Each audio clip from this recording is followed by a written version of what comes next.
Jesus, I say that.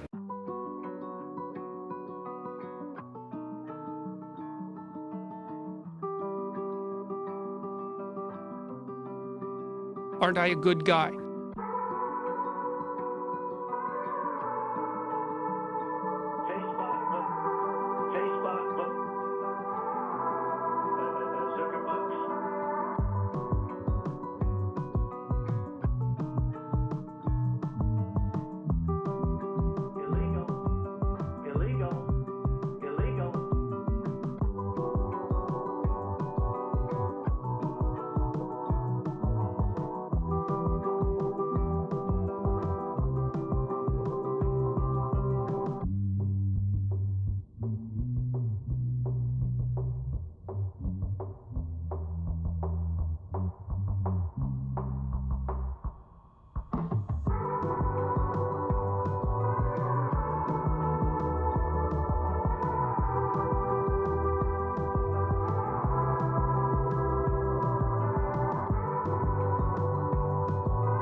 I don't want reality.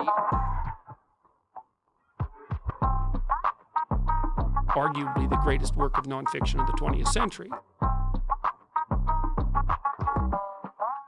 It's a bold strategy, Cotton. Let's see if it pays off for him.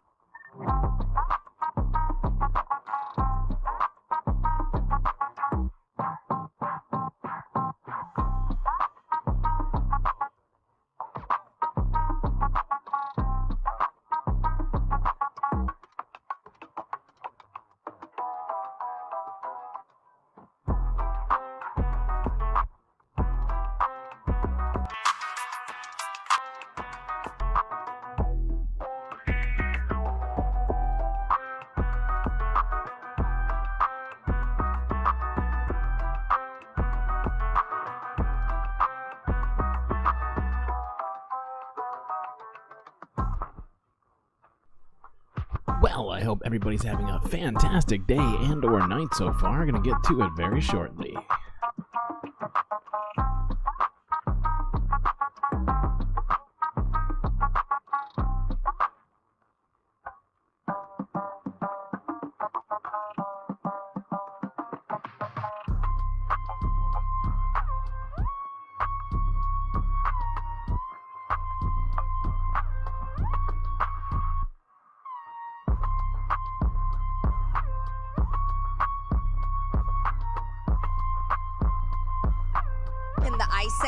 How much taxes did people pay? Jesus, I say that. Jesus, I say that. He looks good, and he looks hard.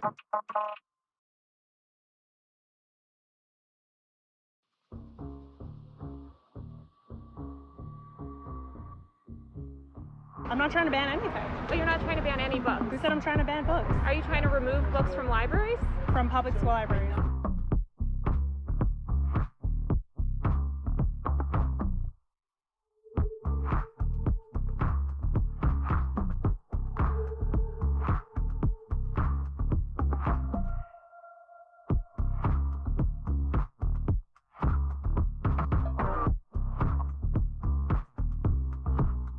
Illegal. Facebook.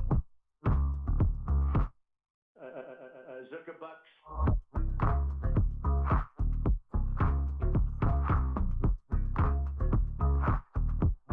I don't want reality.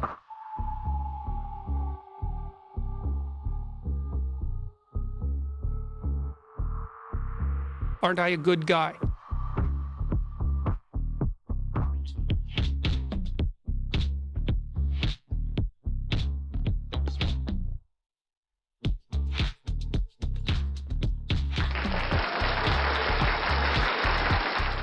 It's a bold strategy, Cotton. Let's see if it pays off for him.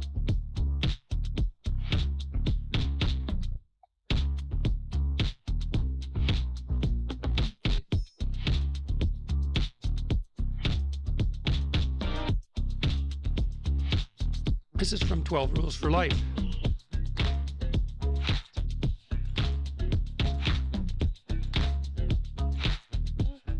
I feel like I'm taking crazy pills.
Aw, son of a bitch. I just realized. Was I muted that whole damn time? Did you not hear me talk? What a waste. What a fucking waste. Well, you live and you learn. I would like to point out that I successfully managed to stream directly to the pre-stream link, so, you know, I think I deserve, you know, a little round of applause for that. Just saying, just throwing it out there. Alright, what am I starting with today? Let's find out. You can hear me now. Well, that's fantastic. But I did my whole beginning soliloquy, and you did not hear it, and it's depressing. So much effort went into it.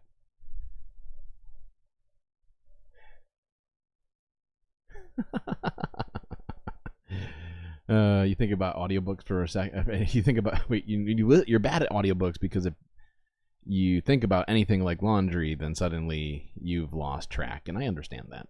ADD is a real bitch.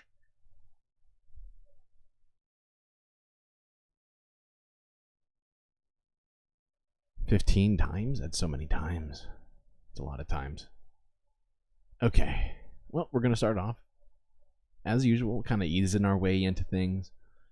This first post is actually a space/US news sort of situation. Of course, another fucking SpaceX launch. Falcon 9 rocket launches with 23 Starlink satellites. Great, we need 23 more Starlink satellites. That makes sense. Okay, let's focus on this nonsense. Why are you being a butthead? Okay. You do that. Just go. Ah, yes, blast the like button. That's a good point.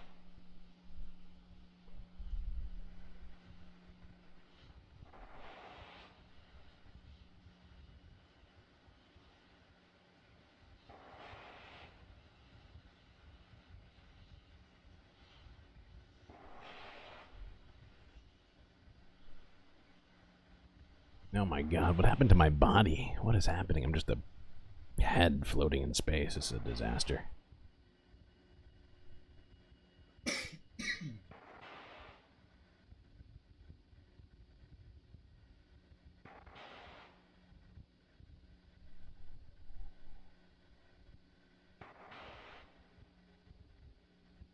Well, feel free to tease away. It's no big deal. Not offended. T-minus 5, 4, 3, 2, 1. Ignition. Liftoff.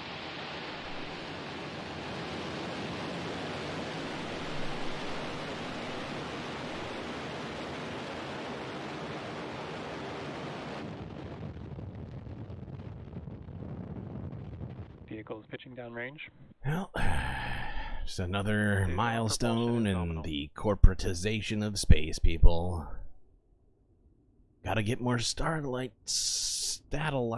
butt stinks up in the air here, into orbit, blocking my perfect view of the Earth. Really appreciate it. Thanks, Elon.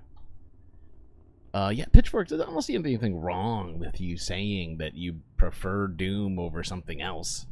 I'm sure there's plenty of people who think that my stream is pedantic and dark and boring. So, you know, to each their own. And I see that as not a problem, but just a description of what you enjoy. Vehicle supersonic.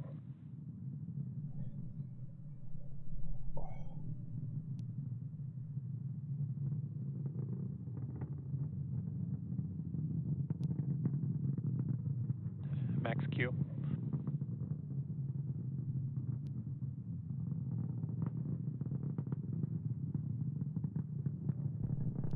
Alright. Let's watch the end of this here. Elon makes you root for Bezos. Stage 1 transonic. I don't know about all that. I feel like you're throwing out one billionaire for the other billionaire. Both equally shitty. Just indifferent. They're just unique, you know. They're like snowflakes, you know. They're one of a kind.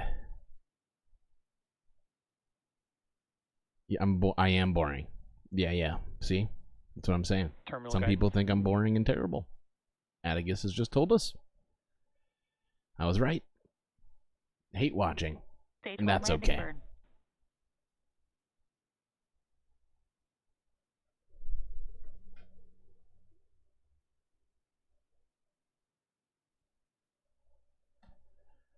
Okay, that's Stage 1 our landing leg deploy. effectively our boring ass video of the day. Stage 1 landing confirmed. Keeping things. It's farting off into space. It sounds like a fart. Yeah, you're right. It does sound like a big fart. Okay. Alright. Now into planetary news. It's a quick piece from Associated Press regarding a recent McDonald's system outage. Oh no. Not McDonald's. Whatever will we do? Wait, why are you... Wait, hold on. No, wait. This isn't... We're not starting late like this. What?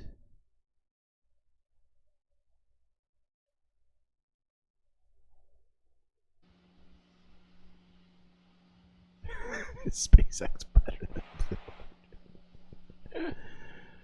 than very funny. Very funny, So Life. I'm sure Nightbot knows.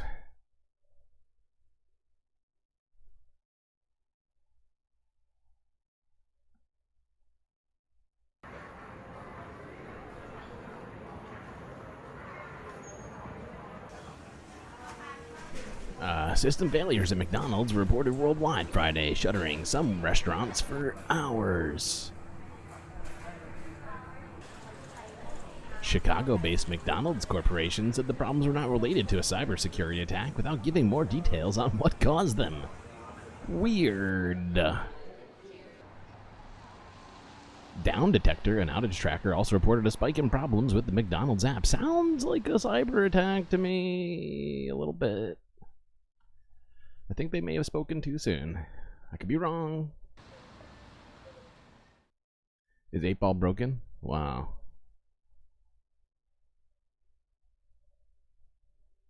Whoops, that's the wrong one. Okay. What next? Ah, yes.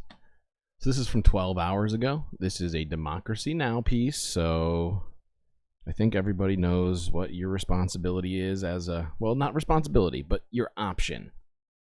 If you are of drinking age adult, it is time for... Oh yeah! You know it, baby! Democracy Now! Video of Vice President Kamala Harris visiting Minnesota abortion clinic in historic first amid growing restrictions. Vice President Kamala Harris visited a Planned Parenthood clinic in St. Paul, Minnesota Thursday, believed to be the first time a president or a vice president has publicly toured an abortion clinic. The visit was the latest in a nationwide tour by Harris to highlight reproductive rights.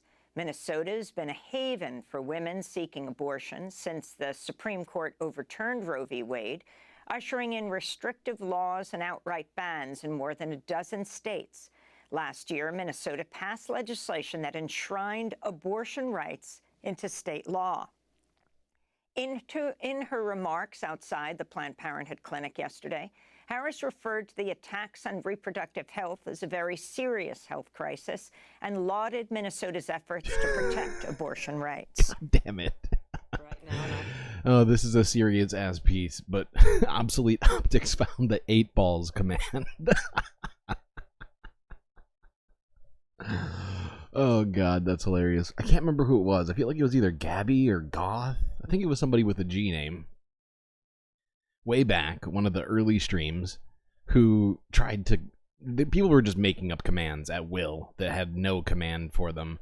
And somebody threw out the command 8-Balls. And I was like, that's somehow funnier than 8-Ball.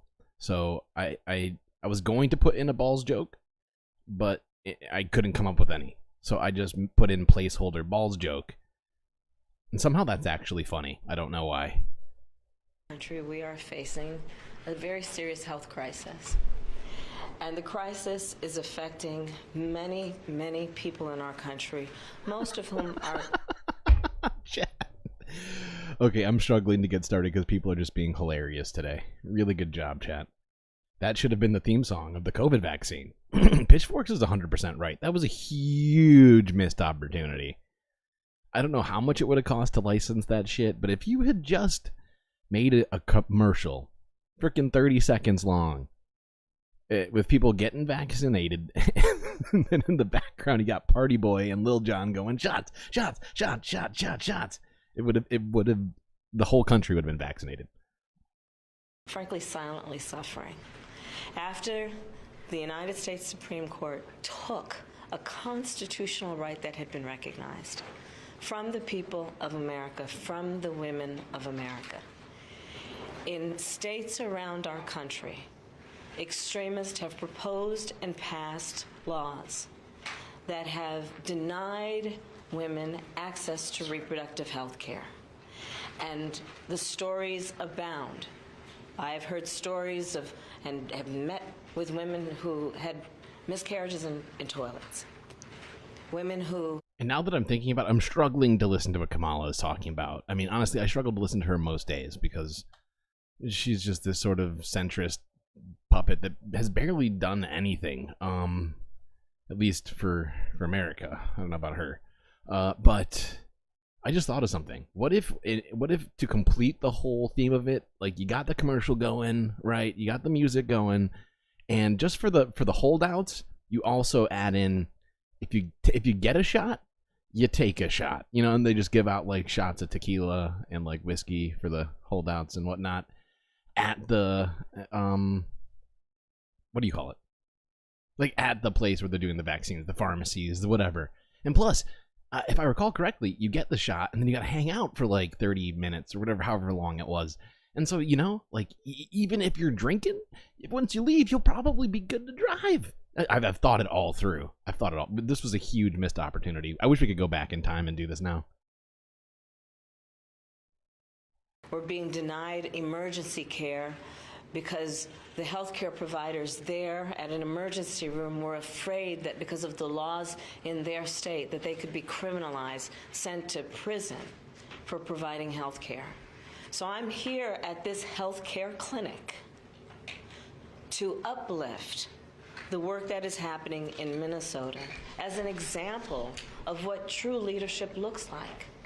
For more, we're joined by two guests in Minneapolis. Yeah, and we're going to listen to the guests for sure. And they have unique takes. Well, not unique, whatever you want to call it. They have good takes on this, generally speaking. However, I have my own take on this, and I guess it's coming from a place of a bit of cynicism and general disappointment with the administration, right? But for the first fucking 2 years of the Biden administration, the Democrats had a supermajority, okay? We had the executive branch, and we had Congress, okay? And if I recall correctly, going into the whole situation, like, there was all this talk about packing the courts and blah, blah, blah, that Donald Trump had, you know, had pulled well, technically the Republicans as a whole had pulled the wool over Democrats' eyes, quote unquote, and gotten a massive majority on the Supreme Court, right? And so everybody was talking about packing the court. Well, we had 2 years of a supermajority to do that. Another 1.5 years since abortion was struck down in the Supreme Court. And I haven't heard a fucking peep from Joe Biden or Kamala Harris. No work being done from either of them for those 3.5 years to try and do something about this. And it just really frustrates me that just now, for the purposes of getting elected, to look like you're doing something about the things that you fucked up, it just seems incredibly self-interested. And while I appreciate the importance of the situation, right, this is actually the first time that a vice president or president has ever visited an abortion clinic, right? But I really wish it had been before the general, so I wouldn't feel so jaded about it. Anyway, let's listen to them talk, because I'm done. Megan Peterson is with us, Executive Director of Gender Justice Action, reproductive rights group working in Minnesota and North Dakota. She's joining us from Minneapolis. We're also joined by Michelle Goodwin, a professor of constitutional law and global health policy at Georgetown University, founding director of the Center for Biotechnology and Global Health Policy, author of Policing the Womb, Invisible Women and the... That's not what a supermajority is? What do you mean? Or whatever it's called. You're right. I used the wrong term. You're right. Supermajority is when you have where you have the ability to just push through anything through Congress because of the number of seats that you hold. You're right. I forget what the term is for this that I'm talking about. Fuck, now that I've used that word, I'm trying to think of what the word I was actually trying to use. Thank you for calling me on that, because that would have actually bothered me later on. But you're right, that's not technically a supermajority. What the fuck is that called? There is a word for this, but I can't think of it. But you get my point. Like, having control of the executive branch and both houses of Congress is the sort of situation that one would need to be able to do something like this with the Supreme Court, but nothing was done. Wow, that's a lot of raptors. Of mother. Yeah, no, Smegly, exactly. Yeah, it's like 66% or whatever it is. She's joining us from Marrakesh, Morocco. We welcome you both to Democracy Now! Megan, let's begin with you. You were invited to yesterday's event, though you weren't there. It is historic, believed to be the first time a vice president or president publicly toured through an abortion clinic. Talk about its significance and the fact that it's happening in Minnesota, how important Minnesota is when it comes to abortion rights in this country. Yeah, thank you so much for having me. Yeah, it was a historic day and a historic visit, and really important. I think the technical term for it, now that I'm thinking about it, is like a unified government. I think the opposite of that would be divided government. I could be wrong. Somebody double check me on this, but I'm trying to do multiple jobs. Opportunity to highlight the role Minnesota plays, especially in our region. We're an island of access. We're surrounded by states that have either banned abortion or severely limited access to abortion. And Minnesota has gone in the opposite direction. Following the Dobbs decision, a district court judge made a decision in a lawsuit that Gender Justice, our C3 organization, filed, removing all of the restrictions on abortion in the state and joining those laws just weeks after the Dobbs decision came down. And then voters delivered the first ever reproductive freedom trifecta to our state legislature that following November. And that legislature and the governor took action swiftly with a lot of momentum to both remove those restrictions off the books, but really undo, over 50 years worth of anti-abortion chipping away at abortion rights from our state laws. And that included removing abortion from the criminal code, defunding anti-abortion crisis pregnancy centers, passing a shield law that would protect patients and providers who were providing care in the state to people coming from out of state. And so we really have been able to kind of reset the table in a way on putting abortion back where it belongs in the context of part of the full spectrum of pregnancy-related care. Can you talk about how many, you don't have to give us obviously an exact number, the fact that so many people are coming in from around the country to get abortions in Minnesota, and the incredible efforts of grassroots groups like Gender Justice Action to help people get that kind of access? Yeah, it has been a tremendous effort and frankly, a big strain on the healthcare system here. We only have, I think, about 7 abortion clinics right now, and some of those only provide medication abortion. We have a virtual provider who only provides medication abortion across the state, and then a handful of brick and mortar clinics. And their capacity has really been strained by the number of people needing to travel to the state. And although we acknowledge our role in the region, the reality is that regions really rely on where there are direct flights. So very often people are flying into Minneapolis, which is a hub airport. And so we're seeing people from across the country. Clinics are reporting anywhere from 25% increases to, I think yesterday, the medical director of Planned Parenthood said they've seen a 100% increase at their clinic. And just in case anybody's unaware of this, medication-only abortion, aka the abortion pill, is only effective up to 11 weeks. So, if I'm not mistaken, that's the first trimester. Am I doing that right? Yeah, it's the first trimester. So, we are absolutely having to absorb, patients who have nowhere else to go, who are fleeing the repressive laws and restrictions in their own states to get necessary, time-sensitive, critical health care. And can you talk about your lawsuit, Gender Justice Action, which happened before Roe v. Wade was overturned, though you, well, pretty much predicted it? Yeah, so in 2019, we filed a lawsuit called Doe v. Minnesota.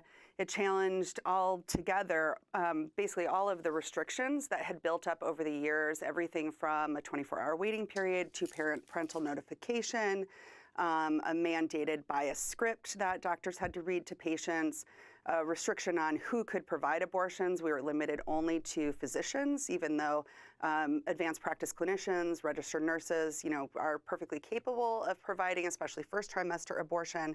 So we challenged all those laws when we filed a lawsuit in May of 2019. We also at the same time brought together a broad cross-movement coalition of now over 30 organizations and advocates who helped to raise public awareness about the laws. We found that most Minnesotans were completely unaware of the number of restrictions on abortion at that time. They really believed that Minnesota I honestly was completely unaware of that fact until I watched this video. I was like, Minnesota? Really? They had this many restrictions before Roe was struck down in the Dobbs decision? You're kidding me. An access state, a healthcare values. Jesus Christ. Who started life is that starts at ejac in the chat. Okay? I think it's Soul Life. I blame Soul Life.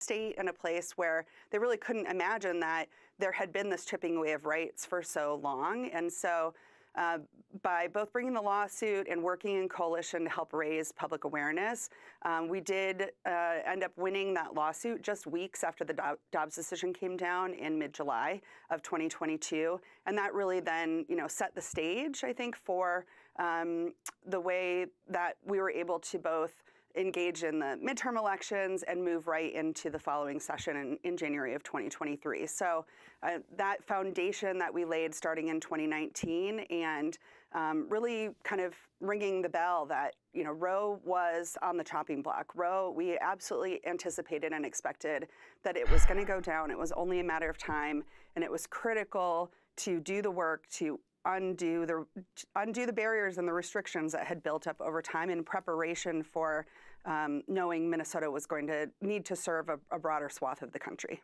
I want to bring Professor Michelle Goodwin into this conversation, Professor of Constitutional Law and Global Health Policy at Georgetown University, founding director. I totally agree with everything that woman said. I guess my frustration with all of this still is that, and even more so after listening to her speak about it, she was predicting it before the election. Before the election even started in 2019. While Trump was still president, she called it. There were other people who were sounding the alarm. I heard plenty of leftists, including people like the Majority Report, talking about packing the courts, and nobody ever tried. Nobody ever tried to do it. And it's like, there were signs. There were some pretty clear signs that they were taking aim. They've been taking aim at Roe forever, and they just needed their foot in the door, somewhere to be able to enact it, right? And that was the Supreme Court. The Center for Biotechnology and Global Health Policy. If you can talk about the president and the vice president, it's interesting that the first female vice president is the highest elected leader in this land to do this kind of public Wait, hold on. What's happening? Is the Discord command not working? Hold the phone. People were saying it since Kavanaugh. I think people were, kind of saying it since, Jesus. Since Jesus. No, not literally since Jesus. That would be a long time, supposedly. But no, I think that's actually a fair assessment. Because I don't think anybody was too concerned during the Obama administration, and while there were some concerns during Bush's administration, they weren't all that successful or concerned about it as much as Republicans are now. Oh, you want a Jesus command? I think we have a Jesus command. Since JCM, fuck you, chat. But seriously, is the Discord command not working for people? What's happening? Why is it not working?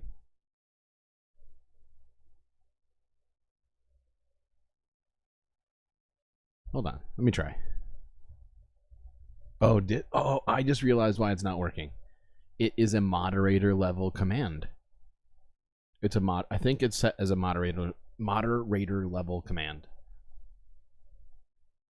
And I could probably change that, I suppose. It just, it's one of those things I didn't think people would really need that much. Of an abortion clinic, of them elevating the discussion, particularly of abortion. President Biden also focusing on it in the State of the Union address, and go from abortion care to the whole controversy around IVF and the connections you see. Well, it's a pleasure to be on with you again, Amy. Thank you for the invitation. So what we see now is a response to something that is tragic in the United States. And it's worth remembering that Roe v. Wade... You're pretty sure Jesus didn't have short hair, just saying? Wait, that's the wrong one. Stop that. Stop that. Why are you... Son of a bitch. Where is it? There it is. Jesus, I say that. That's right. That's right, Omarosa. Jesus, I say that.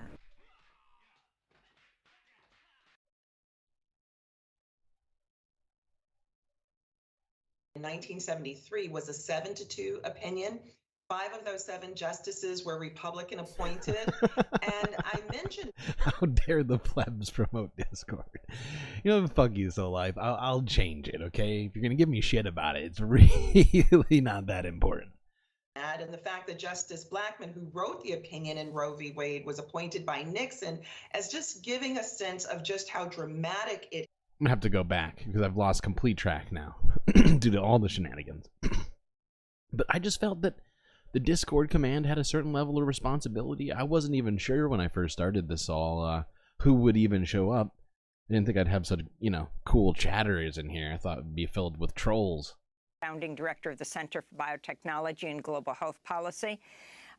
If you can talk about the president and the vice president, it's interesting that the first female vice president is the one, the highest elected leader in this land to do this kind of public tour of an abortion clinic, of them elevating the discussion, particularly of abortion. President Biden also focusing on it in the State of the Union address, and go from abortion care to the whole controversy around IVF and the connections you see. Well, it's a pleasure to be on with you again, Amy. Thank you for the invitation. So what we see now is a response to something that is tragic in the United States.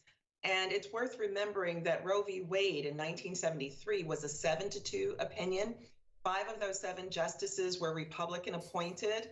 And I mentioned that, and the fact that Justice Blackmun, who wrote the opinion in Roe v. Wade, was appointed by Nixon, as just giving a sense of just how dramatic it is that this Supreme Court gutted Roe v. Wade and Planned Parenthood v. Casey, and Planned Parenthood v. Casey being a case that affirmed Roe, being affirmed by Justices O'Connor, Justice Kennedy, also Republican appointees. It really gives a sense of just how dramatic it is what the Supreme Court did in 2022, and also what it looks like in terms of the political backdrop.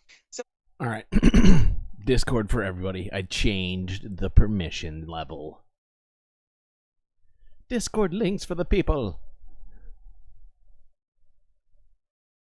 That the vice president visited a Planned Parenthood, and that we have the president of the United States articulating that this is fundamental health care is no different than it was 50 years ago, where that was understood in Roe v. Wade, and what we've understood since that time. Even the United States Supreme Court in 2016, in a case called Whole Woman's Health v. Hellerstedt, acknowledged that a woman is 14 times more likely to die carrying a pregnancy to term than by having an abortion. So when the vice president went to Minnesota, emphasized this is healthcare, she's absolutely right. When she spoke to the tragedies unfolding in the United States, since the Dobbs decision. She's right. I mean, there are states that have now proposed the death penalty against women and girls that would have an abortion. Those proposals have not come to fruition, but in Louisiana and South Carolina, there are bills that have been proposed for that. Already in Texas. How do you get there? For doctors, they risk 99 years incarceration, $100,000 fine, losing their medical license if they help patients who are near death trying to obtain abortion, because we know in that state, even though there are exceptions, those exceptions are incredibly hard to overcome. So by visiting Minnesota, it was urgent. And you mentioned Alabama, the Alabama Supreme Court, which recently ruled that embryos have the same status as children, and that those who harm embryos, such as the demise of an embryo, could in fact face wrongful death charges. This is not the demise of an embryo. That would be tragic. Oh. And by tragic, I mean literally the same sort of thing that, you know, like you walk during the day, you probably wind up killing bugs that are about 200 times the size of an embryo without even noticing. Some would say that this is insane. This is a level of the United States going in a direction that is antithetical to science, antithetical to health, antithetical to human rights. In this backdrop, we've seen a woman in Ohio who was being prosecuted in the wake of having a miscarriage. Her toilet busted open, the search for fecal remains to find fetal remains. I mean, I could just lay out across the country a trail of horrors of parents being prosecuted by helping their children who have wanted to have an abortion, a trail of horror. What the fuck? Oh. Jesus loves the little embryos. Good God. You're all out of control today. I know it's Friday. Everybody's trying to have fun. It's the weekend. I get it. But wow, you're all on another level, and I love it. I love it so much. Good God. Okay. Do we continue? I guess we could continue watching this, but you know what? I got a shorter than normal list. We're gonna continue watching this. I'm sorry. Oh my God. I gotta stop vaping. That includes girls going into elementary and middle school now as mothers because they live in states that ban abortion. And just thinking about Minnesota itself, where it's really important to understand what's taking place is not only that there are people who are coming in for this necessary health care, this is a backdrop like Jim Crow, a backdrop like American slavery. And I'm not being hyperbolic in saying that. No, I hear you. People are literally women are having to flee states. It is where crazy. They risk death. No, seriously. The metaphor is honestly legit. It's legit. Women have to cross state lines to be able to get health care. It's crazy. It's just straight up Jim Crow. She's not wrong. It's just a different group of people you're talking about. Just apply the same metric. Well, not the same metrics, but you get what you get what she's saying. You know, bodily harm in order to get health care that will save their lives. And I think she definitely said that obsolete. Not only did it rhyme, it was accurate, and it was fucking just mind-boggling. And the thing is, I already heard about the story that she's talking about, but hearing it for a second time is still blowing my mind. It's really important that we emphasize over and over again, because there's a rhetoric that suggests something other than that. I wanted to ask you, Professor Goodwin, about that federal court, the Fifth Circuit Court of Appeals decision. No, we are not. Fecal remains and fetal remains, we are not making that a fucking soundbite. It is too gross. It is just, it brings such a vividly terrible image to my mind. I just don't think I could deal with it. Let me think on it, okay? Obsolete. Let me think on it. It's just little.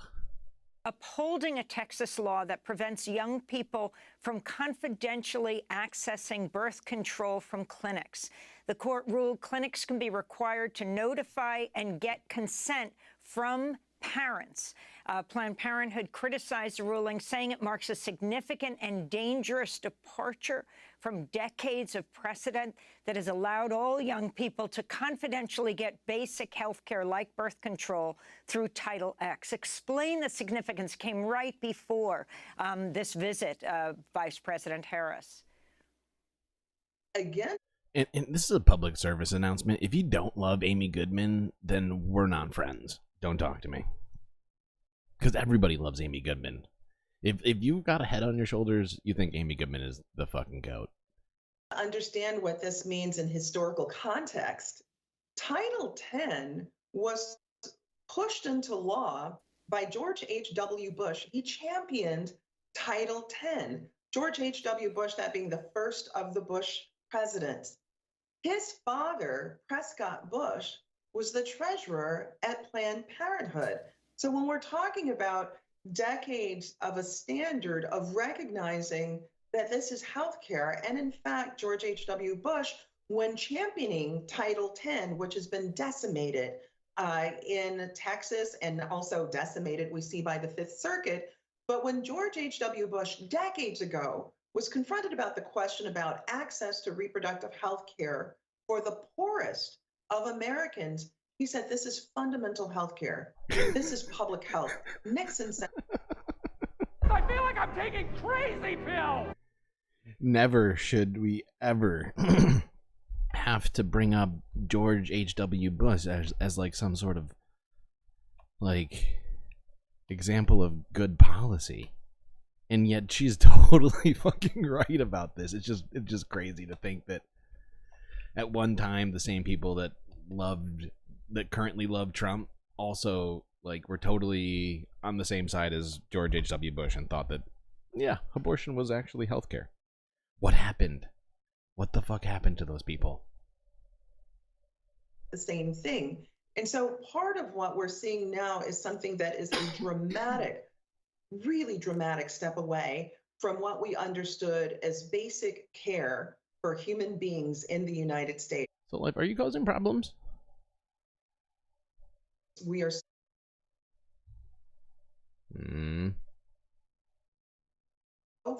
Eyes emoji. Are from that principle in these days, and a principle of understanding that teenagers too deserve health care. To give you some example about how strange it is, how chilling it is, we would have the Fifth Circuit having no problem with seeing a teenager become pregnant and become a parent at 13 and 14 and 15 years old.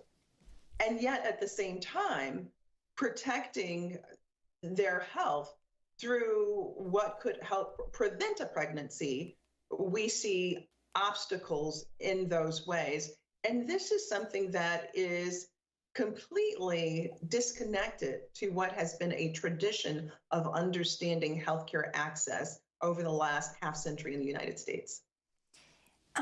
I wanted to end by asking Megan Peterson about a connection to what's going on in Minnesota right now. From Hawaii to Michigan to Minnesota, the issue of the uncommitted vote. People might not necessarily make this connection, but the uncommitted vote, Democrats voting uncommitted in the primaries to show their objection to the Biden administration and President Biden not directly calling for a permanent ceasefire. What do you see as that connection as executive director of the Gender Justice Action? Yeah, well, I see that the voters in Minnesota, the voters turned out on the primary election day to register at just under 19%, over 45,000 Democrats in the state voted uncommitted in our presidential primary. And, you know, those are a core part of the Democratic base. And they're very much many of the very same people who delivered the reproductive freedom trifecta in 2022. And I think that it's really important that the campaign not take those voters for granted and also not consider that Minnesota voters are very educated and sophisticated and able to make the connections between the importance of bodily autonomy and reproductive justice here at home, as well as recognize the reproductive injustices happening in Gaza with, you know, the death of over 12,000 she full circled the shit out of that. With, you know, pregnant women and people facing a shortage of healthcare, experiencing stillbirths and having, you know, cesarean sections and deliveries without anesthesia. You know, these are grave injustices and incompatible with the values of reproductive justice, which not only include the ability to decide not to become. You know, I missed this part of this, but I also, unfortunately, unfortunately, let's just stick with unfortunately. Missed a spot. Someone here that was reading chat too much, or trying to read chat and also listen to what was happening on the screen, and somehow missed this one quote, and I don't know where it was now, and it's bugging me because, and I'm sure some people who are listening heard it, but there was this one quote that was essentially, it was so chilling. Like, the first time I heard it, like, I was just floored by the idea of it. But the fact is that the Supreme Court would now effectively be fine with having lower schoolers and middle schoolers. And I think that there's like some case around this right now, like being pregnant and just going to school like that. Like, that's fucking insane. There's literally no way for that child, first off, to be pregnant and not have been raped. So there need be no sort of court case around it or anything like that. Okay. Fuck it. I'm just gonna move on because I'm just getting more and more frustrated as I talk. I can't hold it together right now, Chad. I can't hold it together. I'm trying. Oh, good. I forgot this is what I'm walking directly into. Okay, chat. Well, I have some good old-fashioned Doom for you for the next 10 or so minutes, 20 minutes maybe. I'm not sure. We'll see how long it takes to get through all these. But I've just compiled a bunch of videos all together from the last 24 hours where tornadoes have ripped across most of the Midwest, parts of the South, and in the North. It's pretty intense. I think the furthest south I saw was, I want to say, where is it, Missouri? Like up all the way up to Kansas and Ohio. But we're going to start off in Kansas. This was a day ago from ABC 7 Chicago.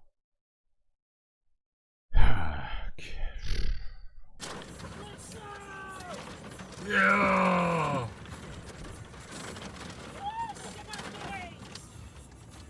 Beautiful.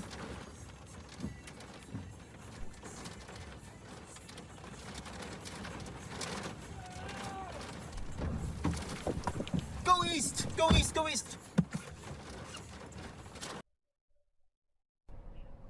Okay, this is more from Kansas. We're just gonna watch a bunch of these, okay? So just prepare yourself. It's a bunch of footage of tornadoes.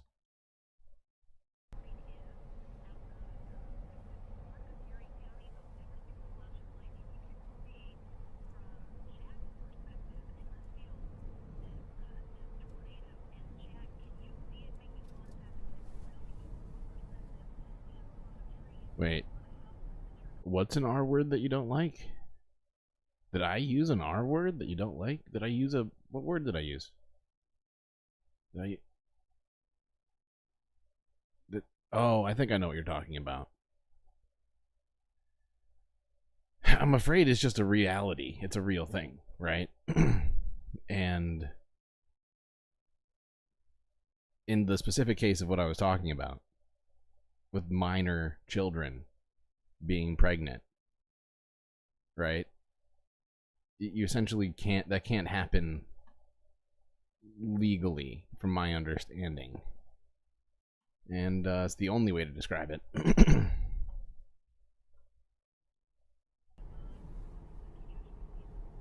Yes, it is on the ground, Lisa. There is a large tornado. There's a very large tornado on the ground. That might be Visual estimate anywhere from around a quarter-mile wide tornado to our immediate north.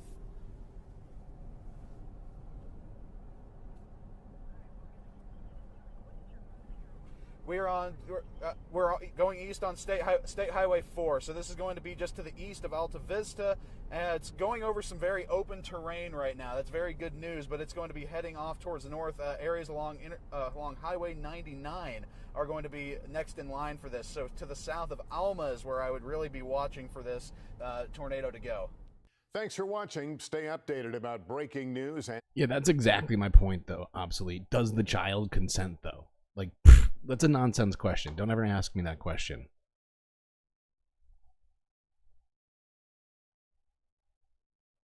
Unless you're being ironical. And in that case, haha, good joke. Otherwise, no. I don't want to hear that phrase uttered unironically. There's the tornado. Sorry. This next one is in Ohio. Freiburg, Ohio. This is ABC News.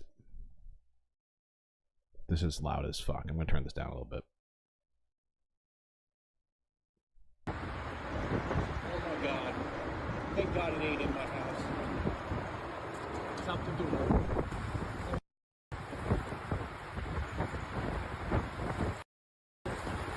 Stay over there. Stay over there.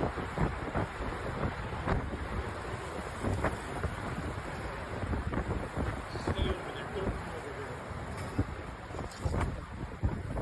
Stay over there. Stay over there. Oh my dear God.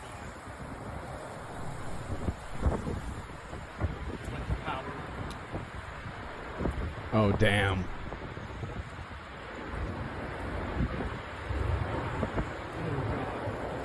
Oh, that campground. Oh my god. That shit is fucked. Oh no. Oh no. Oh, those poor people. This guy is saying exactly what I feel like I'm thinking right now.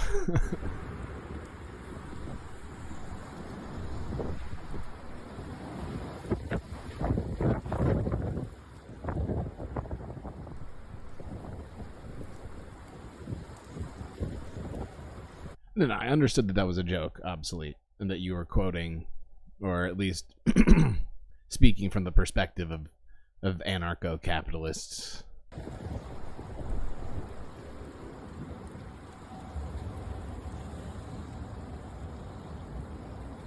Oh no.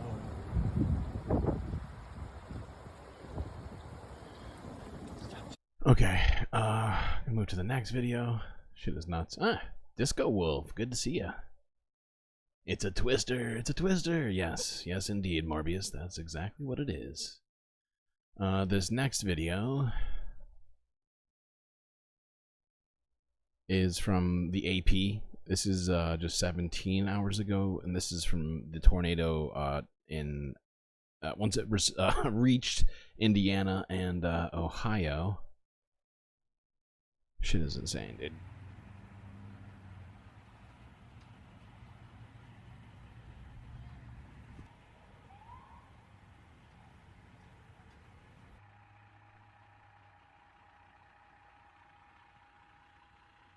Ah, shit. Why are they making me read stuff? That is so rude. Hold on. Sorry, chat. I forgot this one needed me to read. A tornado tore through the community of Winchester, Indiana on Thursday.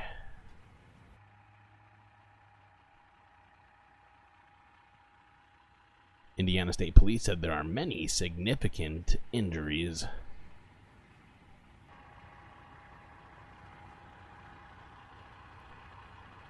The storm damaged a Walmart store and a Taco Bell in Winchester.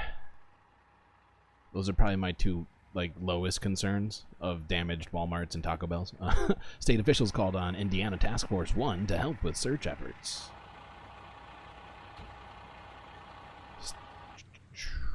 Man, this shit is intense. About 75 miles east of Winchester, suspected tornado hit western Ohio. The Logan County Sheriff's Department confirmed 2 deaths. Yeah, that's unfortunate. Honestly, it seems almost kind of low for the amount of devastation we've seen. Although, that room's still together. You got some books left, I guess you can read. Good God. And I think someone in chat mentioned it, but I don't, from my understanding, this many, like, tornadoes in March are somewhat unusual. I'm pretty sure. At least this early. Do I have more? Yes, I do.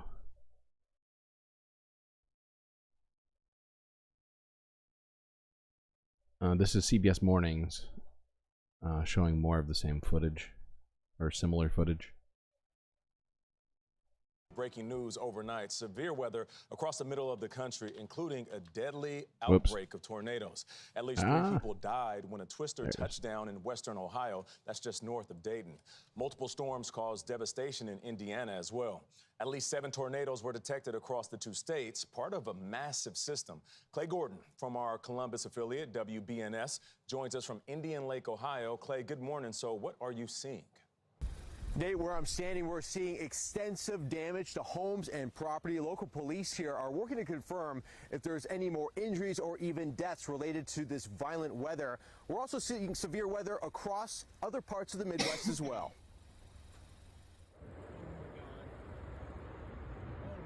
Yeah, so we saw part of this footage. Whatever, it's gonna be really quick. A tornado formed. There's some of our boxes. In neighboring Logan County, a reported tornado ripped through a trailer park.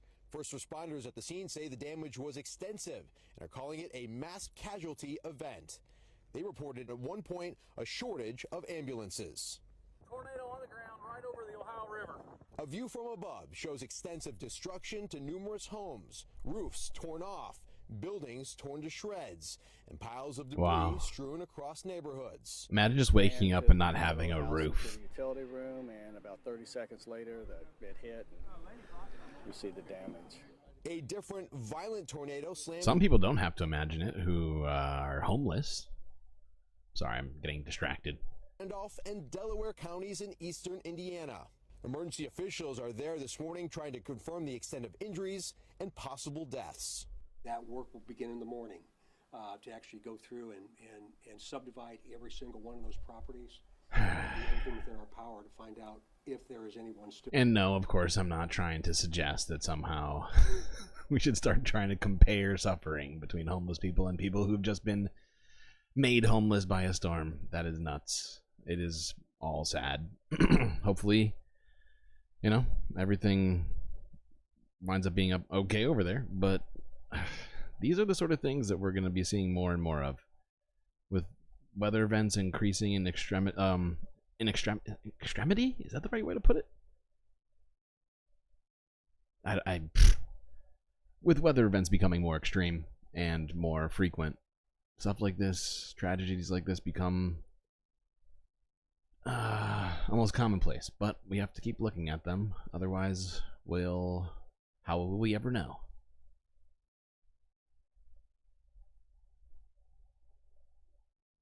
Where dreams are sown, where are dreams sown?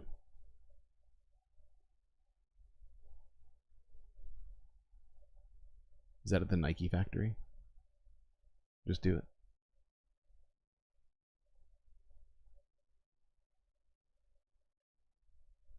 Alright, I'm going to skip ahead a little bit because I've got so many of these fucking videos. I think we get the picture, generally speaking. But let's look. I think these last 2 videos I have here are the ones where it's like drone footage after the fact, and you can see like the majority of the devastation. So let's move over to this Associated Press piece. I gotta rename this one. I keep forgetting what it is.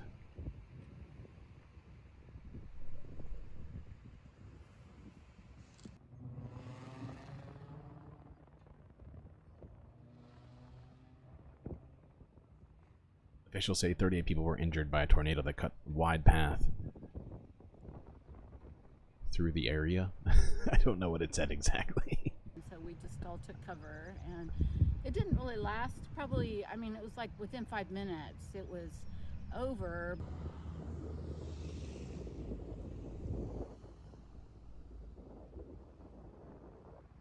we did step outside to look at the tunnel. It was just a tunnel of wind coming, and it looked like a bunch of black birds and stuff, but it wasn't.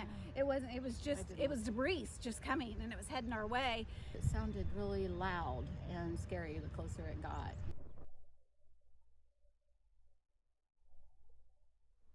A series of what did tornadoes Nightbot say? leveled homes and businesses in Ohio and Indiana Thursday evening. What did Nightbot say? Oh my god, is that a poem?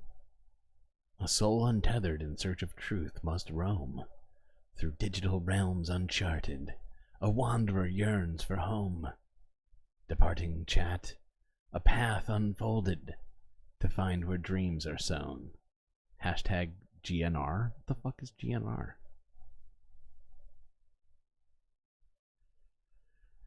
Okay, I don't think we need to watch more of these tornado stuff. For now, it's all the same system of tornadoes.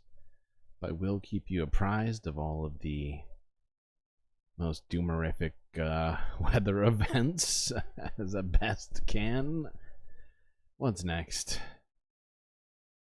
Haiti. Good. Okay, now we can get on to real, actual politics and stuff. Yay, geopolitics. Gotta love it.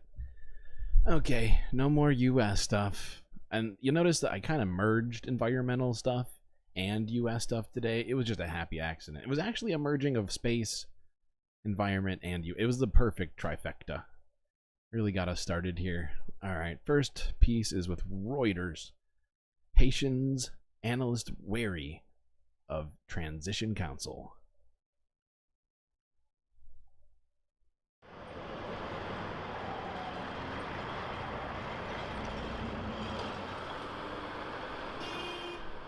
Ultimately, the formation of a council, a presidential council, is but one step in a much longer process. And right now, it's been taking place with almost total secrecy and a lack of transparency.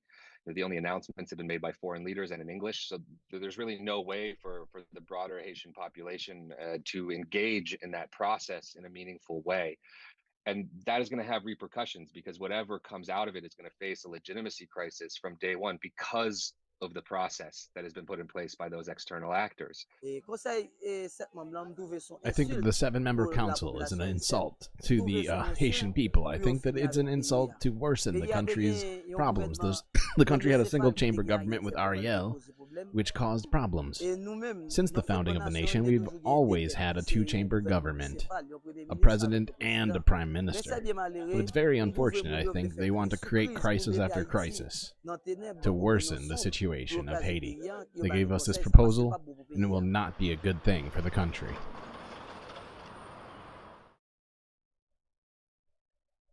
Pause. Did you pause? Oh, good job. Yes, it is pronounced Reuters. Were you questioning my pronunciation of Reuters? I'm offended. You don't think I know how to pronounce Reuters? Ouch. Hurtful. Guy looks like an American Prince William. He certainly has the hairline, kind of the same bone structure too. You're not wrong. You're not wrong, B-Cat. I think that's who said it. Yeah, B-Cat. Okay, what was I doing? Yes. Now this piece is going to be upsetting for me to watch, slightly, because this is from CNN, and if you notice we're on Haiti, so you may expect this, but perhaps not. CNN plans on framing this entirely from the U.S. Foreign policy stance, if you will, without giving any, if I recall correctly, I think most of this did not include any real assessment of like the last 20 fucking years of Haiti, and they just basically, let's just watch, see how Anderson Vanderbilt here tries to describe things to us. Hey, Anderson Vanderbilt, how are you, sir? We begin tonight with Haiti and CNN's David Culver, who has been trying for days to get into the country and has just now arrived. The country is in chaos with Pudding Fingers. What do you mean, what's Pudding Fingers' name? That's Ron DeSantis. It's Ron DeSantis, dude. illegal. Minister stepping down, gangs now controlling the streets, and ordinary Haitians, millions of whom are going hungry trying to survive. CNN is the first major news network to make it into Port-au-Prince since this latest outbreak of violence. David Culver joins us now from there. What is the situation like on the ground? Hey there, Anderson. Yeah, we landed about 3 hours ago. It's tense, but there's also this eerie quiet that you feel as you're making your way through the streets. And we were only driving for about 10 minutes or so. And compared to when we were here 3 weeks ago, I expected to see at least some livelihood out on the street, some activity. There were no street vendors. Folks were hurrying along. And one local Haitian told me it's because we were getting close to curfew, 6 o'clock. And you run the risk, if you are out after curfew, not to be ticketed or cited or anything, but rather potentially to... I love how this guy is trying to give us like a traveler's guide, sort of, like a inside look to... It's weird the way that he's even talking right now. I'm just confused by it. Police open fire on you. I mean, that just tells you the type of situation that this city is dealing with, and really this country has found itself in. It is a crisis that they have not faced in years. It is unprecedented for many aspects of the city in particular. And then when you look at some of the most difficult aspects, you're talking about food insecurity and health care. So if you break down the health care, it's 80%, according to one local hospital executive, of hospitals in this city that are shuttered. And many of them have been ransacked, they've been looted. Some of the medical workers themselves have been targeted by gang members, so they're living in fear. I'd like to point out that Anderson's face moves about as much as my face does during these broadcasts. And he gets paid like $15 million a year. It's nuts. And then the food insecurity is a growing concern. I could do his job. job. Officials who are saying that you've got about 1 million people who are a step away from famine. Why is that? Well, we experienced it just in the logistics of trying to get to where we are now. And that is, you've got roadways that are honestly, a dog could do Anderson's job. blocked by gang activity. Depending on the hour, you have to reroute and figure out another way around. It just shows you how quickly evolving this situation is, Anderson. And you've even got communities that have started to barricade themselves even more so than we saw 3 weeks ago, and have created essentially self-defense brigades, according to locals, and are carrying guns more than I've seen on the streets here, certainly from the last visit, just to make sure that the gangs don't get any closer and try to take over territory. So, I mean, who is in control in Port? Oh no, not the civilians trying to stop the the puppet government that they've been forced to enjoy, and by enjoy I mean live under. I think, what was it? What are they ranked? I think they ranked 134th. They're living in a moderate autocracy, in a government that was put in place by a U.S. coup 20 years ago. But he only wants to talk about certain years during the situation because there's a lot of inconvenient years that we gotta gloss over. In the capital. Yeah, right now it does feel like there are almost factions within the city, if you will. I mean, it feels like there are aspects that have contained themselves and basically protected their own community. I mean, like, listen to the language he's using, right? Factions, gangs. Oh, it's all scary sounding. And he's like using this very crypto, sort of cryptic kind of way of speaking. It's very, this is very scary times right now here. I've been to Haiti. It's my favorite place, and I'm so scared.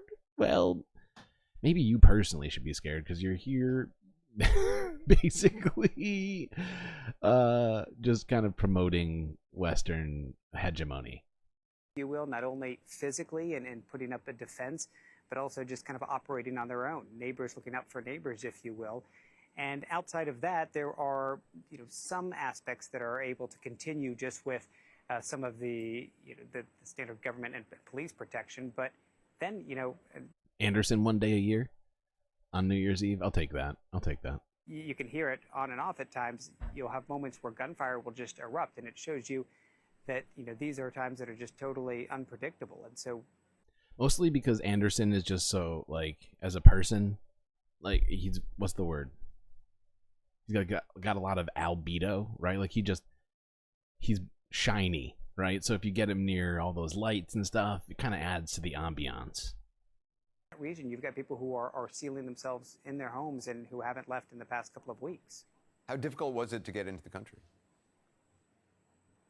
Yeah, I mean, this was a huge challenge, and the logistics of 6 days waiting Wait, out hold in the on. Dominican Republic. I was gonna do this earlier, but this one's funny for me. So let's listen. Let me. When does this start? Right around here, I think. Their homes and who haven't left in the past couple of weeks. How difficult was it to get into the country? Okay, 3:15.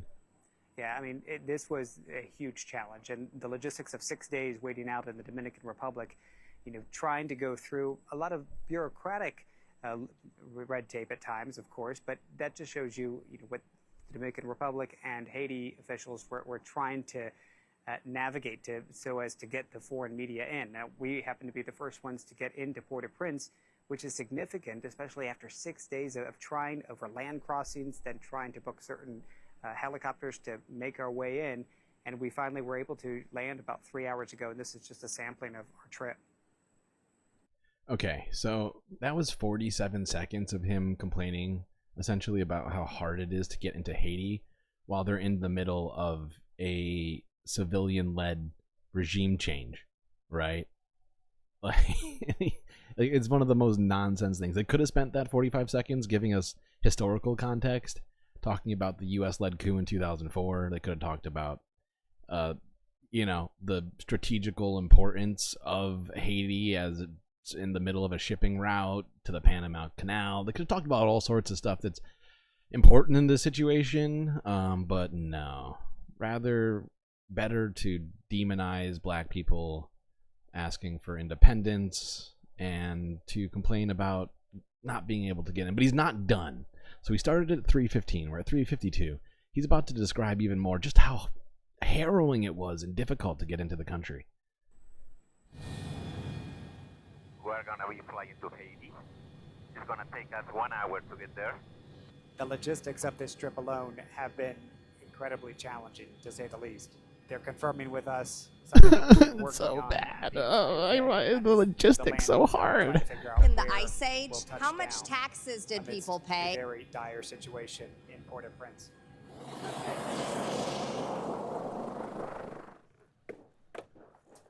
Gunshots. Almost a full minute. Or wait, no, it's over a full minute. It's 1 minute and 9 seconds of him complaining about how hard it is to get into Haiti during the middle of a political crisis. Right? Rather than trying to give context to the actual crisis, they just complain about how hard it is to get in for coverage so we can do the news. Man. We had to take a helicopter. It was tough. Did you hear that? There it is. Already hearing gunshots just a few seconds into stepping out of the car after arriving here at Port-au-Prince. And so that shows you the logistics of trying to get here. And again, 6 days to make that one helicopter ride. And as soon as it lands, a lot of the folks who are expats I thought they were trying done. to get out. He's still going. 4:47, so that's a full minute and a half on a 5.5 minute video. So this is 25% of the video. Or, of course, looking to board some of these helicopters and make their way back to the Dominican Republic. But those are the fortunate few, Anderson. Of course, you've got many Haitians here who they don't have that option to leave. And as far as a foreign presence in international aid, I mean, the UN is trying to set up an air bridge, but right now it doesn't seem like that's in effect. Generally speaking, from a lot of the footage I've heard, people don't really want the West to show up right now and get involved in the situation. While clearly some stuff needs to be figured out over here before, like, it really just falls completely apart and people start, dying in mass, because that's a problem. That's definitely a problem. We don't want that to happen, 100%. But, it's one of these hard places in Iraq sort of situations where you do. I feel like I'm forced to pick between two bad things, and I think that that's an unfair situation. Both things should be acceptable, right? People not starving and also having rights, right? And also being able to govern themselves shouldn't be a mutually exclusive situation. Yeah, he just flew over it. It was heroic, okay? It was heroic.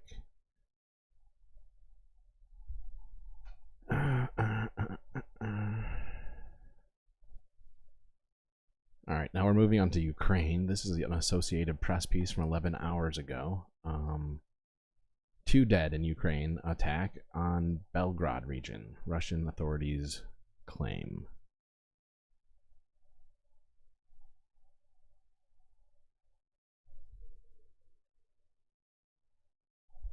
Yeah, it does look like a missile. Gotta say.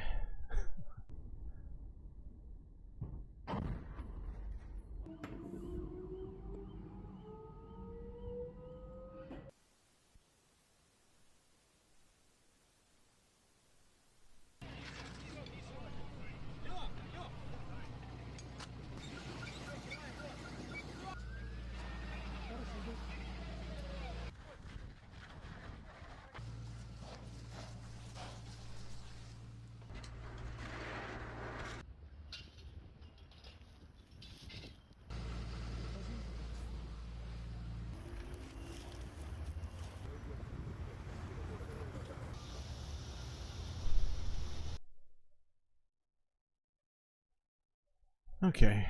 Oh, that's weird. I forgot they started the footage at the same time. If you were Anderson Cooper and drinking on TV, you'd have a couple of Adderalls in your back pocket. Who's to say he doesn't, okay? He's in the media. I'm sure he has access. A lot of coffees I'm seeing over here.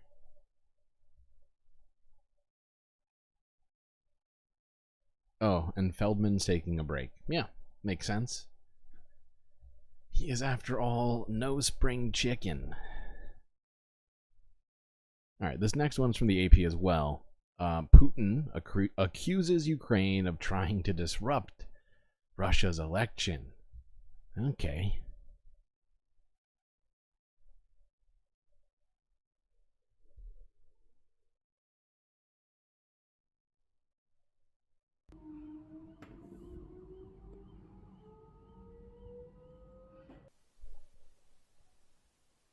Ah, more reading, AP. Why must you do this? At least 16 people were killed in a Russian missile strike in Odessa. Speaking on Friday, President Putin said the Ukrainian missile strikes were not an attempt to disrupt Russia's elections.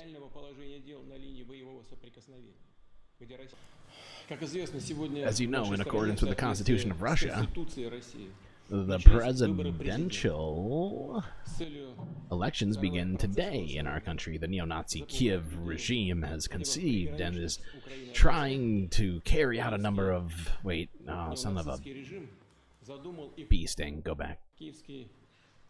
Неонацистский режим задумал и пытается осуществить ряд преступных демонстративных вооруженных акций. Это в первую очередь нанесение ударов по мирным населенным пунктам на территории России. С целью demonstratively criminal armed attacks. Wow, he's accusing other people of being criminals. That's really fun. сорвать процесс голосования, запугать людей. Okay, everybody. Apparently, Kiev is just a bunch of neo-Nazi criminals. Who knew? Who knew? I don't want reality. Okay, what's next? Oh, this is another... Man, I have 3 AP videos all up next to each other. Weird. This is at a polling station in Russia where protesters set fire to the buildings. Or attempted to set fire to the buildings.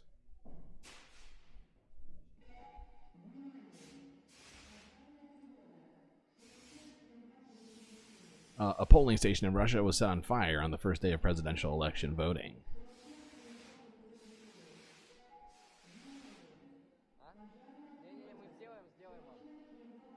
Local authorities said the incident didn't affect the work of the polling station.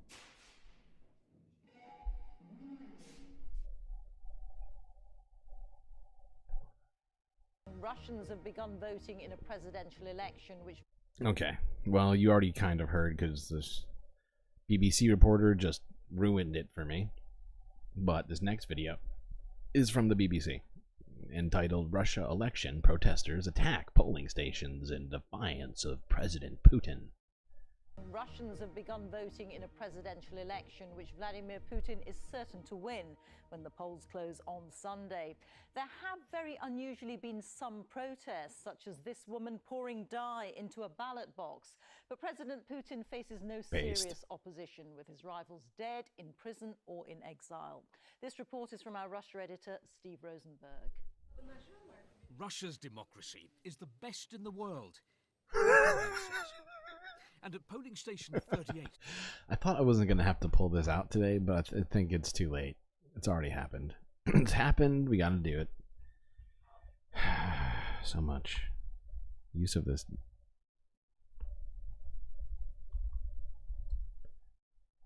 One graph. How many times have I used this graph? Oh, don't ask me.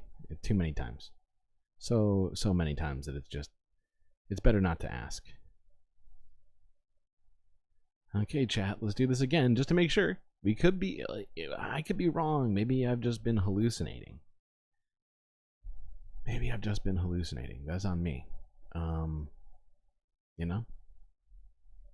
Alright, starting up at the top with working democracies, we got Denmark, Norway, Finland, Sweden, Germany, Switzerland, Netherlands, New Zealand, so on and so forth. First efficient democracy is, of course, the United States of America. Somehow they claim, this one is shocking to me. This one doesn't even make sense, because I think it's completely discounting Palestinians, in which case it's false. It's just a false sort of claim. But here's Russia down here, 144 out of 176, with a 0.26 rating here, and a moderate autocracy along the sort of lines of a Rwanda, you know, Amman, Iran. I don't even know how to say that one. Bangladesh, so on and so forth. So yeah, unless somehow this is completely wrong and that all these figures are just drastically misrepresenting the facts, I think that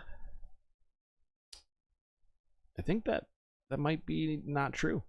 It's very possible that Russia is not the best democracy in the world, and Putin might be lying. I don't want reality. In Moscow, we found a choice of candidates and plenty of voters. Democracy in action, right? Not quite. Realistically, only one man can win this. Vladimir Putin! The man who's been on Russia's political stage for the last quarter of a century. Vladimir Putin faces no serious challenger. His fiercest rivals are in exile or in prison. Not that Allah, whose son is fighting in Ukraine, wants any change at the top. Of course I voted for Putin, she says. I trust him. But not everyone who came out today was actually voting. This, one of a string of attacks on polling stations across Russia. They're unprecedented. After chaotic scenes here, an arsonist is detained, and green ink poured into a ballot box. The authorities called the attackers scum. Some voters were greeted with a show. Well, it's one way to bang the drum for Russian elections. There is voting too in parts of Ukraine, which are under Russian occupation. What Russia calls its new territories. The Ukrainian government called the election here illegal. Polls close on Sunday night. Expect a Putin landslide. Unpredictability is very much a... No kidding. Okay, that's enough of that one.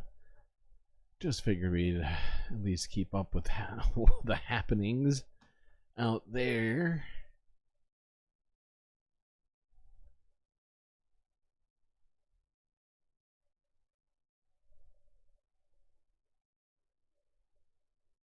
His fiercest rivals fell out of windows. Yeah.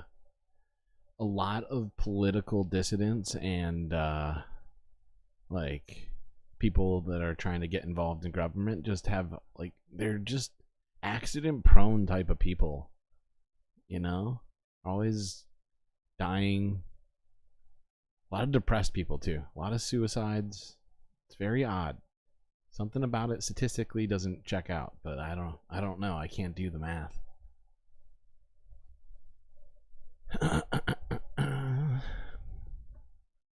Do I do this one? You know, let's skim through this a little bit. Planned on doing it. Might as well do it. This is the UN Security Council meeting from 5 hours ago, where they discussed the Ukrainian conflict and the Russian elections.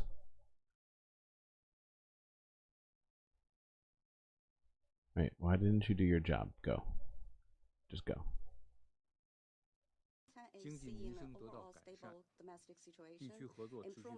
Hold on.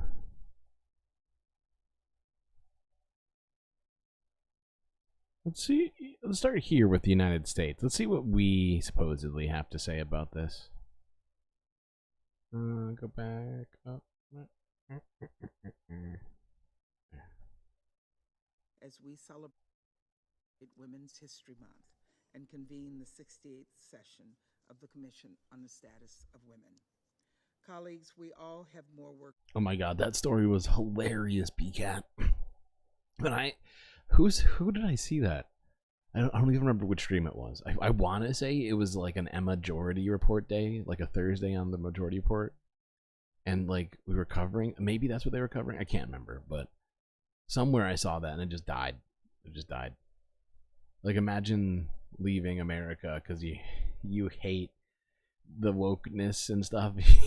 You get to Russia and realize that maybe freedom includes people different than you. You get to Russia and suddenly like, oh god, no, I want freedom again. I'm so sorry. So sorry. So sorry, trans people. I was kidding. When it comes to Afghanistan, but today's unanimous vote sends a very strong message. Regarding a UN Special Envoy, we again call on the UN to fully implement Resolution 2721, undertaking consultations and ultimately appointing someone to work with the international community, the Taliban, and Afghans. The Afghan people deserve to see peace, security, and stability, to enjoy human rights and fundamental freedoms. Let us continue to work together to create that reality. Thank you, Mr. President. I thank the representative of the United States for their statement. Well, yeah, and as we just checked out, we just saw it on the graph. We're not totally free. 100% pitchforks. We are slipping into authoritarianism ourselves, and we must correct it. I'm just pointing out that, and as you are also pointing out, we're up in the upper mid. We're in the upper mid right now. Could get worse, but it could definitely get better. What else we got here? Listen to Russia. Actually, I just thought about the fight. Probably just not. States. Thank you, Mr. President. Let me start by thanking Undersecretary General DiCarlo for briefing us on the current situation in Ukraine, Ukraine's temporarily occupied territory, and Ukraine, who called and is here for this critical meeting. I want to start by condemning Russia's devastating missile attacks on Odessa today, attacks that left at least 14 people dead and dozens more wounded. This violence is unconscionable, and it is inextricably linked with the matter we are here to discuss: sham presidential elections in Ukraine's temporarily occupied territories. For those who have questions about Russia's intentions in Ukraine, there's an old saying you may have heard before. Once is a fluke, twice is a coincidence, and 3 times is a pattern. Now, I wouldn't exactly describe Russia. Like, can you imagine, like being so upset that, you know, you can't throw Bud Light on the ground at the supermarket because you're upset? Then leaving the United States, going to Russia, and realizing that Russians hate American people. They don't want you there. And you don't speak the language. Which I feel like that'd be the first thing to really consider. To be like, do I speak Russian? No, maybe I shouldn't go to Russia. That's the one thing that I think Americans all assume, is that everybody, A, likes us, and B, speaks English and wants to speak English with us. Which is just factually inaccurate. You don't even have to go that far. You know? Like, Russia's one example. It's kind of far away. But you really don't have to go that far to find countries where they're just like, fuck you. Fuck you, stop speaking English. Stop being American. Just leave me alone.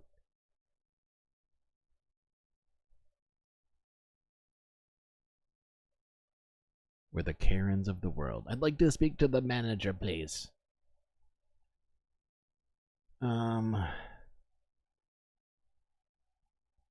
You think Russia especially likes us? In what way? How do you mean? Because that one's not checking out for me. Although, you know what I think, now that I'm thinking about it, I think, like, Russian, I've heard of this before, and I think I know what you're talking about, but they have some weird fetish for, like, 1950s America. They don't like real America, though.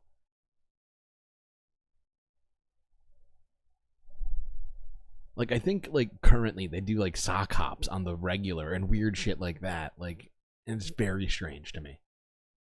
Because basically everyone in America stopped doing sock hops. And they did it ironically for, like, 5 years in, like, the 90s, if I'm not mistaken. But basically, come on. It's weird. It's a weird situation.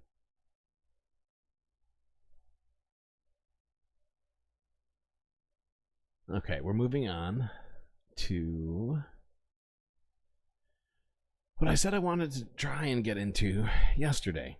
And I'm going to try and do this with to the best of my ability, but this is one of those things where I feel I am lacking in some amount of knowledge. There's plenty of things where I'm lacking in knowledge, but this is especially one of them, and in some ways I'm learning with you on all this, even though I've watched it. First one is from Democracy Now!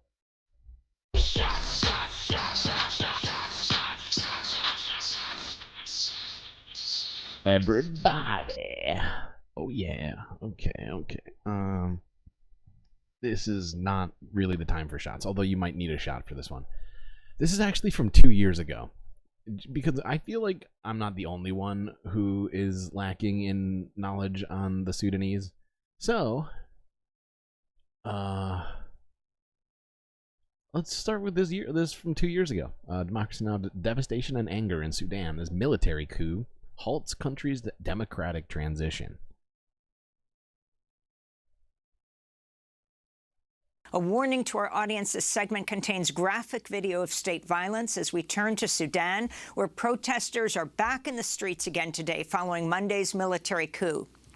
News outlets are reporting at least 10 protesters have been shot dead since the military placed Prime Minister Abdallah Hamdok under house arrest and detained most of his cabinet. A number of protest leaders have also been arrested. Sudan's military ruler, General Abdel Fattah Burhan, declared a state of emergency and dissolved a joint military-civilian governing council meant to transition Sudan to civilian rule. The coup comes 2 years after mass protests toppled Sudan's longtime leader, Omar al-Bashir. Protesters in Khartoum demanded an end to military rule.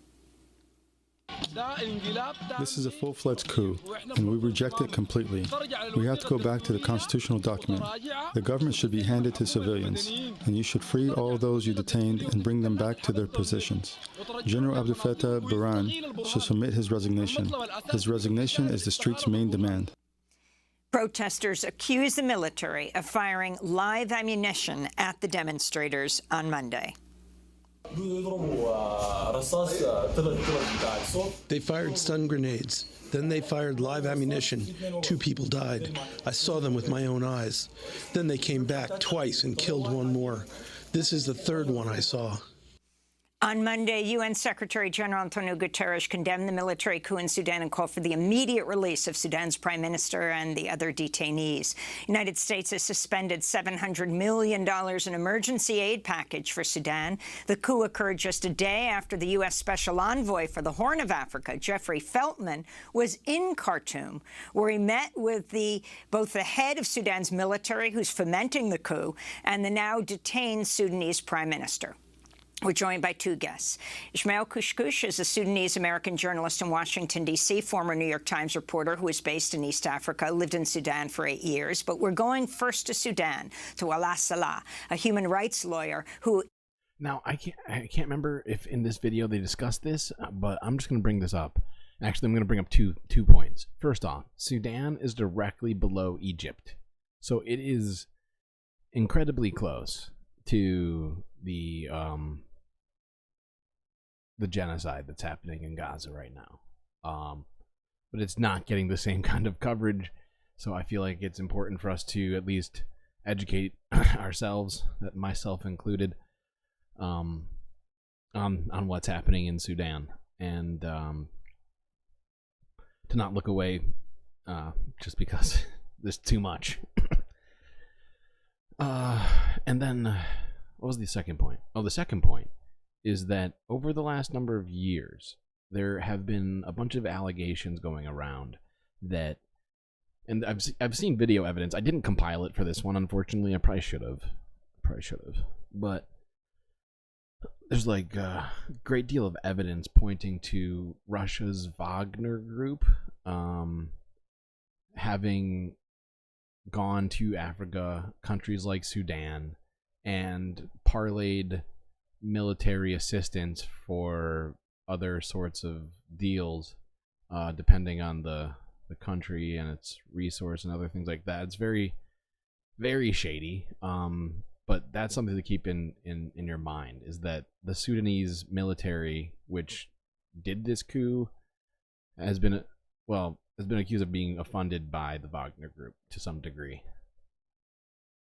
Based in Khartoum. Welcome to Democracy Now! Can you tell us what's happening on the ground? Voila. Yeah, sure. Can you tell us what's happening on the ground in Khartoum? Oh, right. I forgot this happened. So at the beginning of this, she's trying to get her to respond, but I think she must have her headset down, so she can't hear her. And so there's like a minute and a half or something like that of her not talking. So I was trying to see what's going on. There were just people. Wait, gotta go back. Over the last day. By 6:30 a.m., I think I was on the street and I was trying to see what's going on. There were just people coming out of their houses, chanting, general devastation and anger in the faces of almost everyone I saw on the street, and a total rejection of the coup. The protests grew bigger by around 12. Just before the statement by General Burhan. By the afternoon, once the numbers grew and it became clear to everyone that this is a rejected move, no one wants it. I still wonder who the Transitional Military Council, who are they going to rule? Because as far as I know, walking around Khartoum city and seeing videos from other cities in the country, no one is support of this coup. No one is in support of this move. Almost everyone had an issue with the government, but it never been, the alternative to have the military rule. People wanted a different government with different policies, but these are not military, because military rule is a regression. And I think that the past 3 years actually of a very dynamic political environment in the country, where people took the streets more than they went to schools and universities. It's became very clear that there are ways to connect from within the grassroots in the country. People, just citizens, are communicating with each other. The internet is out. Phone connection is very poor. I think one network is working. But still, people are going door to door, talking to each other, you know, encouraging each other to take the streets. What's going on in the city now, that almost every road and alley is blocked by a barricade that was put in by protesters. Very few cars are able to navigate, but mostly the movement is limited to same neighborhood. Bridges are closed. The borders between different cities are closed, so one cannot travel from Khartoum to other city even if they don't need to cross a bridge. So every city is totally isolated, and this is clearly a move to isolate citizens. But the experience that people have developed in the past years, you know, remember that we didn't have internet, we didn't have social media between December and April 2018 to April 2019. And we didn't have internet totally for over 3 weeks after the massacre in June 2019. So people have developed not only the resilience, but also the skills of communication beyond technology. That's Wala Salah, a human rights lawyer in Khartoum, describing to us what's taking place there. Ismail Kushkush is a Sudanese-American journalist. Okay. Hope you've learned something from that video. That was from 2 years ago, just a reminder. Now I have kind of set this up so that we can catch up, hopefully reasonably quickly. This is another Democracy Now! Video. Sudan fighting escalates, displacing 3 million in 3 months. This is from 8 months ago. So, would have been, I think, June? Or July? July? Whoops, that's not what I meant to do. There we go. This is Democracy Now!, democracynow.org, The War and Peace Report. I'm Amy Goodman with Juan Gonzalez.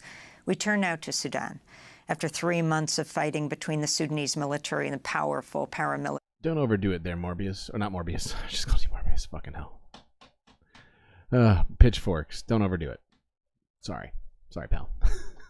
I'm not... He's... I don't think... You know, he is here. See, that's why. So many of you dragons that sometimes I just autopilot call you one of the dragons, and that's on me, and I feel bad about it. Force. The United Nations warns Sudan is on the brink of a full-scale civil war that could destabilize the entire region. Egypt is hosting a summit this week with the goal to, quote, develop effective mechanisms with neighboring countries to settle conflict. On Monday, Sudan's army-aligned foreign ministry rejected a proposal at a regional summit in Jeddah to deploy peacekeeping forces to protect civilians. The latest fighting is focused on Omdurman, a city just across the Nile from the capital Khartoum. That's a key supply route for the paramilitary rapid support forces. Sudan's health ministry said Saturday a strike by fighter jets in Omdurman left 22 people dead. The fighting first erupted in April in Khartoum and has now driven nearly 3 million people from their homes, including more than 700,000 who have fled to neighboring countries like Chad, where the World Food Programme says 20,000 refugees arrived just last week. This is their representative in Chad, Pierre Honorat. I've rarely seen such an important crisis with so little funding. It's a constant flow, and the ones that are coming now are in much worse situation than those who arrived in the first days. Many of those fleeing Sudan are seriously wounded. Survivors have reported a wave of sexual violence, ethnically targeted killings. This is a Sudanese refugee named Mokhtar, speaking to the United Nations Refugee Agency after he fled Chad, to Chad. I was shot in the back. I'm waiting for treatment. Sudan is being emptied of its population. Every day, we all fled to Chad. There have been many deaths in Sudan. Those who have arrived in Chad are fewer in number. This comes as a new report from Human Rights Watch documents the burned towns and villages in West Darfur and accuses the paramilitary rapid support forces and allied Arab militias of, quote, the total destruction of a town. I'm sorry, what? What the fuck are you talking about, Pitchforks? We need to send in the military? The Nile crocodiles are going to completely change the ecosystem of the United States. What in the heck? Oh my fucking god, what the hell? What the hell are you talking about? Alright, let's keep watching this video about genocide. And I'll look into the crocodile situation in the background. Jesus Christ. Oh, good to see public utility. Yep, you do what you gotta do. Lurk away. And executing dozens of people there. For more on all of this, we're joined by two guests. Marine Al-Nil is a Sudanese activist who's usually based in Khartoum. She's now joining us from Muscat, Oman. And in Cairo, Khalid Mustafa Madani is an associate professor of political science and Islamic studies, chair of the African Studies program, as well as the director of the Institute of Islamic Studies at McGill University in Canada. He's from Sudan. Let's begin with you, Professor. You're now in Cairo, actually, where these talks are taking place. Can you talk about what's happening on the ground and what's happening in Egypt? Well, on the ground, I think you covered it very well, Amy. First of all, thank you once again for this coverage. On the ground, as you said, the situation since early this month has really escalated. In terms of the capital city itself, of course, I think that gentleman that was interviewed in Chad put it exactly right. It's really a strategy of depopulation of the capital city, the complete decimation of the infrastructure, the complete absence now of food and medicine, the targeting and the destruction of food markets, and of course the kind of scramble on the part of both the militia and the Sudan Armed Forces, as you put it so well, to really try to monopolize supply routes as the stalemate between these two leaders really continues. So the struggle now here is to take over physically the territory of the capital city, but also, of course, to secure supply routes in order to continue this conflict, because both of them are, of course, devastating the country, but essentially not winning the war. In addition to that, since early this month, we've had, of course, unbelievable massacres, looting, all sorts of humanitarian crimes or crimes against humanity,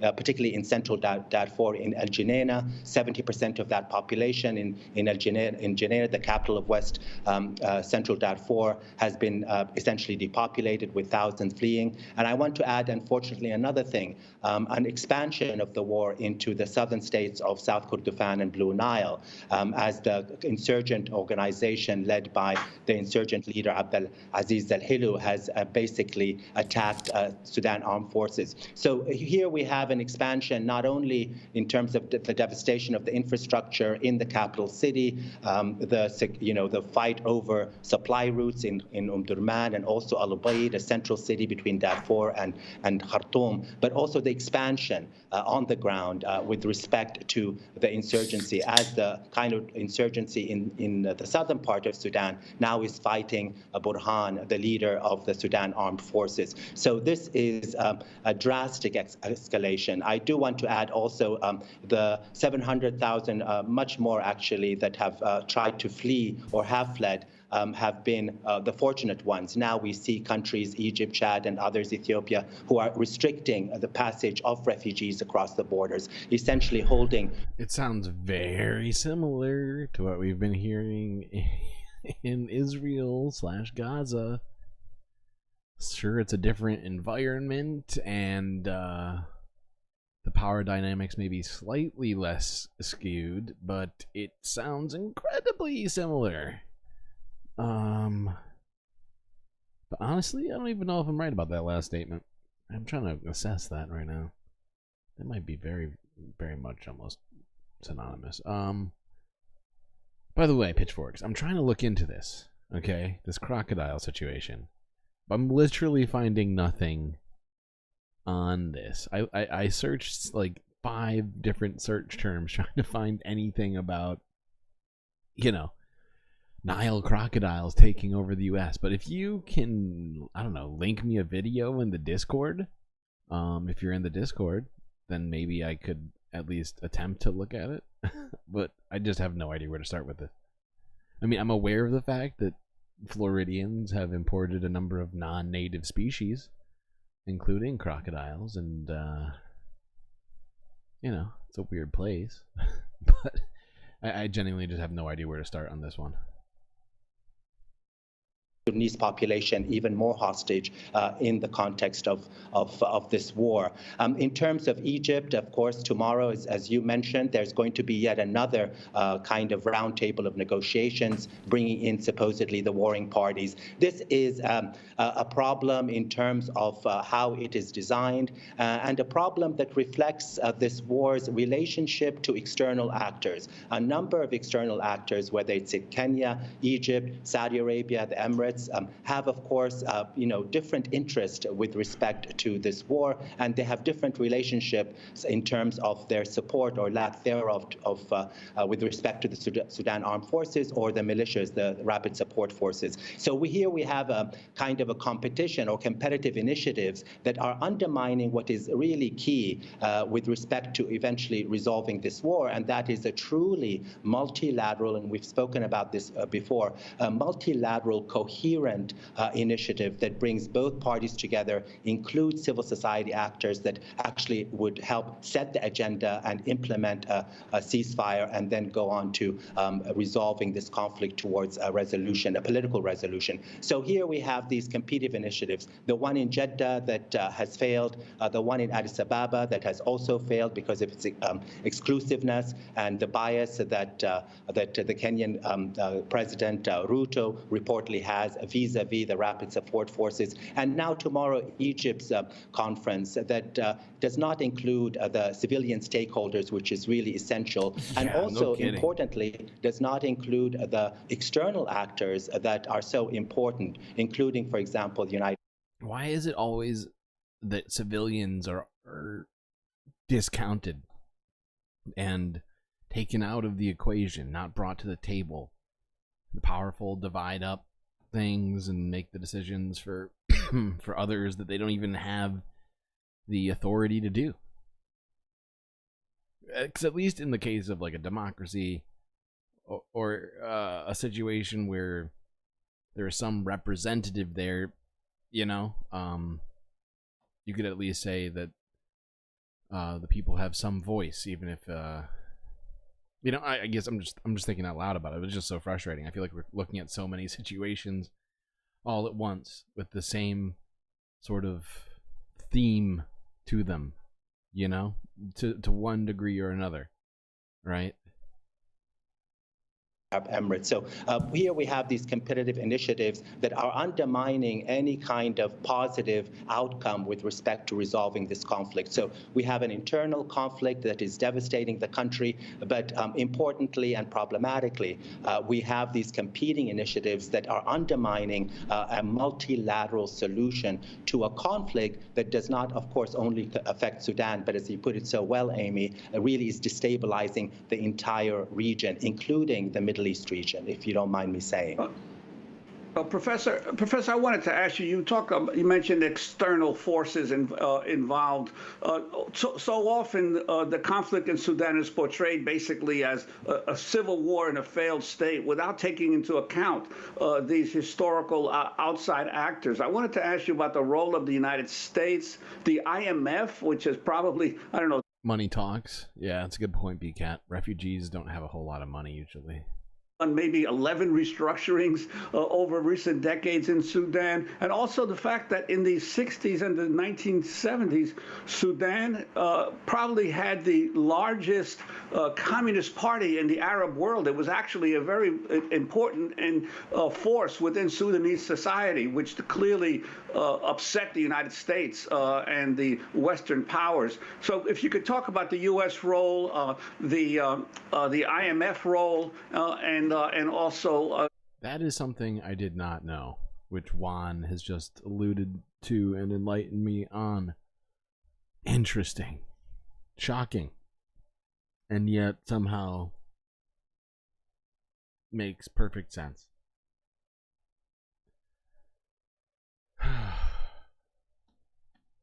Yeah, it's hard to be a leftist out there. This history that most people are not aware of. Yes, absolutely. The history of the Communist Party in Sudan and the transition from the Communist Party to an Islamist government that took over power in 1989 reflects not only Sudanese history, but the history of the region in general. And that is, by the early 1970s, the very sheer strength of the Communist Party led to the president or the dictator at the time, Jafar Nimeri, to purge the Communist Party from his ranks, from the military, and of course also from his one-party system at the time. This coincided with his kind of shifting his alliance, of course, under the pressure of the United States and Saudi Arabia from the kind of Soviet bloc at the time during the Cold War towards the U.S. camp. That is, of course, a policy or transition or transformation that is similar to many countries in Africa and the Middle East. In that context, the support on the part of the former dictator to the Islamist movement that took over power in the military coup in 1989 really coincided with two important imperatives that were at that time very important for the United States. One of them, of course, was to turn the Sudan into an ally of the U.S. and the Saudi Arabia, which is really important. And one of them was to implement neoliberal policies. It really was after 1989 when the Islamists took over power. Despite all the criticism of Islamism in recent years, during that period in the 1990s, there was a great deal of enthusiasm because the Islamist movement under Hassan Turabi and Umar Bashir, who was recently ousted, actually implemented draconian forms of neoliberalism under the, of course, auspices of essentially early on under the IMF and World Bank. That kind of policy was more corrupt than even neoliberal, and that is well known to Sudanese. In other words, even privatization policies really amassed the wealth and helped to build the deep state. So the turn towards being an ally with the United States. Privatization has decimated Africa. I feel like every single country has a story about outside powers coming in and privatizing things for themselves. States and, of course, Saudi Arabia, which is a superpower or regional power in the region, coincided with the implementation of neoliberal reforms under the government of the Islamist Umar Bashir at the time. That becomes really important. Through the 1990s, I don't want to rehearse all of Sudan's history, but just to bring us up to date, the United States was, of course, imposing sanctions because of Sudan's support of Osama bin Laden and Al-Qaeda and Islamic militants in the country. But they maintained intelligence cooperation with the regime, particularly after 9/11. So there was rhetorically, formally, an opposition to the Sudanese government as supporting terrorism. But at the same time, following 9/11 and the bombings in Kenya and Tanzania in the late 1990s, actually intelligence sharing continued. So there was always this relationship of cooperation on the intelligence kind of files. And that is something I think many people, particularly in the United States, are not aware of. Following the revolution of 2018, the United States did, belatedly take a position to support a transition to democracy. But here, although that seems very positive, the lack of inclusion during the negotiations of legitimate civil society for. Gotta say, 2018 is ridiculous. How do we stay involved in a situation that long and not support democracy? And that's supposedly our only reason for hegemony and military base after military base all over the world. It just makes no sense. Like, every country that we have ever been involved in should essentially have a democracy by the way of our own thinking. And I'm not necessarily referring to people in here, but more so the government itself. Including the resistance committees. To make a long story short, the exclusion of the young people who actually brought down the dictatorship of Umar Bashir in 2019 from the negotiations, that exclusion almost determined or was over-determined the failure of the negotiations, and also highlighted or actually promoted the strength of Burhan, the head of the military, and Hemeti, Mohammed Hamdan Dagalo, into into the main players following the revolution, sidelining the civil society groups and the resistance committee and the youth that actually empowered and were responsible for the revolution. If you will follow the logic, if you don't mind me saying, you will see that these negotiations occurring currently are following the same fatal mistakes. A, by not including the key civil society actors and those in the ground who are really the only ones who can implement any ceasefire and build peace in the different communities and eventually transition the country to civilian democracy. And of course, B, not including all of the major stakeholders regionally who have vested interest in Sudan, without which they will play as all act as spoilers. That is, supporting one militia or supporting the militia or supporting the army. And so here we see the same mistakes that the U.S. has played, not only in terms of promoting a neoliberalism that ended up undermining the economy of Sudan, but also helping to build a deep state that is now being sanctioned, ironically, by the U.S. Treasury Department. Certain corporations are being actually sanctioned to stop this war being fueled on both sides. Ironically, these corporations really flourished under the policies of quote-unquote neoliberalism, if that makes any sense. But it makes 100% sense. Full sense. Okay. I think we're up to... No, not quite. This story is from DW. This is from 1 month ago now. Getting very close to present, though. Sorry it's dragging on a little bit, but it is honestly something that I am personally deficient in knowledge on, and I find it very informative, especially these Democracy Now! Videos. It's hard to stop them, but I've managed to at least cut out 7 minutes. So let's go to this next one. A journey into a forgotten conflict. Fuck. That is so loud in my ears. Let's try that again. Good God. How about here?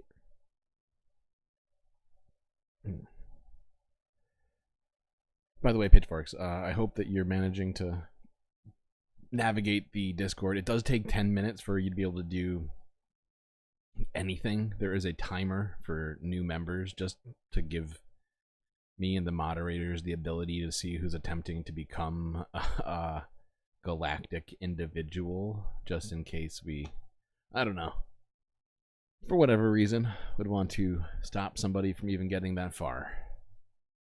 So you do have to wait, whatever, 10 minutes, I believe, to actually accept the rules and then be able to post. A journey into a forgotten conflict. You know, they don't have anything.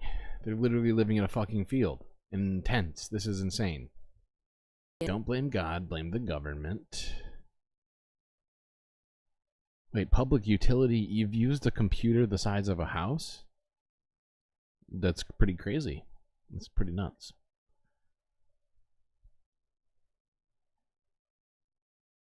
That's what he or she said.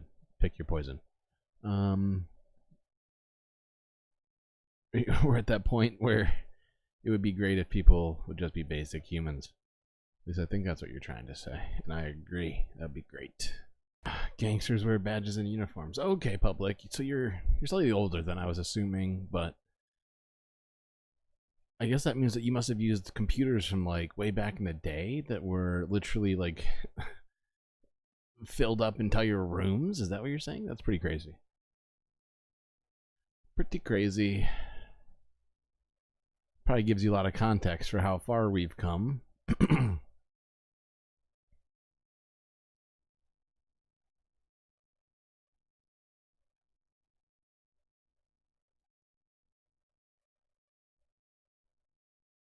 Okay. Now this is another video. I haven't watched the whole thing. I watched like half of it. And we're not going to watch the whole thing. But this is from literally 7 hours ago. This was like the most recent video I could find on it, honestly, when searching. that seemed reasonably well researched and whatnot. So this is a guy by the name of Professor James Kurlindsey.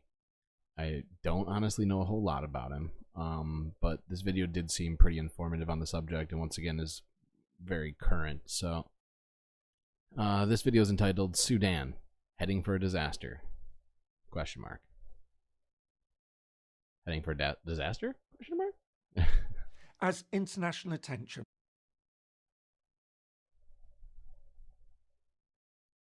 remains firmly focused on Gaza and Ukraine, fears are growing about the deteriorating situation in Sudan. Racked by a fierce civil war that's escalated dramatically over the course of the past year, the country is rapidly becoming the world's worst humanitarian crisis. But while millions have been displaced and many millions more are now facing starvation, many observers are now calling it a forgotten war. So, what exactly is happening in Sudan, and why is urgent action so desperately needed? Hello and welcome. If you're new to the channel, my name is James Kurlindsey, and here I take an informed look at international relations, conflict, security, and statehood. Why do some conflicts receive widespread international attention and yet others don't? This is a question that many observers of international relations often ask. Sometimes it might be because a situation touches on geopolitical factors or directly involves a great power or one of its close allies. At other times, it may have economic effects, such as disrupting trade routes or access to vital resources, or it may be because it threatens to spread, becoming a regional or even international war.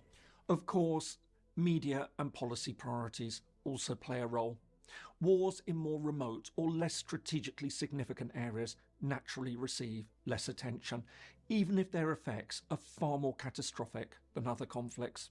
Meanwhile, sometimes a conflict that initially attracts widespread news coverage will disappear almost entirely from the news agenda. Sudan is an excellent case in point. While international attention is focused on the conflicts in Eastern Europe and the Middle East, the country is becoming the world's worst humanitarian disaster. And yet, I'm just going to point out that this is one thing that I feel like I've been trying to do on this channel, is to make sure that we focus on all the stuff happening out there. And it leads me to go all over the place, almost every single stream, and be constantly looking at all sorts of different sources, literally not all day, but it feels like it sometimes. And, you know, that I hope that we can manage to do to some degree. You know, what just happened just now? Something crazy just happened over here.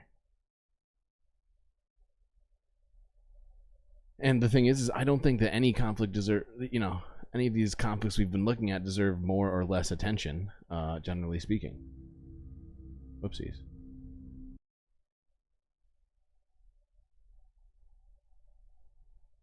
Outbreak of the civil war received considerable media coverage. The situation is now receiving next to no international attention. The Republic of Sudan is in northeast Africa, covering 1.8 million square kilometers or 720,000 square miles. It's the world's 15th largest country. The Red Sea runs along its eastern coast, and to its east is Eritrea. Ethiopia and South Sudan are to its south, and the Central African Republic, Chad and Libya are to its west. Egypt lies to its north.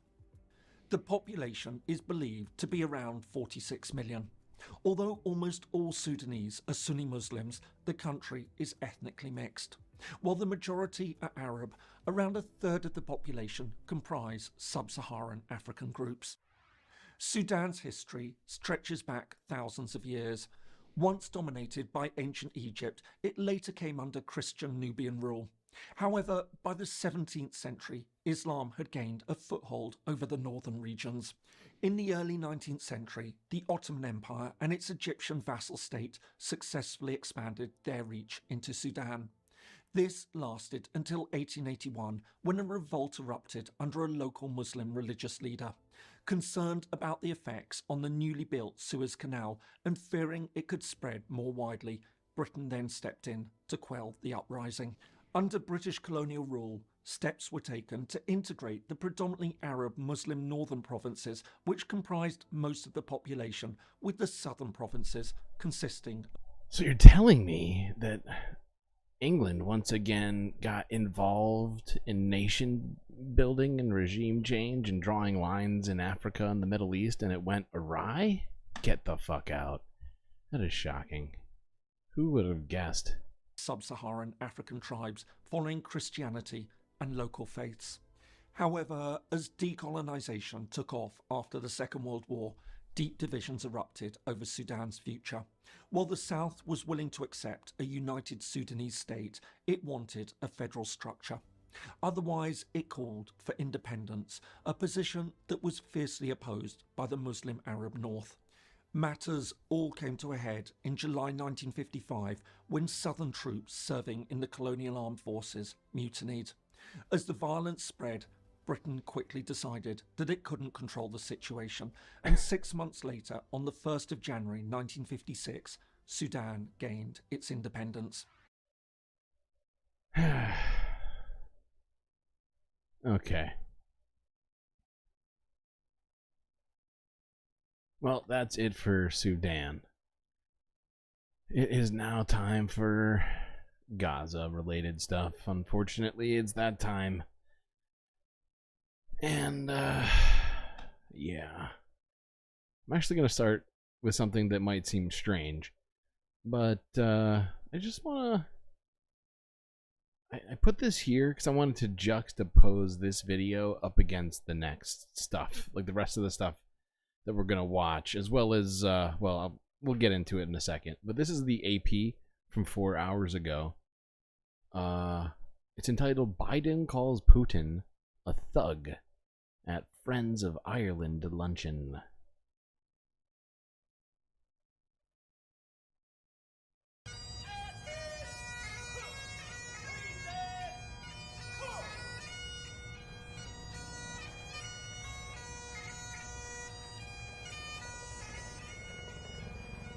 Because no matter how much we debate, no matter how much we disagree, we always have been able to come together as friends of Ireland. And, you know, the friendship goes back centuries. But today is an important period, an important milestone. Nearly 100 years of diplomatic relations, Taoiseach, and every 100 years of Ireland and the United States. But I'm deeply grateful for Ireland's unwavering humanitarian aid to the people of not only Ukraine, but also Gaza. I'm committed to continue to do our part.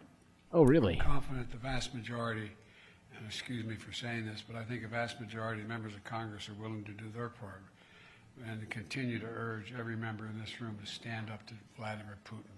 He's a thug. He's a thug. And certainly at this time... I'm not going to listen to Mike Johnson talk, but you saw that. Without any hesitation, he called Vladimir Putin a thug, which I wouldn't disagree with, but just think back to all of the sort of rhetoric that he's used about Israel, about Benjamin Netanyahu. It's all been very calculated, very toned down, just sort of like, hey, how's it going over there? Not good, it seems like. Maybe you could be better, you know? And it's just the dichotomy of the two seemed just so stark and kind of frustrating. Why do you find the sound of bagpipes memorable? It's a good question. It's a very specific sound. Very, like it breaks through a lot of stuff, right?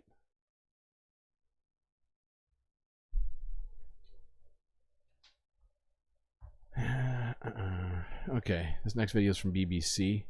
Gaza officials accuse Israel of shooting at Palestinians. Now, let's turn to the situation in the Middle East, and officials in Gaza have accused Israeli forces of shooting at a crowd of Palestinians waiting for aid in Gaza City, saying that at least 20 people have been killed. The Hamas-run health ministry says more than 150 others were injured. The Israeli military says it did not open fire. Meanwhile, a jetty has been built on the Gaza coastline, which is thought will be used to offload aid from the Open Arms charity ship. That's the jetty we're talking about? What the fuck? What are you talking about? That? That's just a bunch of dirt. That's... Oh my god. Oh, it's breaking me. I feel like I'm taking crazy pills. What in the fuck? Okay, This cool. satellite image was taken on Tuesday. You can see Whoa, don't do that. Don't do that. Not cool. built on the Gaza coastline, which is thought will be used to offload aid from the Open Arms charity ship. This satellite image was taken on Tuesday. You can... Okay, this is bugging me.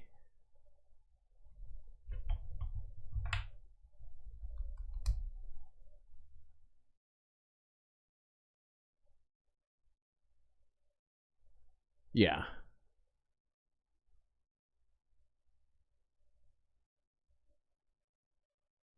This is just bugging me. So this is happening. Where is it? I just Googled jetty.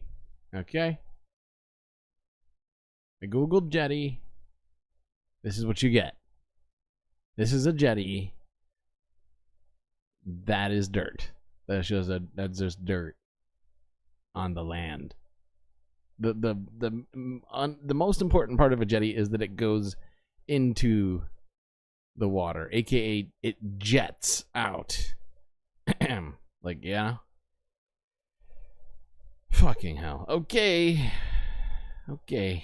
There, the earth being piled out over the beach. And this satellite image was taken a few hours later on the same day. You can see the jetty extending out into the never sea mind. with what appears I to take be it back. a That's a road jetty. leading towards Kind of. it. Yeah, When never the mind. Open Arms ship does eventually dock, it will start to distribute a cargo of 200 They tried their tons of best. food No, you're and right. And it finally wound up looking kind of like a jetty.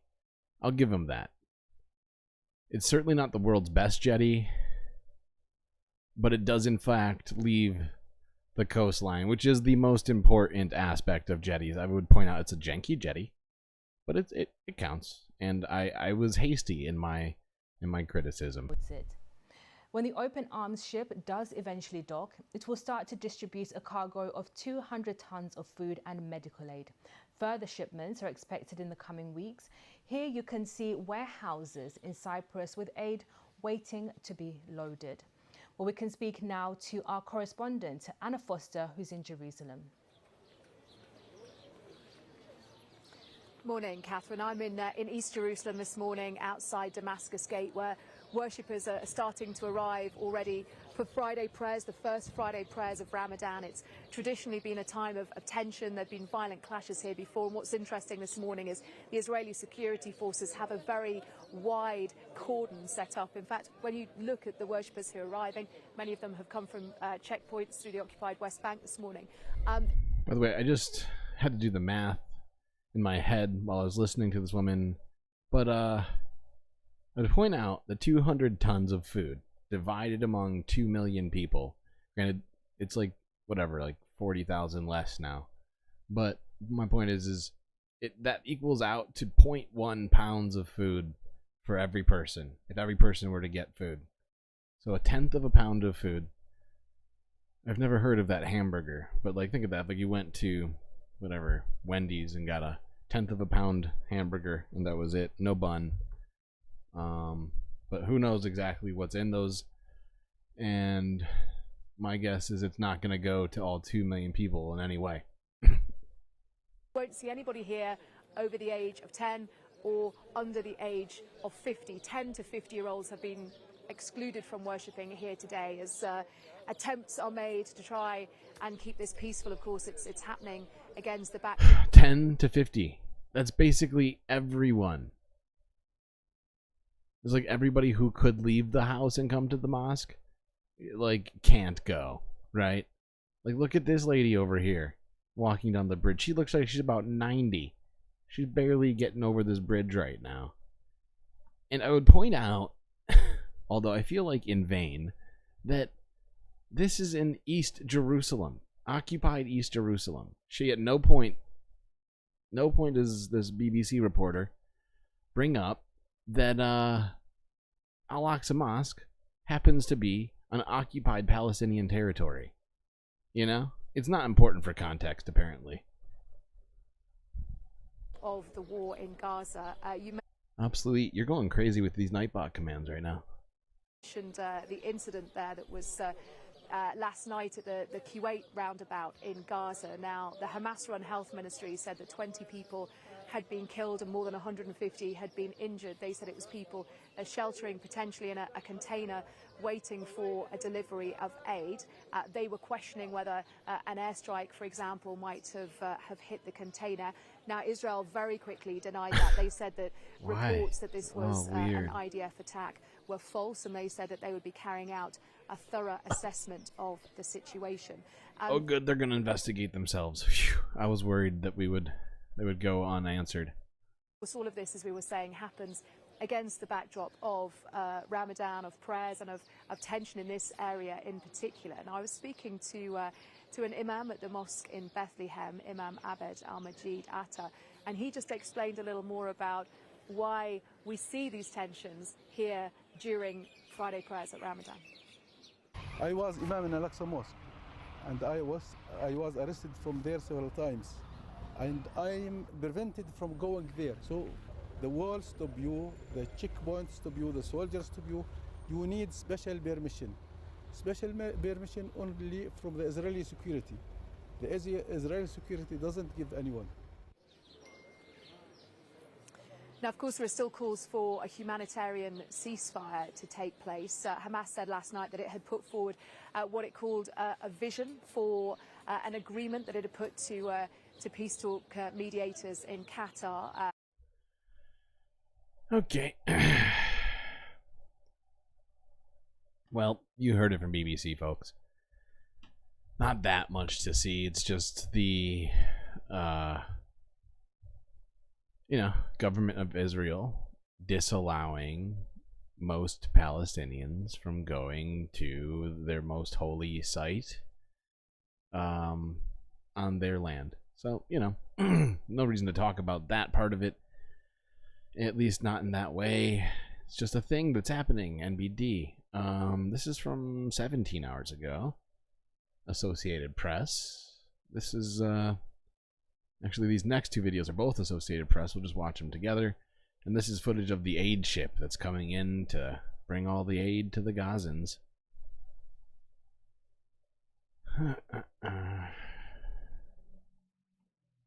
The aid that's not even a drop in the bucket, as who was it that said that last night?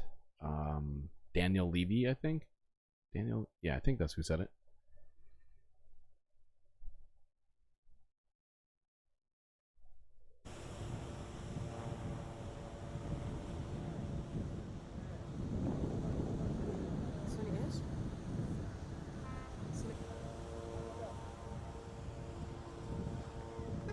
Yay! PR time. We're doing it. We're saving the Palestinians for 1 hour.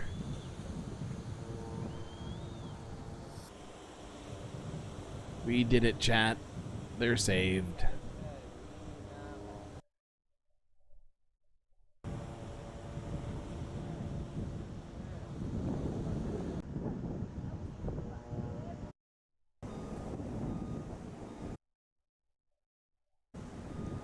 Oh, right. This next one, this video right here is essentially the same footage, almost. You can see it's closer, but this shows Israel striking the area where the ship is coming to land.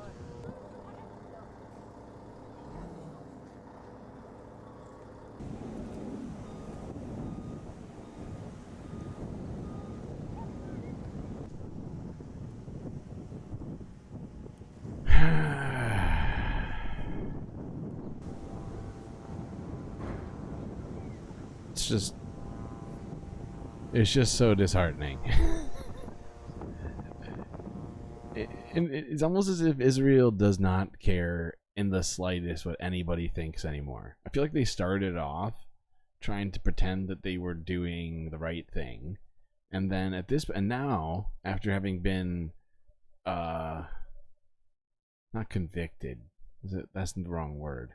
But having been found of probably committing a genocide at the ICJ, and having even America kind of starting to talk shit about them, they're just like, fuck it. I don't even care how it looks. We're gonna just bomb the area where the aid's coming, even if it just makes us look like literal Nazis. No big deal. Fuck it. Might as well.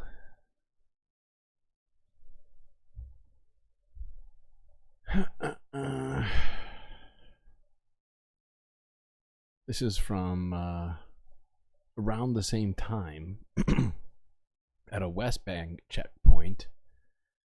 This is from Al Jazeera English.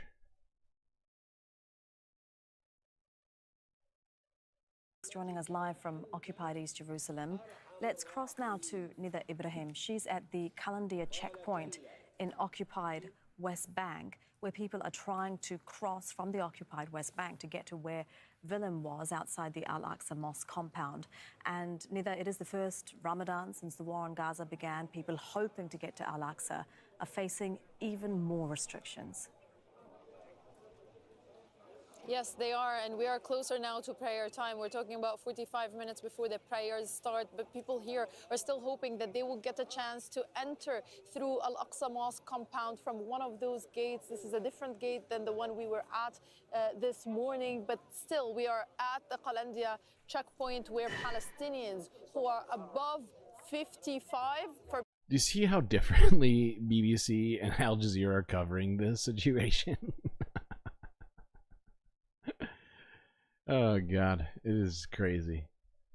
And above 50 for women can enter, but only if they have a valid entry permit. This is basically a new restriction that has been imposed by the Israeli forces that hasn't been imposed earlier. And Palestinians were saying that some of them, they didn't even know that they needed that valid permit. So they're trying, other people are just trying their luck, saying maybe the soldier will let them in. But indeed, we've seen people being turned away, and we're seeing also Israeli soldiers surrounding the area here. So it remains a tense situation for the Palestinians who are waiting to see if they can get inside. Again, when it comes to women in previous years, they did not have age restriction when it comes to praying at Al-Aqsa Mosque compound. Now they do, and they have to be above 50, but men used to be, needed to be older than 40 or 45 to be allowed in. Now they have to be above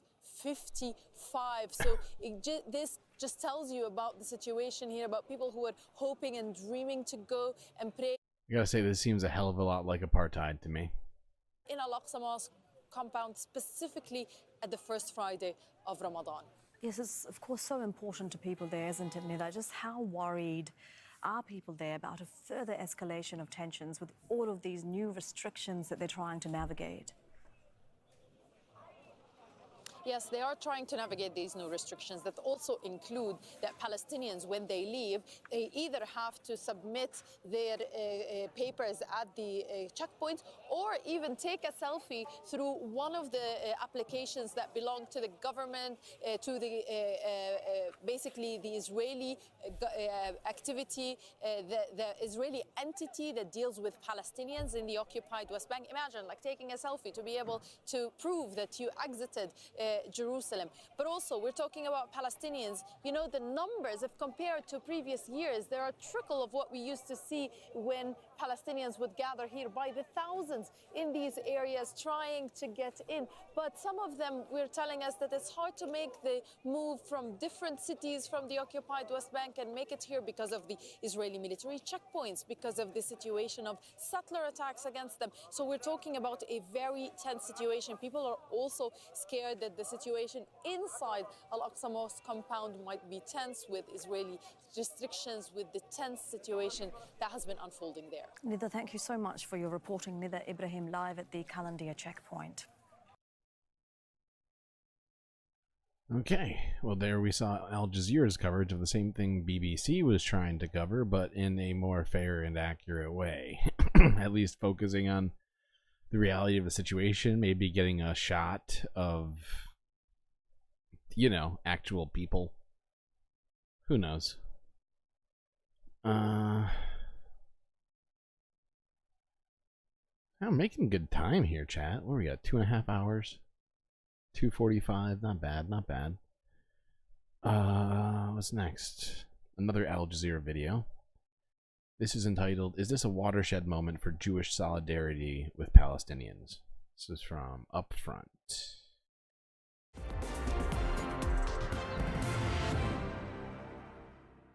Since October, Jewish communities around the world have mobilized in solidarity with Palestinians, calling for an end to Israel's brutal campaign in Gaza.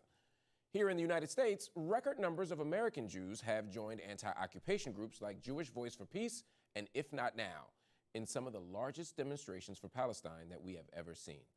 Many have noted that even before October 7th, a growing number of Jewish people across the diaspora have been questioning not just the actions of Israel's government, but the very idea of a Jewish state, especially one that comes at the expense of Palestinian lives, Palestinian freedom, and Palestinian self-determination. So are we seeing a significant shift within Jewish communities when it comes to Israel and Palestinian liberation? And is there an opportunity for lasting change? Joining us to discuss is Rabbi Alyssa Wise, founder of Rabbis for Ceasefire and former co-executive director of Jewish Voice for Peace. And we're also joined by Eva Bargwart, national spokesperson for If Not Now. I want to thank you both for joining me up front. Rabbi, I'm going to start with you.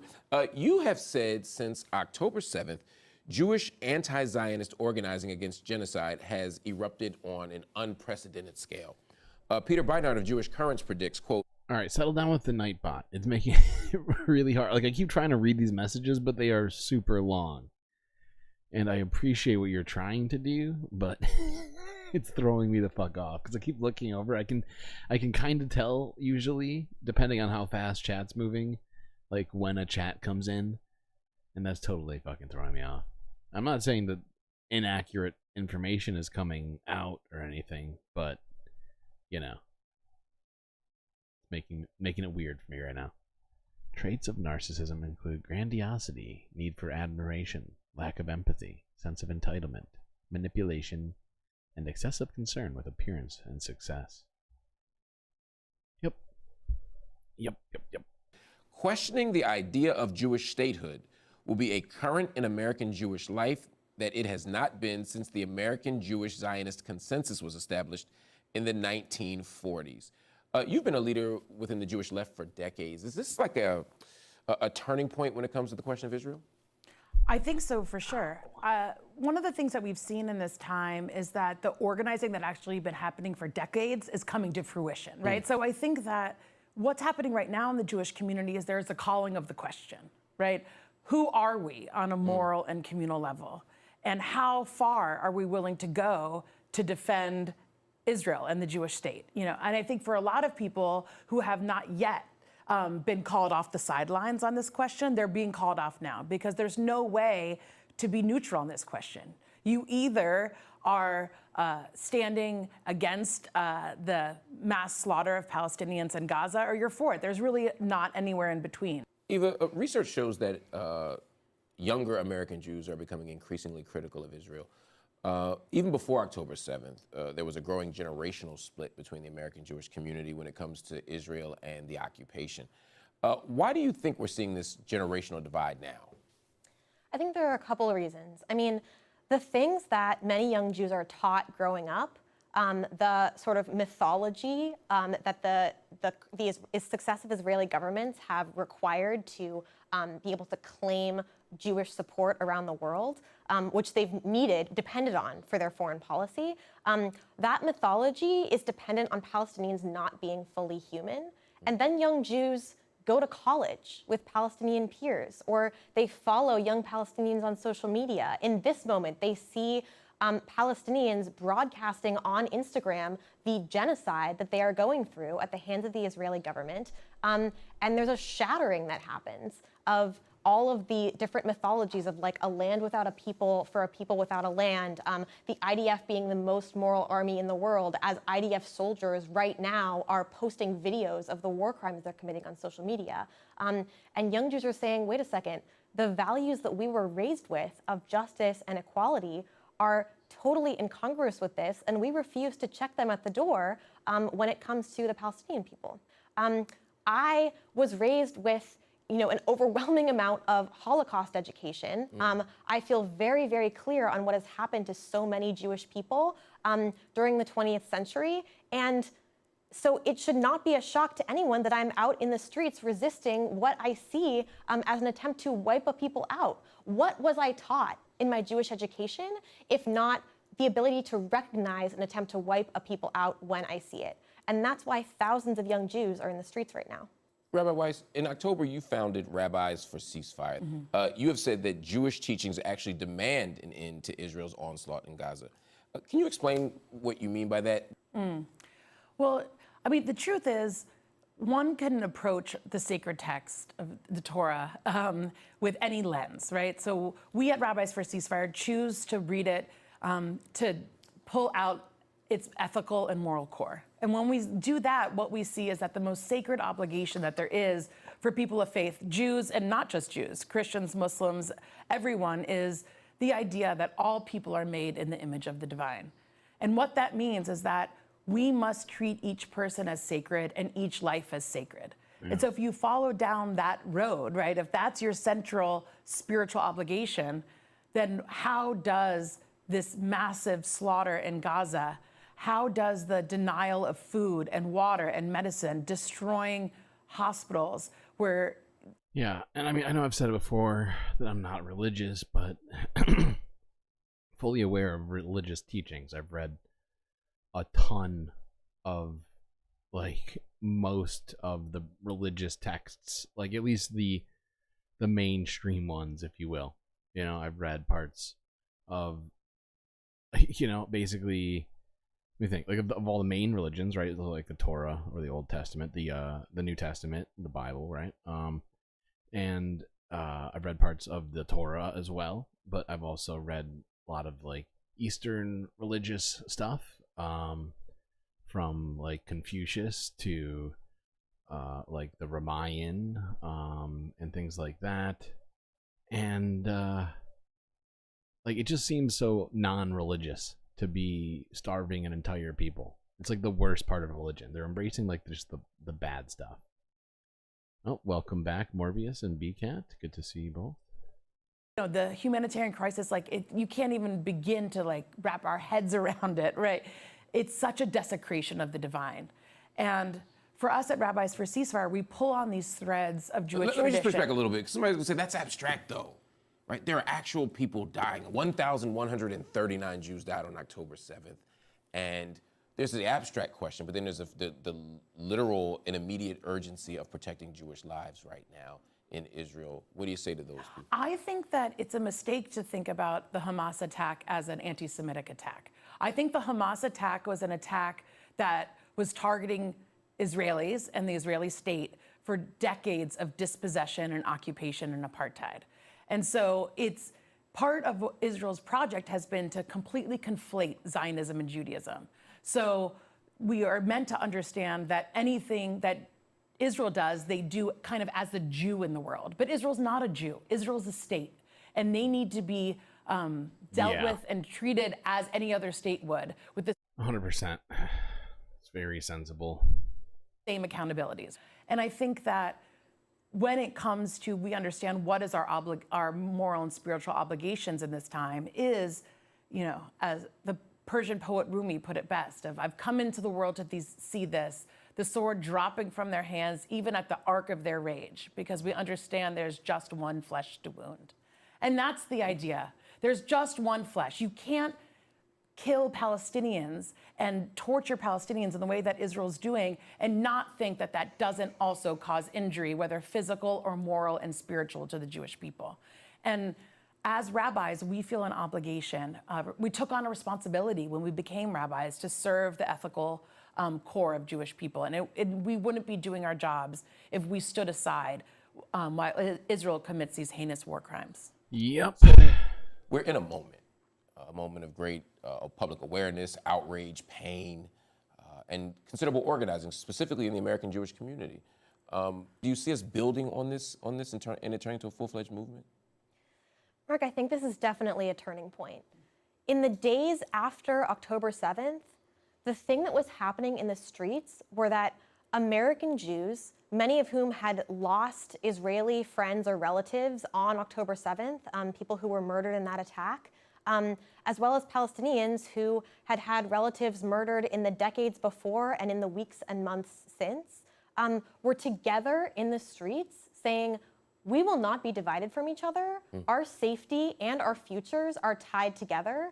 This is not about sides. This is about humanity and whether or not we can have a shared future as humanity, and against a U.S. foreign policy that was, sending bombs to the Israeli government ostensibly on behalf of Jews, with Jews in the streets alongside Palestinians saying absolutely not. This is the total and complete breakdown of the idea that you can have Jewish safety at the expense of Palestinians. Yeah. And the alternative is... I mean, that's a disgusting premise to start with, to begin with. It should never be the case that one group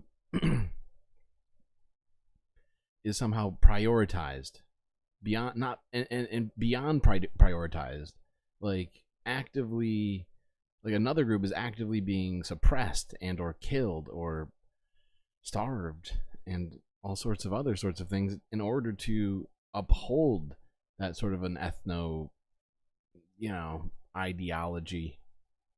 Urging in the streets where people are saying, actually what we need is equality and justice and freedom for everyone. We need safety for everyone, and that's how we'll secure a thriving future for all. Rabbi Wise, what do you say? One of the things that I'm watching carefully now in the past couple of weeks is how more and more people are calling for ceasefire, right? Those who have stood on the sidelines for a long time, right? It's been very troubling to see that it's not just the right wing, but the middle, the center of the Jewish community has gone along with this war. A lot of liberal organizations attended the war rally that happened in November, where John Hagee of Christians United for Israel spoke, and at a certain point, the crowd was chanting no ceasefire, right? But somehow that is more palatable than being on the side of peace, right? And they have stood against it. So I think that I'm pretty sure John Hagee's the guy who said that the Jews need to be massacred so that the Bible happens. I forget. I think that's him, though. Reckoning that is in the Jewish community is going to take years to resolve, but I think those that are calling for ceasefire now are doing so very carefully to not align themselves with the broader peace movement. And I think they do that at their own peril, because in this time, up until this point, there has been, at least within, for example, the Christian community, a kind of what Mark Ellis dubbed an ecumenical deal, where in exchange for forgiving Christians for the guilt of their role in the Holocaust, Christians go along with support for Israel. But this is a time of breaking of that, because there is a moral limit, right? Those kinds of commitments can only go so far, but when Israel crosses a line, which as they've gone way beyond crossing a line at this point, people are no longer going to be willing to stay silent on their critique of Israel, which the Jewish community demands for peace and interfaith relationships. So I think we're going to see a total reworking of the ways that alliances are working across faith, across race, across movement in the wake of this. I do hope that's true. And I really do hope that I can somehow help to foster that sort of thinking, where we don't have to, we all have to be the same to have the right goals together. We don't have to look the same or have the same religion or ideas about religion, as long as you don't take your religion too far, right? Because I think that's something we push back on constantly around here, is taking religion too far, which I think happens not only in this country but most countries in varied ways. I feel like we're constantly looking at like religious like bullshit from like one degree or another, like from the Supreme Court all the way to Myanmar and India or whatever. What's next?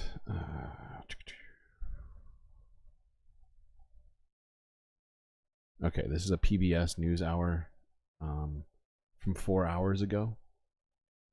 And this is, when I saw this title, I was like kind of thrown by it, as I was like, I had to read it twice. but it's entitled U.S. Skeptical that Israel can protect Gazan civilians as Rafah assault looms. I'll say that again since I messed it up. U.S. skeptical that Israel can protect Gazan civilians as Rafah assault looms. Skeptical. What? I feel like I'm taking crazy pills. Where did this language come from? I'm so confused. Feels like in like a week's time they have shifted the narrative from Israel can basically do whatever the fuck it wants to like, oh geez, Israel's really, really fucking up and we're super against it. Just like thrown. Today, Israeli Prime Minister Benjamin Netanyahu announced he had approved plans to assault Rafah in southern Gaza, where more than half of all Gazans have fled. But that warning arrived as Netanyahu and international mediators also acknowledged that negotiations for a ceasefire had advanced. Nick Schifrin is here now to break it all down. Nick, good to see you. Thanks, Alma. So let's begin with that plan for Rafah. What do we know? So Netanyahu met first with his war cabinet and the larger security cabinet. You see them right there. And they approved a plan to assault Rafah and move the majority of Gazans out. Now, they didn't release any details, but you can see the problem right there. More than half of all of the Strip is living in Rafah. And the military earlier this week said they would move to, quote, humanitarian islands. Again, no details of what that actually means. Now, Israeli leaders are unified about the need to go into Rafah because they say Hamas's final 4 battalions are based there, and they believe that defeating those battalions militarily is the only way to actually win the war. But the U.S., frankly, is deeply skeptical that Israel is ever going to come up with a plan that will actually protect those 1.4 million people in Gaza, as you saw reflected by Secretary of State Tony Blinken today. We have to see a clear and implementable plan, not only to get civilians out of harm's way, but also to make sure that once out of harm's way, they're appropriately cared for with shelter. Wow. We need. That's an imperative that he just used. You know? I don't know if you're hearing it, chat, but it just feels like things have changed. With food, with medicine. I'm so confused. Let me hear it again. I think I'm losing my mind. We have to see a clear and implementable plan, not only to get civilians out of harm's way, but also to make sure that once out of harm's way, they're appropriately cared for with shelter, with food, with medicine, with clothing, and we've not yet seen such a plan. But the U.S. also understands that Israel is serious about going into Rafah, and that's what is leading to such a huge push right now to try and get that ceasefire done. And the negotiations for that ceasefire, we mentioned they do seem to be moving along. Where do they stand? So Hamas has submitted a counter-proposal to the latest Israeli and international proposal, and a regional official tells me that it actually advances in 2 significant aspects. The fact that Hamas is now asking that the permanent ceasefire can be negotiated after the first round of release of hostages. They have been saying that that permanent part of the ceasefire needs to be guaranteed before they released any hostages. And Hamas is willing to release female Israeli soldier. Now, the overall framework for the negotiation is, as we've been reporting, Hamas would release 35 to 40 female, elderly, and sick hostages. In return, Israel would cease fire for 6 weeks, increase humanitarian aid into Gaza, and release Palestinian detainees. Now, where the 2 sides still have gaps, Israel is objecting to the number of Palestinian detainees that Hamas is demanding, and they are rejecting Hamas's desire for how Gaza residents would return to their homes in the north. Now, publicly, Netanyahu is calling Hamas's demands, quote, unrealistic and ridiculous, but the fact is that he's sending his negotiators to Doha to continue negotiations this weekend. Nick, meanwhile, all of this is unfolding during the Muslim holy month of Ramadan. What does that mean for how negotiators, how people here in Washington and the Arab allies are working towards a ceasefire? They are looking at one fact, and that is that the UN says 1/4 of Gaza is on the brink of famine. It is the humanitarian crisis Congress that is really leading these efforts. And there has been a big increase to try and get humanitarian aid in, especially this week, perhaps most publicly by ship. Just today, a World Central Kitchen ship landed in Gaza, delivering 200 tons of rice, flour, and other food. Another ship is right behind it. The U.S. dropped its 11. Yeah, and remember, like, if a ton's 1,000 pounds, that's 200,000 pounds of food divided amongst 2 million people who all need food. Imagine if they started 5 months ago. Seriously, it infuriates the shit out of me. And it's kind of the same vibe of the whole Roe v. Wade thing. Not that I don't think we should get something done about it, but it's like, it's fucking killing me. Like, this sort of inexcusable lack of action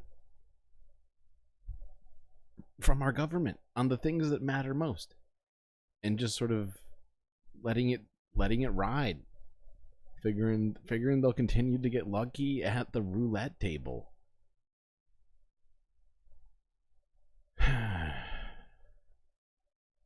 Okay, these Nightbot messages are really taking over the chat. Airdrop of food today, but international organizations say there is no replacement for trucks. Hundreds and hundreds of humanitarian aid trucks need to get into Gaza, they say. Now, Israel says there are no restrictions on trucks, and they blame the lack of aid on UN capacity. But those international organizations are blaming Israeli restrictions. And that lack of aid, of course, also that 30,000 death toll, according to the Hamas-run Gaza Health Ministry, is really pushing for international pressure on Netanyahu. And that international pressure here in the U.S. perhaps crescendoed yesterday. We saw in the Senate Majority Leader Chuck Schumer calling for new... Yeah, and it's, once again, it's real crazy because he's like in the top 10 of pro-Israel money recipients. Elections in Israel, saying that Netanyahu had, quote, lost his way. And today, President Biden essentially endorsed Schumer's call. Made a good speech, and I think he expressed a serious concern, shared not only by him, but by many Americans. Netanyahu's allies were furious about Schumer's speech. Likud, Netanyahu's party, even had to say, quote, Israel is not a banana republic. But the fact is that Israeli polls are saying that the majority of Israelis want early elections, and if they were held today, Netanyahu would lose. Congressional officials tell me that Schumer's speech basically gives President Biden a little bit of top cover among people who are traditional supporters of Israel if the president decides to finally condition military aid, which... Okay, yeah, and he hasn't. But it would be nice if he did condition military aid and or just cut it off completely. I don't even see what the problem is there. At this point, with the ICJ saying that they're probably committing a fucking genocide, I have no idea how you could possibly have a good reason that you're telling yourself that would continue you to like allow them to have more weapons. It is fucking stupid. Why does she think what? Oh. My dog's, your anti-vax sister tells you people can last a year without food. What people? I think even if you were like incredibly obese and you weighed like 500 pounds and you went without food, I think you still would die. I don't know how long it would take, but you're still gonna die. Everybody would die in a very much shorter time frame than a year. I don't know the exact time frame just because it is one. You do want to watch it. Okay, yeah, we can do that.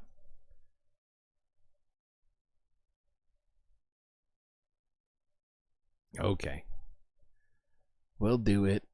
It's all right. You know, hey, you know, just like with a Goosebumps book, this stream you can go back and you can make the right decision. Unlike in real life. Okay, let's do it. Let's fucking do it, chat. We're only 4 hours in. No big deal. Just 2, 3 in the morning or something. And then your description of the sex. All right, we're not going to start with the yelling. We're not going to start immediately with the yelling.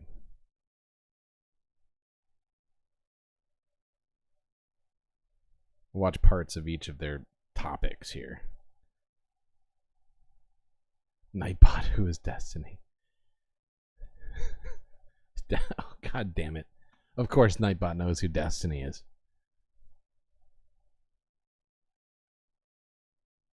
First-person shooter game developed the popular online multiplayer first-person shooter. Wait, what? Oh, no, I take it back. It thinks Destiny is Halo. Or whoever made Halo. It's basically the same thing. Oh my god. Okay, yeah, you know what, Nightbot? That's right. That is Destiny. That's the correct answer. That's the correct answer.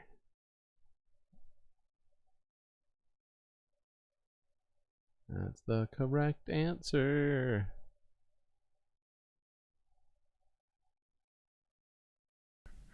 And the ball was thrown into the court of the United Nations.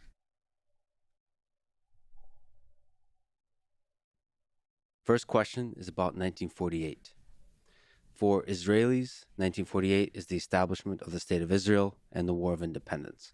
For Palestinians, 1948 is the Nakba, which means catastrophe, or the displacement of 700,000 Palestinians from their homes as a consequence of the war.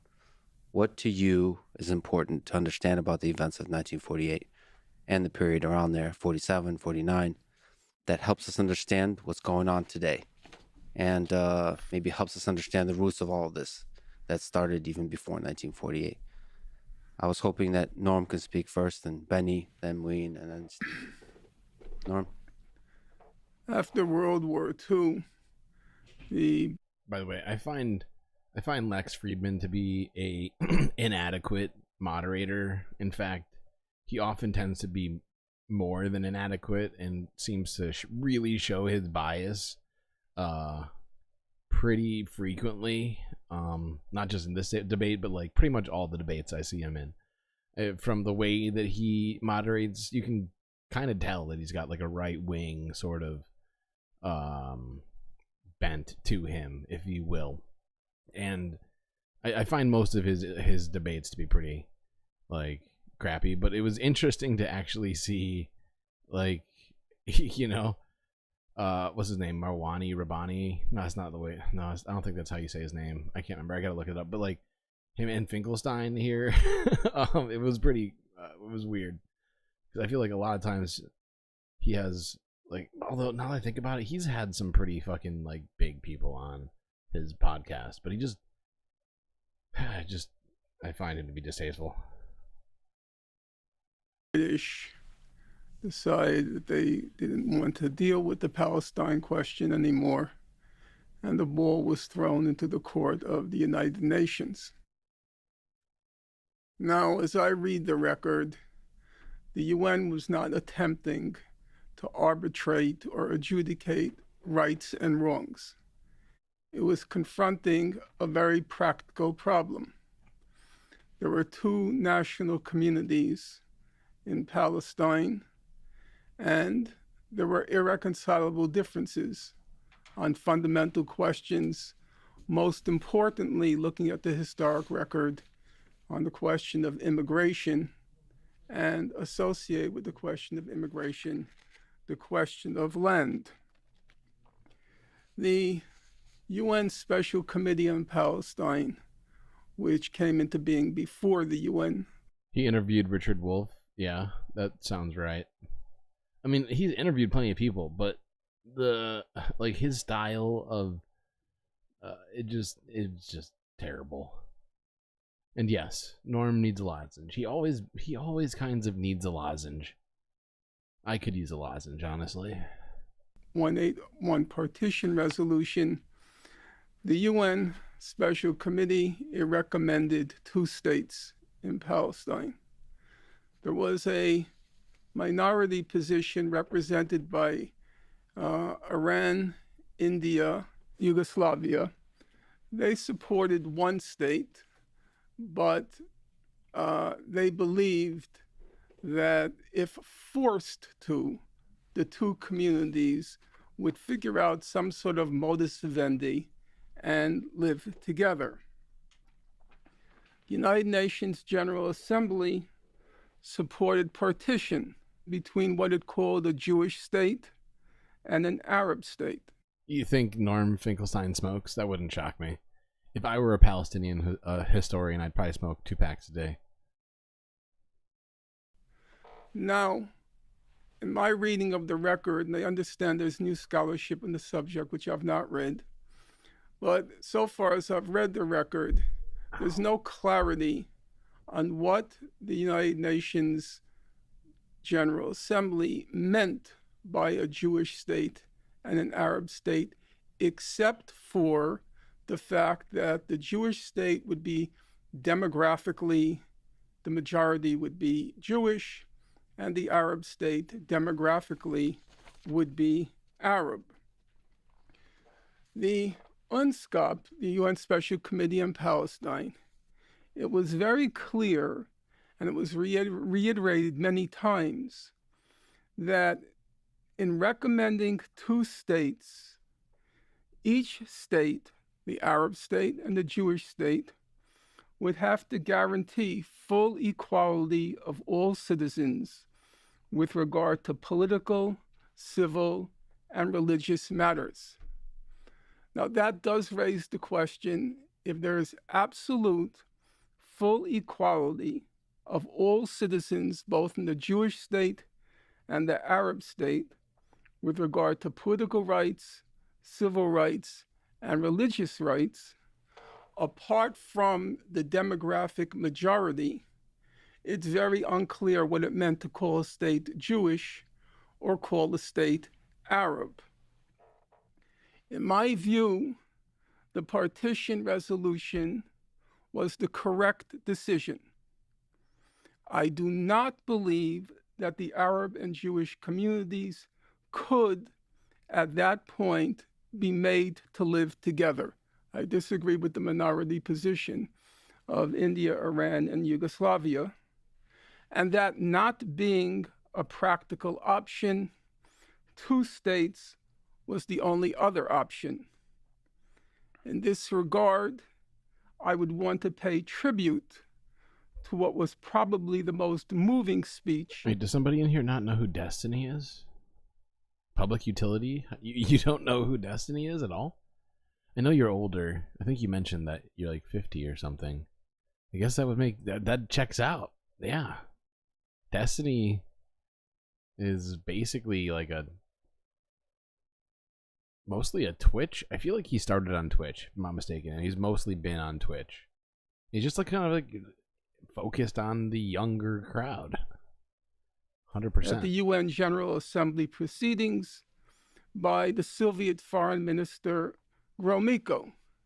I was very tempted to quote it at length, but I recognized that would be taking too much. I've never like subscribed or followed Destiny on any of his on any of his channels, but I've been aware of him. It's like almost, I feel like it's almost impossible to not be kind of aware of him if you're involved in politics and you're under 40, I guess. I'm trying to think.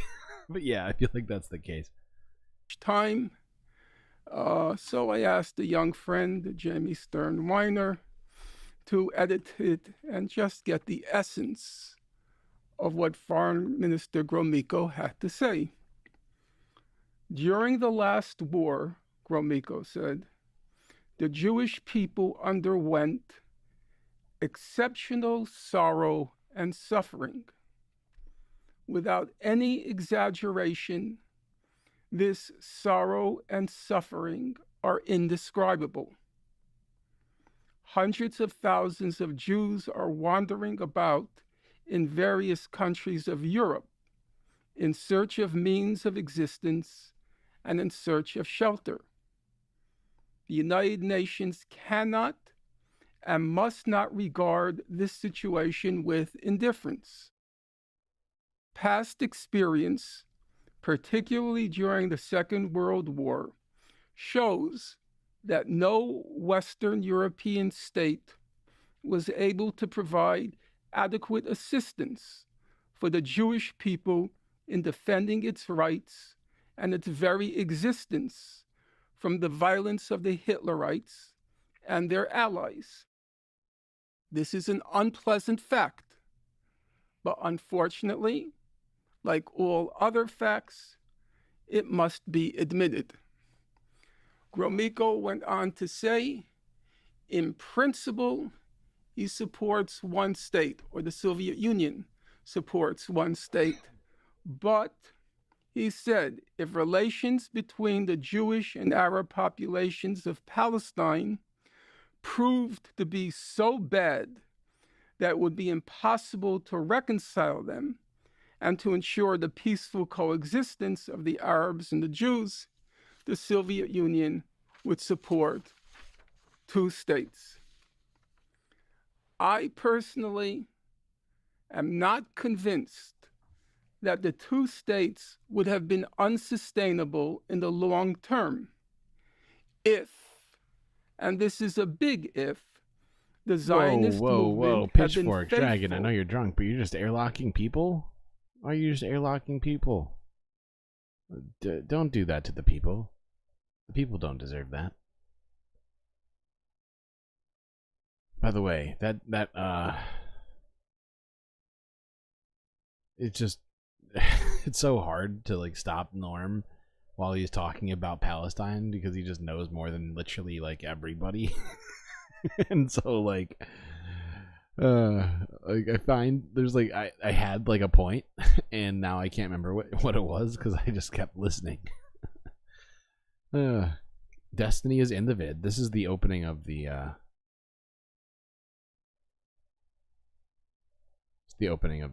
debate. We're gonna move on shortly to the position it proclaimed during the UNSCOP public hearings. At the time, Ben-Gurion testified, quote, "I want to express what we mean by a Jewish state. We mean by a Jewish state simply a state where the majority of the people are Jews." Okay. Not a I'm pretty sure state. most people here know Finkelstein and his views, generally speaking. So we'll switch over here to the opposition, if you will. Partition, the majority of UNSCOP recommended partition, which was accepted by the UN General Assembly in November 1947, essentially looking back to the Peel Commission in 1937. 10 years earlier, a British commission had looked at the problem of Palestine, the two warring national groups who refused to live together, if you like, or consolidate a unitary state between them. And Peel said there should be two states. That's the principle. The country must be partitioned into two states. Are we counting water bottles right now? Hold on. This guy says a bunch of just wrong stuff, generally speaking. So I'm just gonna skip actually him.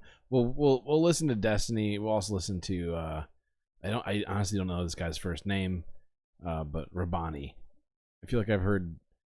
I heard Norm refer to him using his first name during the debate, but I cannot remember what it was. I think it starts with an M. Oh, right. It's right there. Those Jewish survivors. Wait, what? Yes. He's definitely in the vid. Look, Nightbot screws all of us, mostly. But you got to know how Nightbot works to use it properly. Wait, we're counting water bottles though? We're just counting water. Okay, just in general. It doesn't even look like Norm's cracked his water bottle yet. Everybody else is already cracked, right? They've opened their water, but he's still at the top, it would appear. Of the Holocaust and others who were in need of safe haven were still overwhelmingly on the European continent and not on Palestine, not in Palestine. And I think given the scale of the savagery, I don't think that any one state or country should have borne the responsibility for addressing this crisis. I think it should have been an international responsibility. The Soviet Union could have contributed. Germany certainly could and should have contributed. The United Kingdom and the United States, which slammed their doors shut to the persecuted Jews of Europe as the Nazis were rising to power, they certainly should have played a role. But instead, what passed for the international community at the time decided to partition Palestine. And here I think we need to judge the partition resolution against the realities that obtained at the time. Two-thirds of the population of Palestine was Arab. The Yishuv, the Jewish community in Palestine, constituted about 1/3 of the total population and controlled even less of the land within Palestine. As a preeminent Palestinian historian, Walid al-Khalidi has pointed out, the partition resolution, in giving roughly 55% of Palestine to the Jewish community, and I think 42% to the Arab community, to the Palestinians, did not preserve the position of each community or even favor one community at the expense of the others. Rather, it thoroughly inverted and revolutionized the relationship between the two communities. And as many have written, the Nakba was the inevitable consequence of partition, given the nature of Zionism, given the territorial disposition, given the weakness of the Palestinian community whose leadership had been largely You can tell that guy hears the word Zionism and immediately calls anti-Semitism. Did you see? He like nearly jumped out of his chair. Decimated during a major revolt at the end of the 1930s, given that the Arab states were still very much under French and British influence. The Nakba was inevitable. Oh, are you leaving public utility? Okay, good to see you. Good to see you. Appreciate you being here.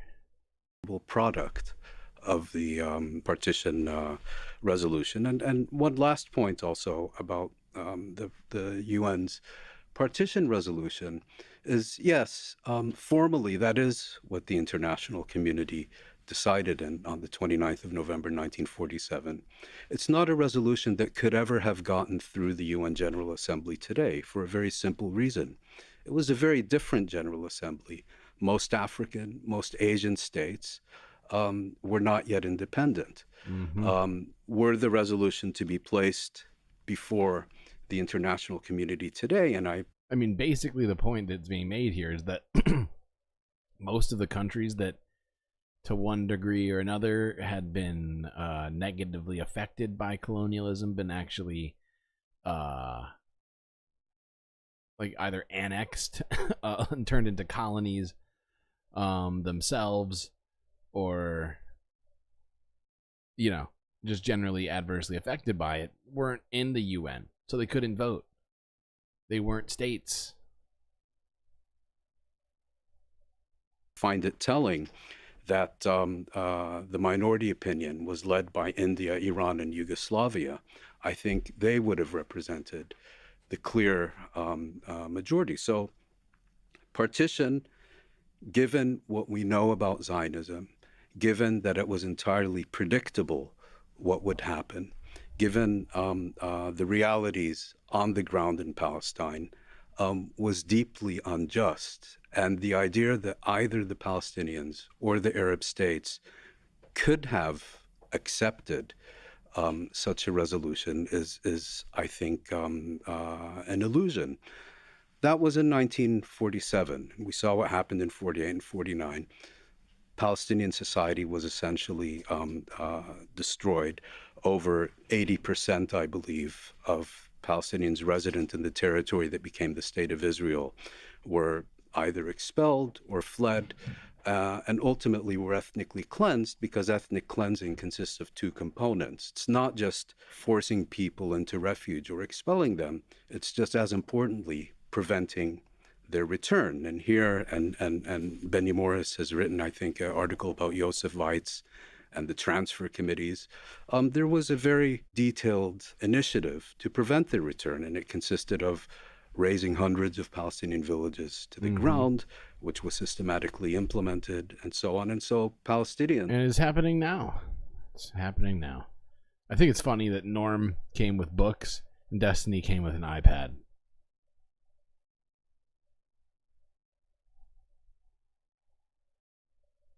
Actually, I'm going to move out of the partition and 1948 debate. Move on here. Things start to get slightly more interesting around here. Facts. Let's move to the modern day, and we'll return to history, maybe 67 and other important moments. But let's look to today, in the recent months, October 7th. Let me ask sort of a pointed question. Was October 7th attacks by Hamas on Israel genocidal? Was it an act of ethnic cleansing? Just so we lay out the moral calculus that we are engaged in. I don't. Maybe it was the problem. Sure. The problem with Dude, it's not Lil Dicky. That's fucking Destiny. How do you? I know you know this, Pitchforks, and you're just you need to slow down the drinking, pal. You're getting out of control.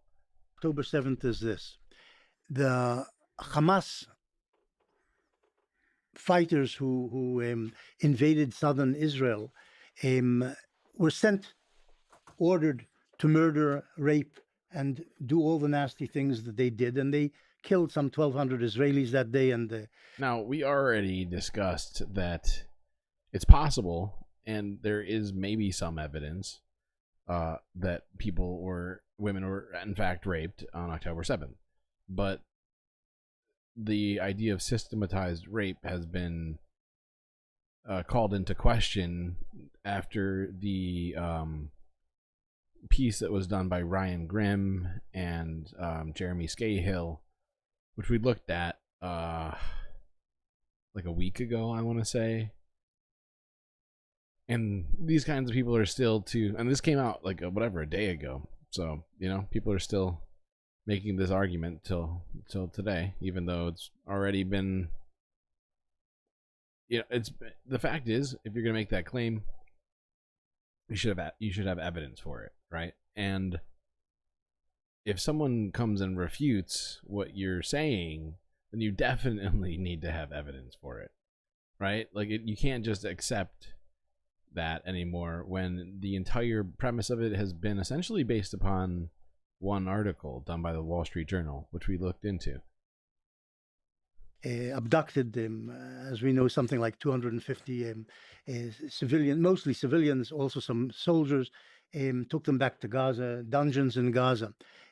But they were motivated not just by the words of their current leader in the Gaza Strip, but by their ideology, which is embedded in their charter from 1988, if I remember correctly. And that charter is genocidal. It says that the Jews must be eradicated basically from the land of Israel, from Palestine. The Jews are described there as sons of apes and pigs. The Jews are a base people, killers of prophets, and they should not exist in Palestine. It doesn't say that they necessarily should be murdered all around the world, the Hamas charter, but certainly the Jews should be eliminated from Palestine. And this is the driving ideology behind the massacre of the Jews. First off, if I'm not mistaken, the Hamas charter specifically names Israeli Jews, not other Jews, but I could be wrong. I'm pretty sure that was the one that he's talking about was revoked like 20 years ago.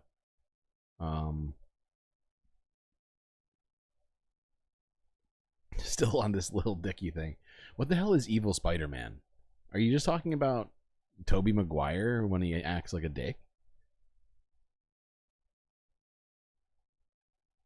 Don't call you out in comparisons. What else am I going to do? On October 7th, which brought down on the Gaza Strip, and I think with the intention by the Hamas of the Israeli counteroffensive, because they knew that that counteroffensive would result in many Palestinian dead, because the Hamas fighters and their weaponry and so on were embedded in the population in Gaza, and they hoped to benefit from this in the eyes of world public opinion as Israel chased these Hamas people and their ammunition dumps and so on, and killed lots of Palestinian civilians in the process. All of this was understood by Sinwar, by the head of the Hamas, and he strived for that. But initially, he wanted to kill as many Jews as he could in the border areas around the Gaza Strip. I'll respond directly to the points you made, and then I'll leave it to Norm to bring in the historical context. That Hamas charter is from the 90s, I think. 1988. 1988, so it's from the 80s. I think your characterization of that charter as anti-Semitic is indisputable. Okay. I think your characterization of that charter as genocidal is off the mark. It's implicit. And more importantly, that charter has been superseded by a new charter. It, in fact, has been, well, there is a... There is no new charter. There is an explanation, a statement they made 2018, in a political 2000 and something, 18. 2018, supposedly clarifying things which are in the charter, And- but it doesn't actually step back from what the charter says. Eliminate Israel, eliminate the Jews from the land of Israel. And in 2018, the Hamas charter, if we look at the current version of the charter, It's not called a whether- charter. whether You're you- calling it a charter. It wasn't. It The only thing called the charter is what was issued in 1988 by... Who the hell looks like Black Spider-Man here? Now I know. Now I'm even more confused than I started off. I didn't think answers would give me more questions about this, but now I'm just completely lost. Seen himself. Anyway, it makes a clear distinction between Jews and Zionists in 2018. Now, you can choose to dismiss it, believe it, it's sincere, it's insincere, whatever. Insincere is probably the right word. Secondly, I'm really unfamiliar with fighters who consult these kinds of documents before they go their on. education system. In the kindergarten, they're told, kill the Jews. They practice. I think you got to be the only person that sees this, because I have no idea how. You think Destiny looks like Miles Morales? That's insane. You're just saying crazy people things now. Make-believe guns and uniforms when they're 5 years old. Is this some sort of like inside joke that I'm missing about Destiny? That he like claimed to look like Miles Morales or something? Did he like dress up as Miles Morales? What am I missing here? Because I'm not seeing it. Just because you're doing this is happening. Okay, pal? I hope you like this. I hope you like this, Soul Life. Everybody in chat, I hope you like this, because this is all Soul Life's fault.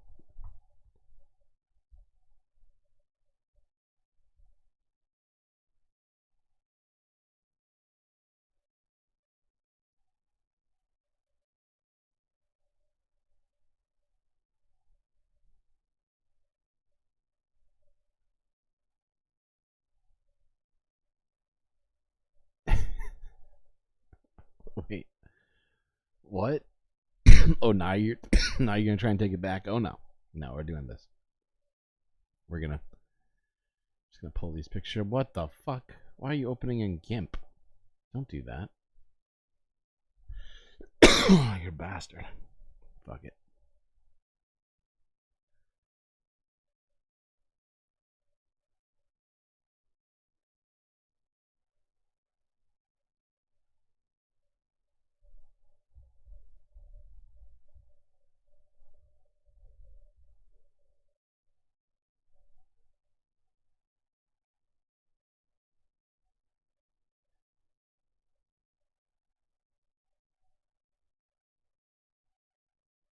I'm just not seeing it.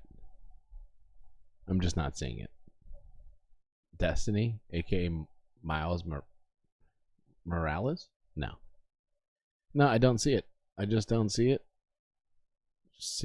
Maybe if he like took the hair up, maybe I'd see more of his face.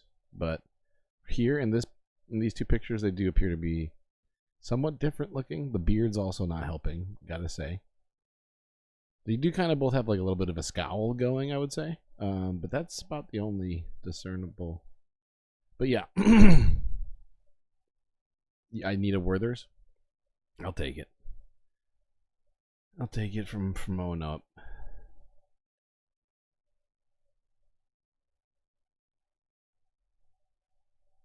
But I don't know what it would even... But you're saying that an alien symbiote crawled up his ass. Okay. That makes more sense. That makes way more sense than Miles Morales.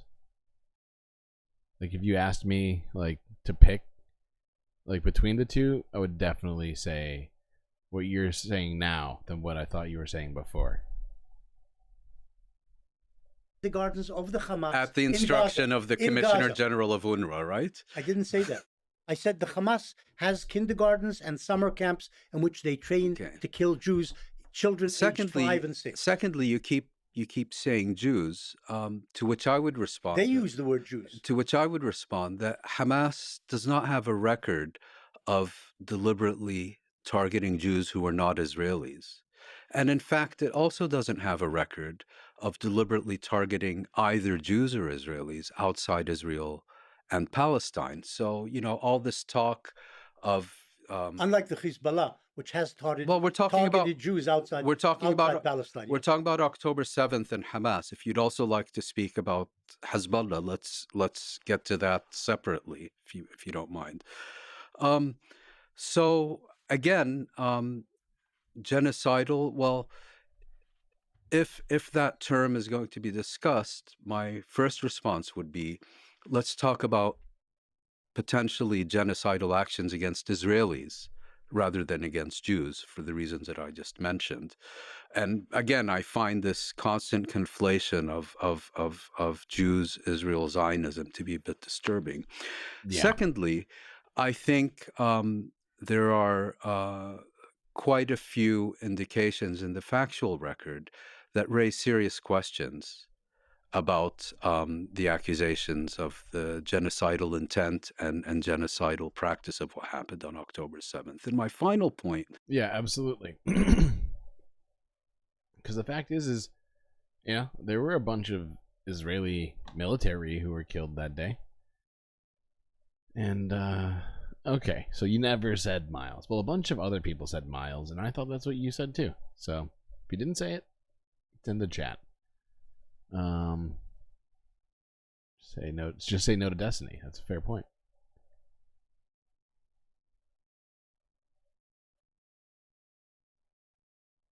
Would be, I don't think I should take your word for it. I don't think you should take my word for it. I think what we need here is a proper, independent, international investigation, and the reason we need that of genocide during this conflict, whether by Palestinians on October 7th or Israel thereafter. And the reason that we need such an investigation is because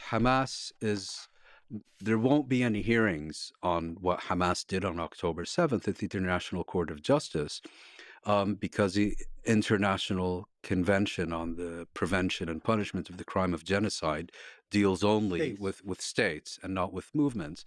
I think the International Criminal Court, and specifically its current prosecutor, Karim Khan, lacks any and all credibility. He's been an absolute failure at his job. He's just been sitting on his backside for years on this file.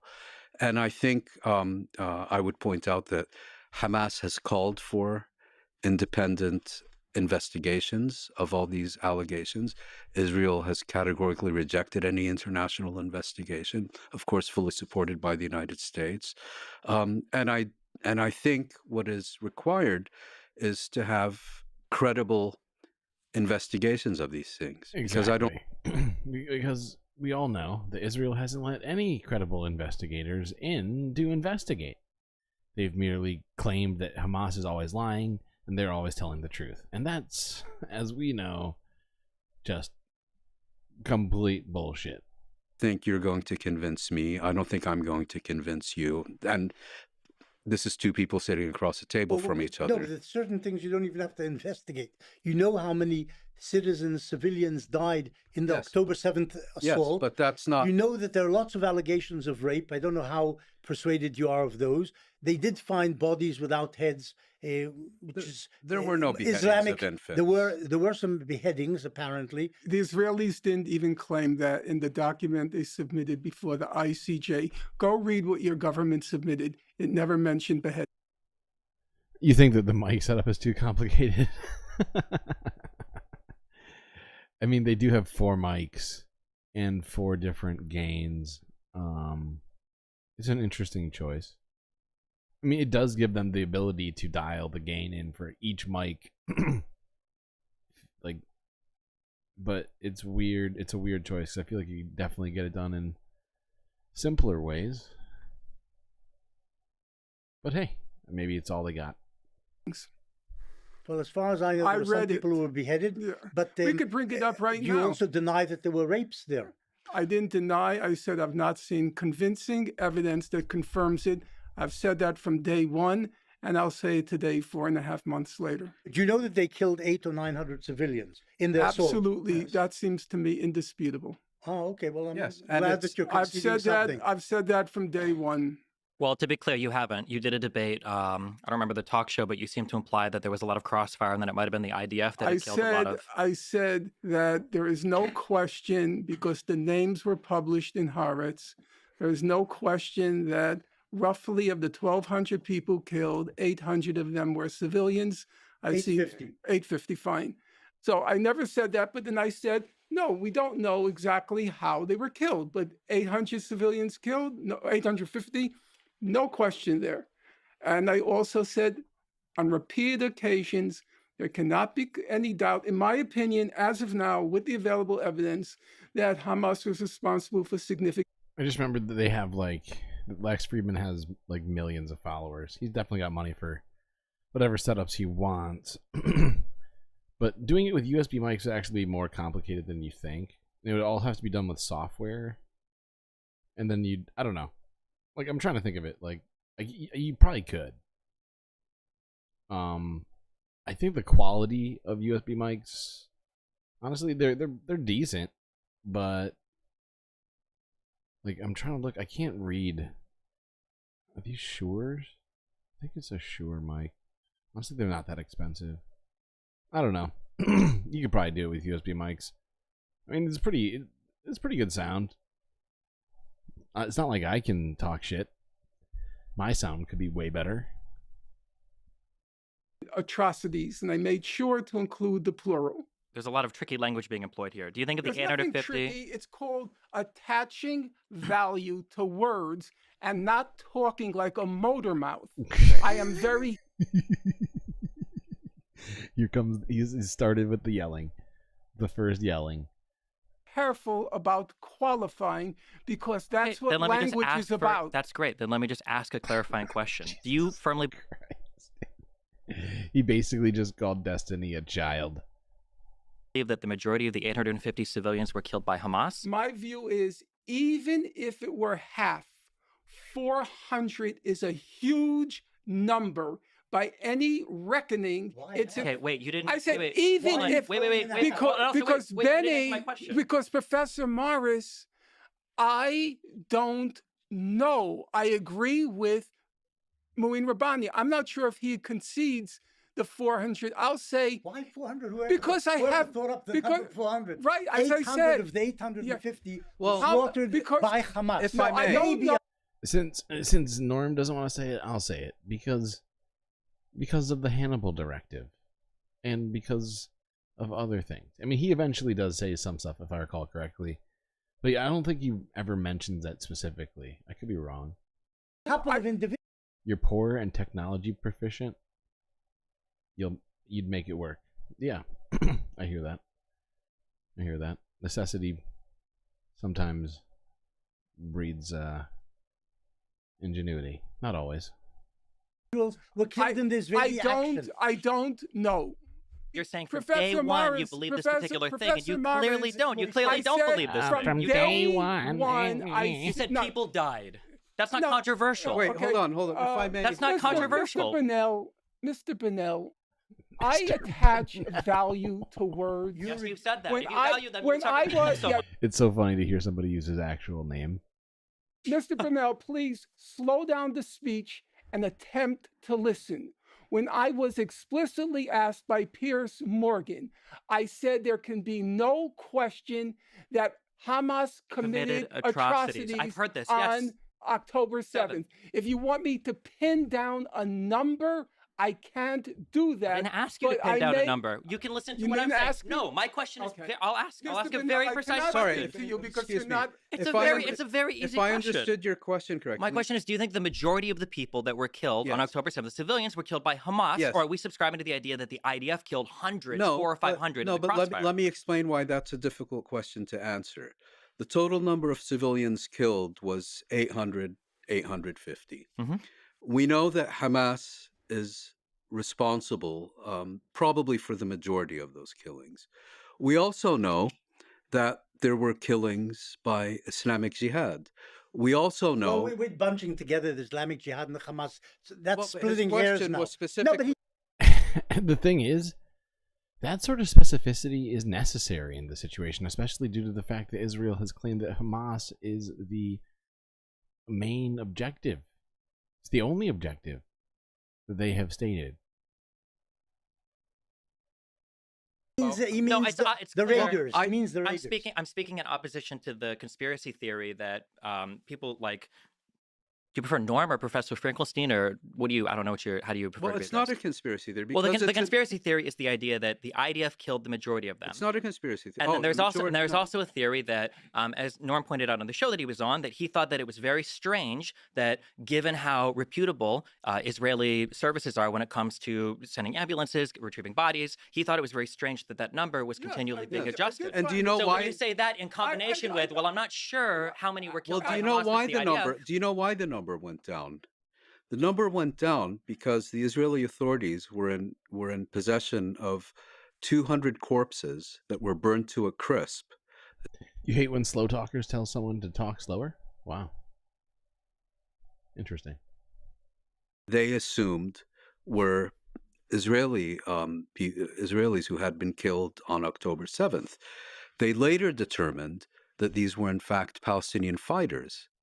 Now, how does a Palestinian fighter get burned to a crisp? No, you're mixing two things. Some of the bodies they weren't able to identify, and eventually they ruled that some of them were actually Arab marauders rather than Israeli victims.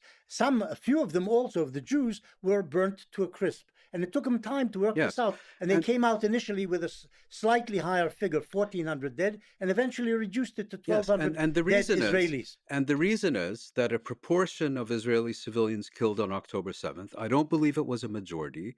We don't know how many. Some were killed in crossfire. Some were killed by Israeli shell fire, helicopter fire, and so on. And the majority were killed by Palestinians. And of that majority, we don't know. I mean, again, I understood your question as referring specifically to Hamas, which is why I tried to answer it that way.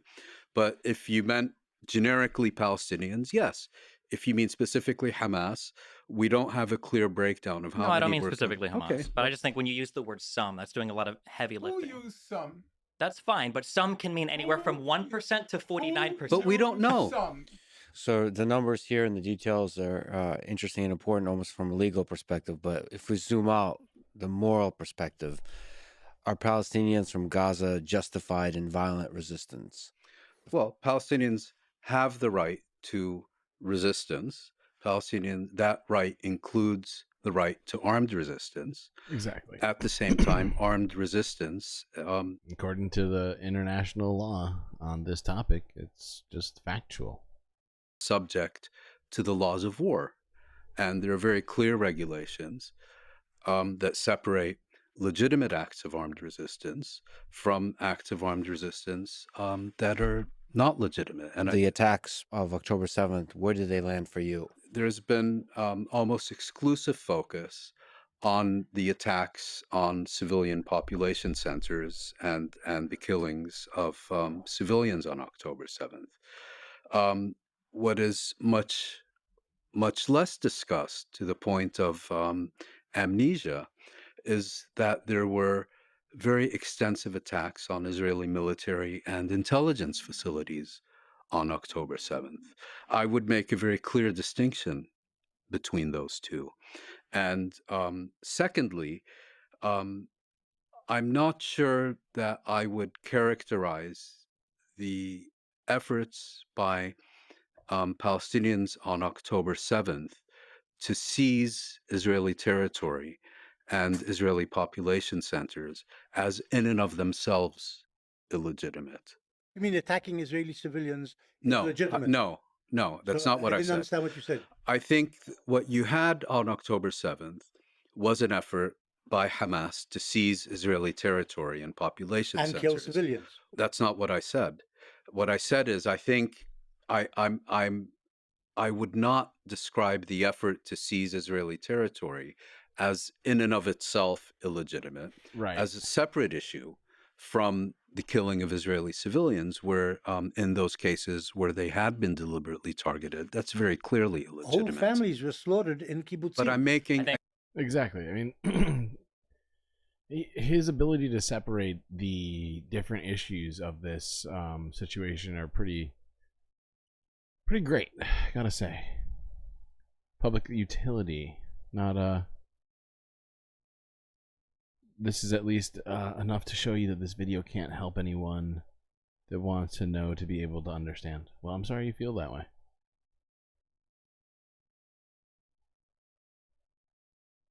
Many of them left-wingers. Incidentally, And the fact is, I feel like this is more really an analysis of discourse than it is an attempt to understand the situation further, right?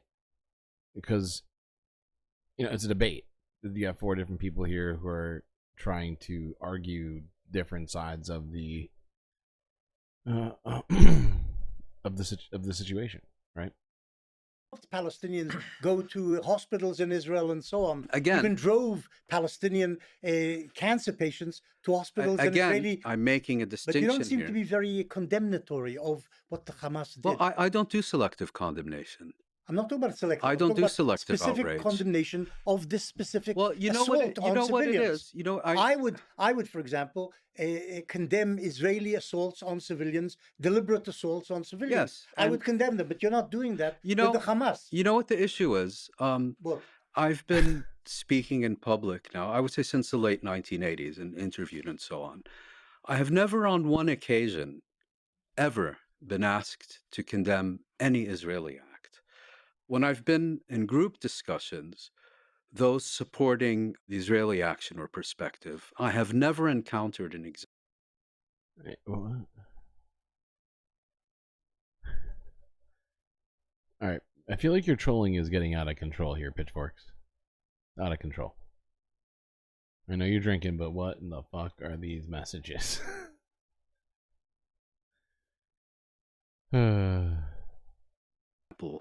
Where these individuals are asked to condemn what Israel is doing. The demand and obligation of condemnation is exclusively applied, in my personal experience over decades, is exclusively applied to Palestinians. No, this is and nonsense. those. Well, Israel is condemned day and night on every television channel, on every, and has been for the I'm last telling decade. you about a personal experience lasting decades. You said, quote. Uh-oh. Oh, no. I'm trying to quote what you just said. I shouldn't have said anything at any point. You should say, Professor Morris. Yes. You just said, I would condemn And I any have time condemned. Israel deliberately attacks civilians. Yes. Okay? The problem, Professor Morris, is over and over again, you claim in the face of overwhelming evidence that they didn't attack civilians. That's not true. I've said Really? Israel has attacked Professor- civilians. Professor in Morris- Kibya, Israel attacked Right, civilians. Professor and I've Morris. written extensively Okay, about it. I know that. In Kafir Qasim, they killed yes. civilians. And I've written And now that. let's I mean, I was more thrown off by your suggestion that Destiny somehow represents us. I don't know who us is in that equation, but it doesn't include me. I don't see Destiny as being representative of my beliefs.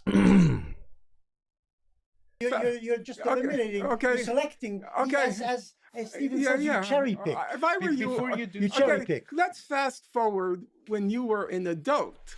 What did you say about the 1982 Lebanon War? What did I say? You don't remember? Okay. Allow me. Uh-oh. Okay.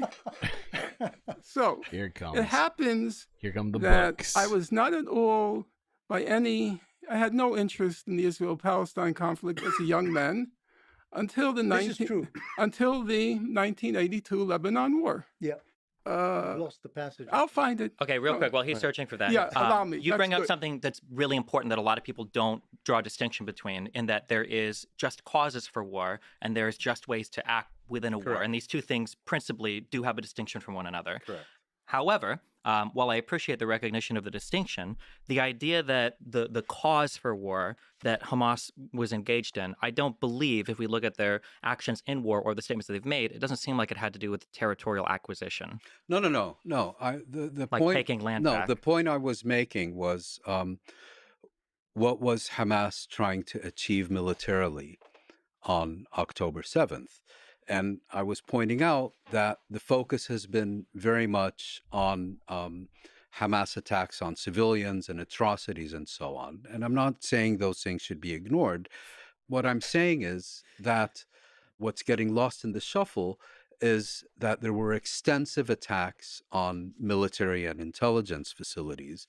And as far as let's say, the other aspects are concerned, because I think either you or Lex asked me about the legitimacy of these attacks. I said, I'm unclear whether efforts by Hamas to seize Israeli population centers in and of themselves are illegitimate, as opposed to actions that either deliberately targeted Israeli civilians or actions that should reasonably have been expected to result in the killings of Israeli civilians. Those strike me as, by definition, illegitimate.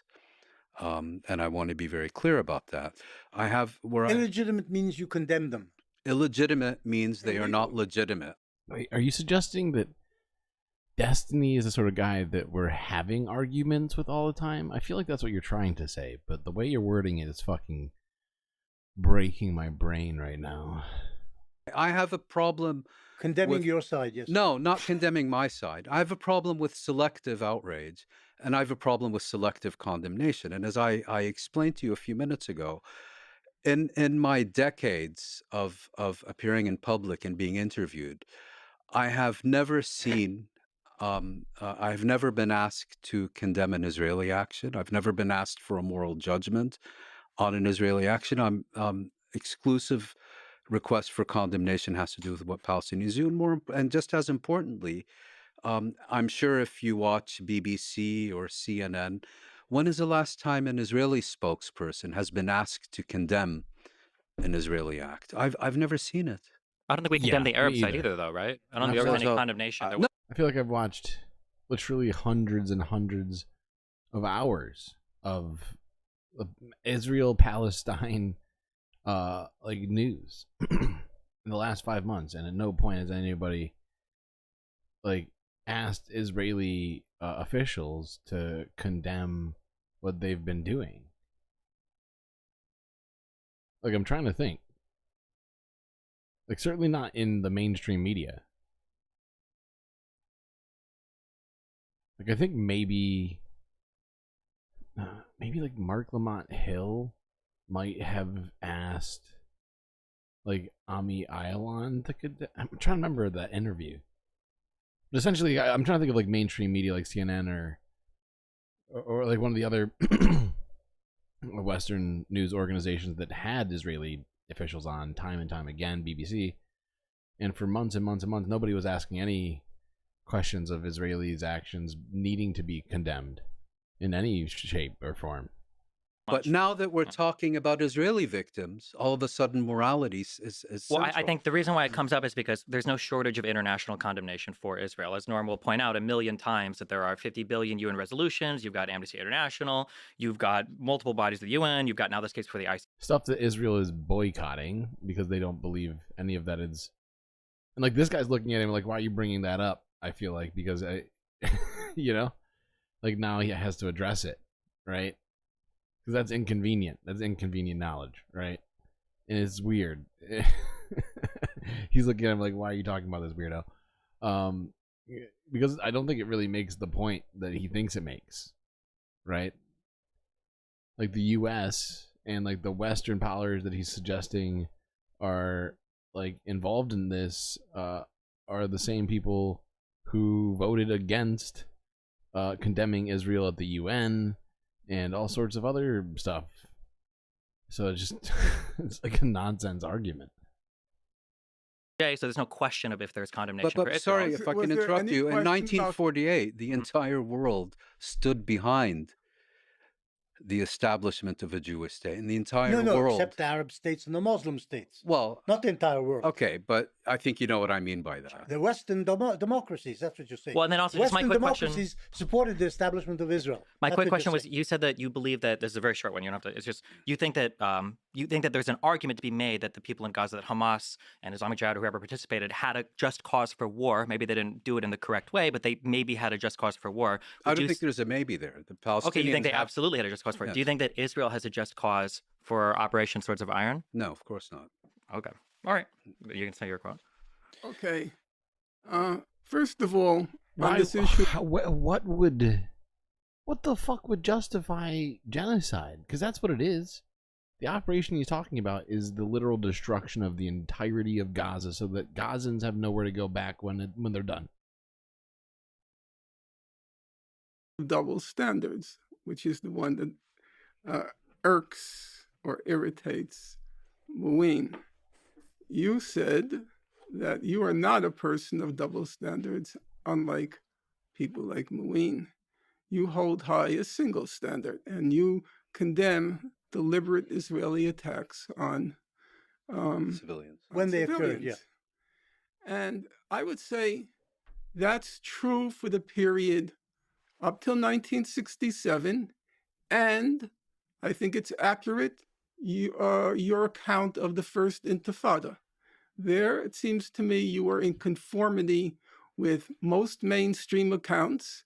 And the case of the First Intifada, you also used, surprisingly, you used Arab human rights sources like Al-Haq, which I think Muin worked for during the First Intifada. Are you saying that you're being completely unironic at this point right now, Pitchforks? Like, are you a Destiny fan or something? What's happening here? I don't even know what gotcha you're referring to. I don't think you gotcha'd anybody. But then something very strange happens. So let's illustrate it. Wait, there's something strange which happened is the Arabs rejected the Okay, wait. peace offers. That's what happened. Well, by accepting the Oslo agreements. Yeah. Not the By rejecting, he's talking about Camp David and Taffa. If we have time, I know the record very well. I'd be very happy to go through it with you. But let's get to those double standards. So, this is what you have to say about Israel's invasion of Lebanon in 1982.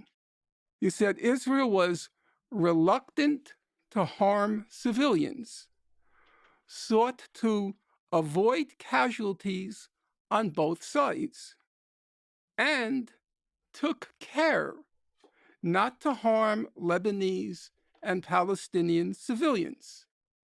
You then went on to acknowledge the massive use of IDF firepower against civilians during the siege of Beirut, which traumatized Israeli society. Morris quickly enters the caveat that Israel, quote, tried to pinpoint military targets, but inevitably many civilians were hit. That's your description of the Lebanon War. As I say, that's when I first got involved in the conflict. I am a voracious reader. I read everything on the Lebanon War. I would say there's not a single account of the Lebanon War in which the estimates are between 15 and 20,000 Palestinian and Lebanese were killed, overwhelmingly civilians, the biggest bloodletting until the current Gaza genocide. Biggest bloodletting, I would say, I can't think of a single mainstream account that remotely approximates what you just said. So, leaving aside, I can name the books, voluminous, huge volumes. I'll just take one example. Now, you will remember, because I think you served in Lebanon in 82, am I correct on that? Yeah. Yeah. So you will remember that Dov Yarmia kept a war diary. This is one of the more interesting things. It's like, this is where Norm's like sort of knowledge of stuff sort of mystifies me. He's like how, but he just constantly does research. I feel like he falls asleep with books in his hand. Like those are just the books he had on him. Obviously, I'm joking about that last part, but you know what I'm saying? Like the dude is just constantly reading and researching, and like he knows this guy's like life story over here that he's debating. It's kind of crazy. So, with your permission, allow me to describe what he wrote during his diary. So, he writes, "The war machine of the IDF is galloping and trampling over the conquered territory, demonstrating a total insensitivity to the fate of the Arabs who are found in its path. A PLO-run hospital suffered a direct hit. Thousands of refugees are returning to the city. When they arrive at their homes, many of which have been destroyed or damaged, you hear their cries of pain and their howls over the deaths of their loved ones. The air is permeated with the smell of corpses. Destruction and death are continuing." Does that sound like your description of the Lebanon war? No, answer no. Forget my descriptions. Forget it? The point you're Words making. are in print. We can't just forget them. Here's the thing about this, right?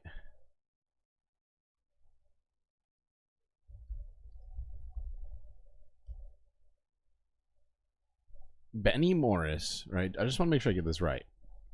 Benny Morris is an Israeli historian, okay?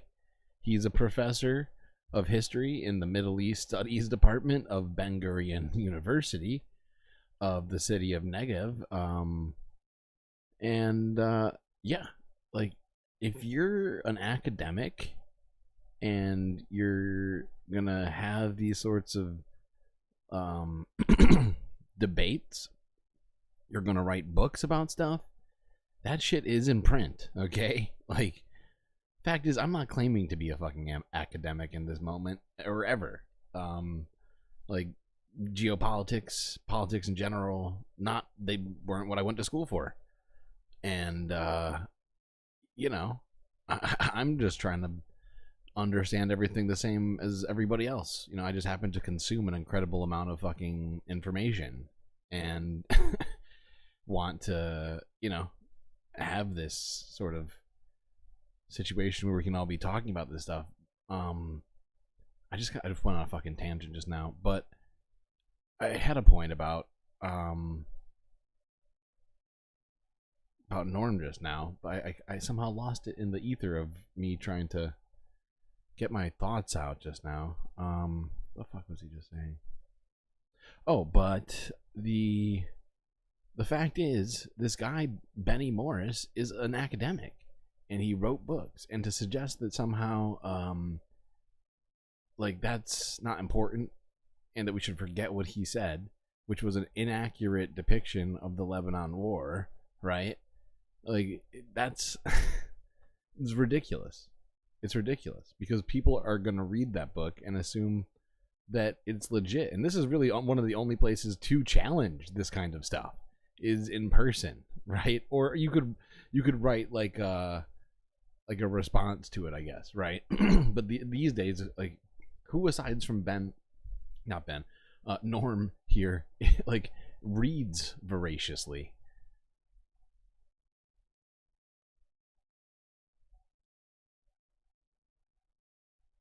I have interesting Discord sections. I'm glad. I tried to get as much of the stuff that I thought would be good to discuss about, but also put some stuff that would be fun so that people can just relax and hang out and not worry about this stuff for portions of time, at least together. But you know, I try my best. I'm glad you like it. I'm glad you like what I chose. What was I doing? Oh yeah, letting them continue. Oh, but I was gonna say one more thing, because in a second, Lex Friedman is gonna cut him off and say, "Yeah, no, I agree. Let's not remember what he wrote down as an academic." And it's just another one of these like Lex Friedman examples, because the fact is he barely talks, he barely moderates, but then like when people like in certain situations he just comes in and really adds really just detracts honestly from the conversation rather than adds to it. He makes it less academic, he makes it like less legitimate. And it's ridiculous. Finish my sentence. The point you're making, which you somehow forget, is that there are Israelis who strongly criticize their own side and describe how Israelis are doing things which they regard as immoral. You don't find that on the Arab side. I'm talking about don't you, find that. Mr. Morris. Don't I'm not forget talking me. about Dev Don't Yarmy. hear me out as the I'm left talking wing. about you, the historian. How did you depict the Lebanon Because war? I believe that the Israeli military tried to avoid committing a civilian casualty. So Dev, as I think they tried all to do the in all Gaza the now. accounts by Robert Fisk and Pity the Robert Nation. Fisk is yeah, an I know. anti-Zionist journalist. I know. Has always been. Right. So that's why you can say with such confidence that you don't condemn deliberate Israeli attacks on civilians. Because there were. Nice, my dogs. Heck yeah. Danny. No, I didn't say there weren't. Yeah, you I did. just ran out on the space station and gotta make my way down to Earth to get more. Fortunately, I don't have any way to grow it up here. Maybe I could dedicate a space in here, throw a light up in the space station. You agreed that I have condemned Israeli attacks Yes, there are on civilians. I never quarrel with facts. Your description of the 1982 war is so shocking, it makes my innards writhe. And then your description of the Second Intifada, your description of defensive shield. When the Arabs were bombing, when Arab suicide bombers were destroying Jews in masses in buses and in restaurants. That's the Second Intifada. Do you remember that? You can try suicide bombers in Jerusalem's buses and restaurants. I am completely aware of that. But if you forgot the numbers, I don't forget. It was 3 to 1. They killed mostly armed Palestinian gunmen. That's what you say in your book. But that's not what Amnesty International said. That's not what Human Rights Watch said. I don't remember what they said. I do. No, that's not what I don't know whether their said. figures are right. My figures are right. Listen. In the Second Intifada, some 4,000 Palestinians were killed. Most of them armed people, and the Israelis, 1,000 Israelis were killed. Almost all of them civilians. Professor Morris, fantasy, but I'm not going to argue with here. Here's a simple challenge. You said not to look at the camera. Scares the people. I'll make the open challenge. You are going to scare them. No. Professor Morris. Open challenge. Words are in print. I wrote 50 pages analyzing all of your work. Why do I feel like I missed him? I feel like I missed him saying it, but I could have sworn that when I listened to this debate first, maybe because I wasn't watching it, I thought it was Lex saying it. But I don't think I saw Lex say what I thought I said, so I might have to take that back. You have the best stuff on Earth. And you don't smoke anymore. Well, that's sad. That's a sad situation. Quote, some will say cherry pick, but I think accurately quote you. Here's a simple challenge. Answer me in print. Answer what I wrote and show where I'm making things up. Answer me in print. I'm sorry, okay. I'm not familiar with that's no problem. You're a busy man. You're an important historian. You don't have to know everything that's in print, especially by modest publishers. But now you know. And so here's the public challenge.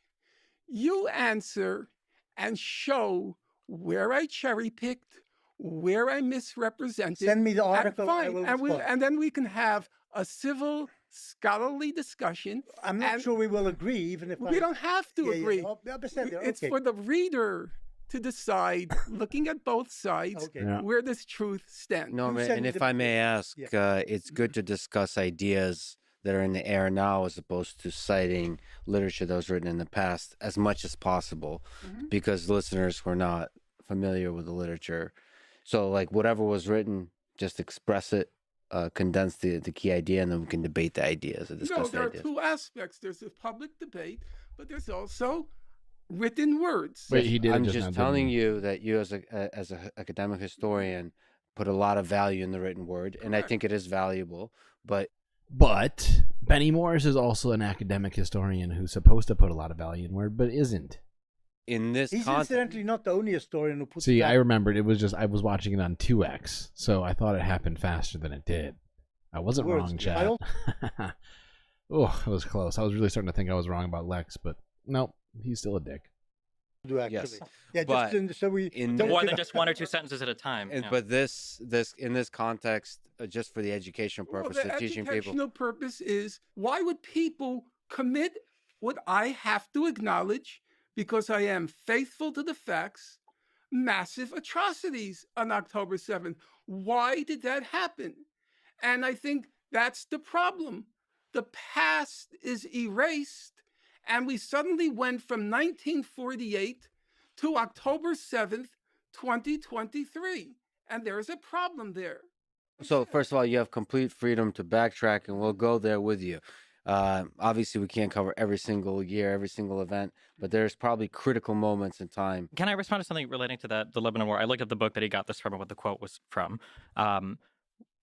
It sounds cold to say it, but war is... I'm looking at something here on the Israel-Lebanon war right now, and according to this, 19,000 Lebanese were killed. And in one single massacre, over 30, it appears to be disputed, so somewhere between 1,000 and 3,500 killed. But that's a literal one civilian massacre. So it sounds like Norm is right. tragic and civilians die. There is no war that this has not happened in the history of all of humankind. The statement that Israel might take care not to target civilians is not incompatible with a diary entry from someone who said they saw civilians getting killed. I think that sometimes we do a lot of weird games when we talk about international humanitarian law or laws that govern conflict, where we say things like civilians dying is a war crime, or civilian homes or hospitals getting destroyed is necessarily a war crime, or is necessarily somebody intentionally targeting civilians without making distinctions between military targets or civilian ones. I think that when we analyze different attacks, or when we talk about the conduct of a military, I think it's important to understand, like prospectively, from the unit of analysis of the actual military committing the acts, what's happening and what are the decisions being made, rather than just saying retrospectively, oh, well, a lot of civilians died, not very many, military people died, comparatively speaking, so it must have been war crimes, especially. Wow. So he just wants to separate each instance and find ways to avoid linking civilian casualties to the actions of a state. He just wants to blame individual soldiers. That's productive. That's fucking productive. Thanks, Destiny. Really appreciate you, Mr. I'm gonna start calling him Benel from now on. No more Destiny for you. Just Benel. Thanks, Benel. When you've got another side, I'll fast forward to Hamas, that intentionally attempts to induce those same civilian numbers, because Hamas is guilty of any war crime that you would potentially accuse, and this is according to Amnesty International, people that Norm loves to cite. Hamas is guilty of all of these same war crimes, of them failing to take care of the civilian population, of them essentially utilizing human shields to try to fire rockets free from attack.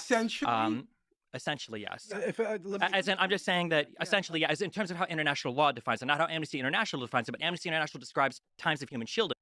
Norm really hates this guy. You can feel it. But they don't actually apply the correct international legal standard. Know what's the correct I know, absolutely. Law. You no, haven't the Norm, clue. I absolutely you do. haven't Norm. the clue. I absolutely I do. think, but I'm just saying. I'm just saying. Believe it or not, Norm, the entire Geneva Convention is all on Wikipedia. It's a wonderful website. But I'm just saying that on the Hamas side, if there's an attempt to induce this type of military activity, attempt to induce civilian harm, that it's not just enough to say, like, well, here's a diary entry where a guy talks about how tragic these attacks are. I think the problem with your statement is that if you go back and listen to it, the first part of it is war is hell, civilians die. It's a fact of life, and you state that in a very factual manner. Then when you start talking about Hamas, all of a sudden you've discovered morality, and you've discovered condemnation, and you've discovered intent, and you are unfortunately, it's selective outrage. Far from alone in this. I'll give you. You know who for me is a perfect example. Well, wait, hold on. Just in response, we don't need examples. No, the ahead. false equivalency of the two sides is astounding. When Hamas kills civilians in a surprise attack on October 7th, this isn't because they are attempting to target military targets and they happen to stumble into a giant festival of people that. Well, they did happen to stumble. They into it. They did, but And they killed 300 yeah, people. but they did. But when they Yes. stumbled into it, it wasn't an issue of trying to figure out a military target or not. They weren't failing a distinction. There wasn't a proportionality assessment done. It was just to kill civilians. Even the Amnesty International in 2008 and in 2014. I love how he constantly gets corrected mid-sentence that just keeps going, rather than checking himself and what he's planning on saying. And even today, we'll Look, continue I don't to say think that there's. things like I the don't think types you'll of attacks. find anyone who will deny that Hamas has targeted civilians. Sure. You gave the example But there's a of, difference because of suicide bombings during the Second Intifada. I mean, facts are facts. Sure, but I'm just saying that the Hamas targeting against civilians is different than the incidental loss of life that occurs when Israel does. How genocide is the intentional mass murder. Genocide is an entirely separate claim. Yeah, right? but the idea that Israel is not in the business of intentionally targeting. Yeah, and the thing is Destiny, I mean, Benel is constantly trying to separate things that don't need to be separated. Civilians. I know that's what we're supposed to believe, but the historical record stands very clearly. I don't believe it does. You've written about it yourself. When you say historical, do you mean like in the 40s to the 60s, or do you mean like I over would the say past, like Gaza? from the 30s of the last century to the 20s of this century? I just like to make like, it's just so strange that he thinks that we need to only assess what's happened between October 7th and now. He's like actively engaging in this sort of history started on October 7th thinking. He's like, oh no, but if we can't assess the power dynamic created by colonialism and the creation of a state, an ethno-state that disenfranchised Palestinians from their land and then continue to siege war on them until there's basically, what we're at now. Nothing left in Gaza. Just people in a refugee camp. He used to debate in favor of Palestine until Hassan cut him off and called him out for saying the N-word. Wait, what? I never heard about that. Partly because I just don't watch him and Hassan that regularly. Oh, excuse me. I had no idea about that. Now I feel like I need to look into that because that's crazy. What? When did this happen? You characterized it. I think the best example of that I've come across during this specific conflict is John Kirby, the White House spokesman. I've named him Tears Testosterone for a very good reason. When he's talking about Palestinian civilian deaths, war is hell, it's a fact of life, get used to it. When he was confronted with Israeli civilian deaths on October 7th, he literally broke down in tears. But he understood that one is deliberate and one isn't. He understood that. No, that's what he tried to make us understand. No, he was speaking facts. The Hamas guys who attacked the kibbutzim, apart from the attacks on the military sites, when they attacked the kibbutzim, were out to kill civilians, and they killed family after family, house after house. I hate this sort of thinking because it makes me start saying crazy things. Like, that if that's the case, then they've been at war this whole time.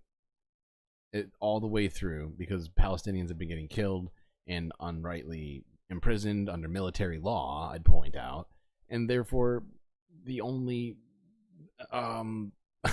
conclusion to draw is a fucking insane one, which is to say that somehow the people at the festival were collateral damage too, right? What else are you supposed to say?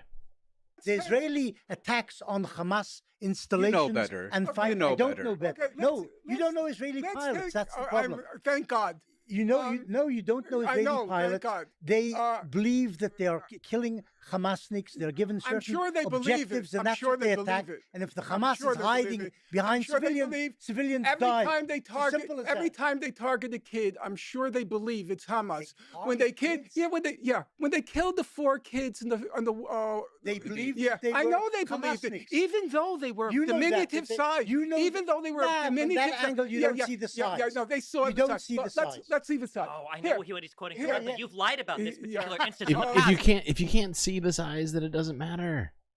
So like that, you know what that also essentially justifies?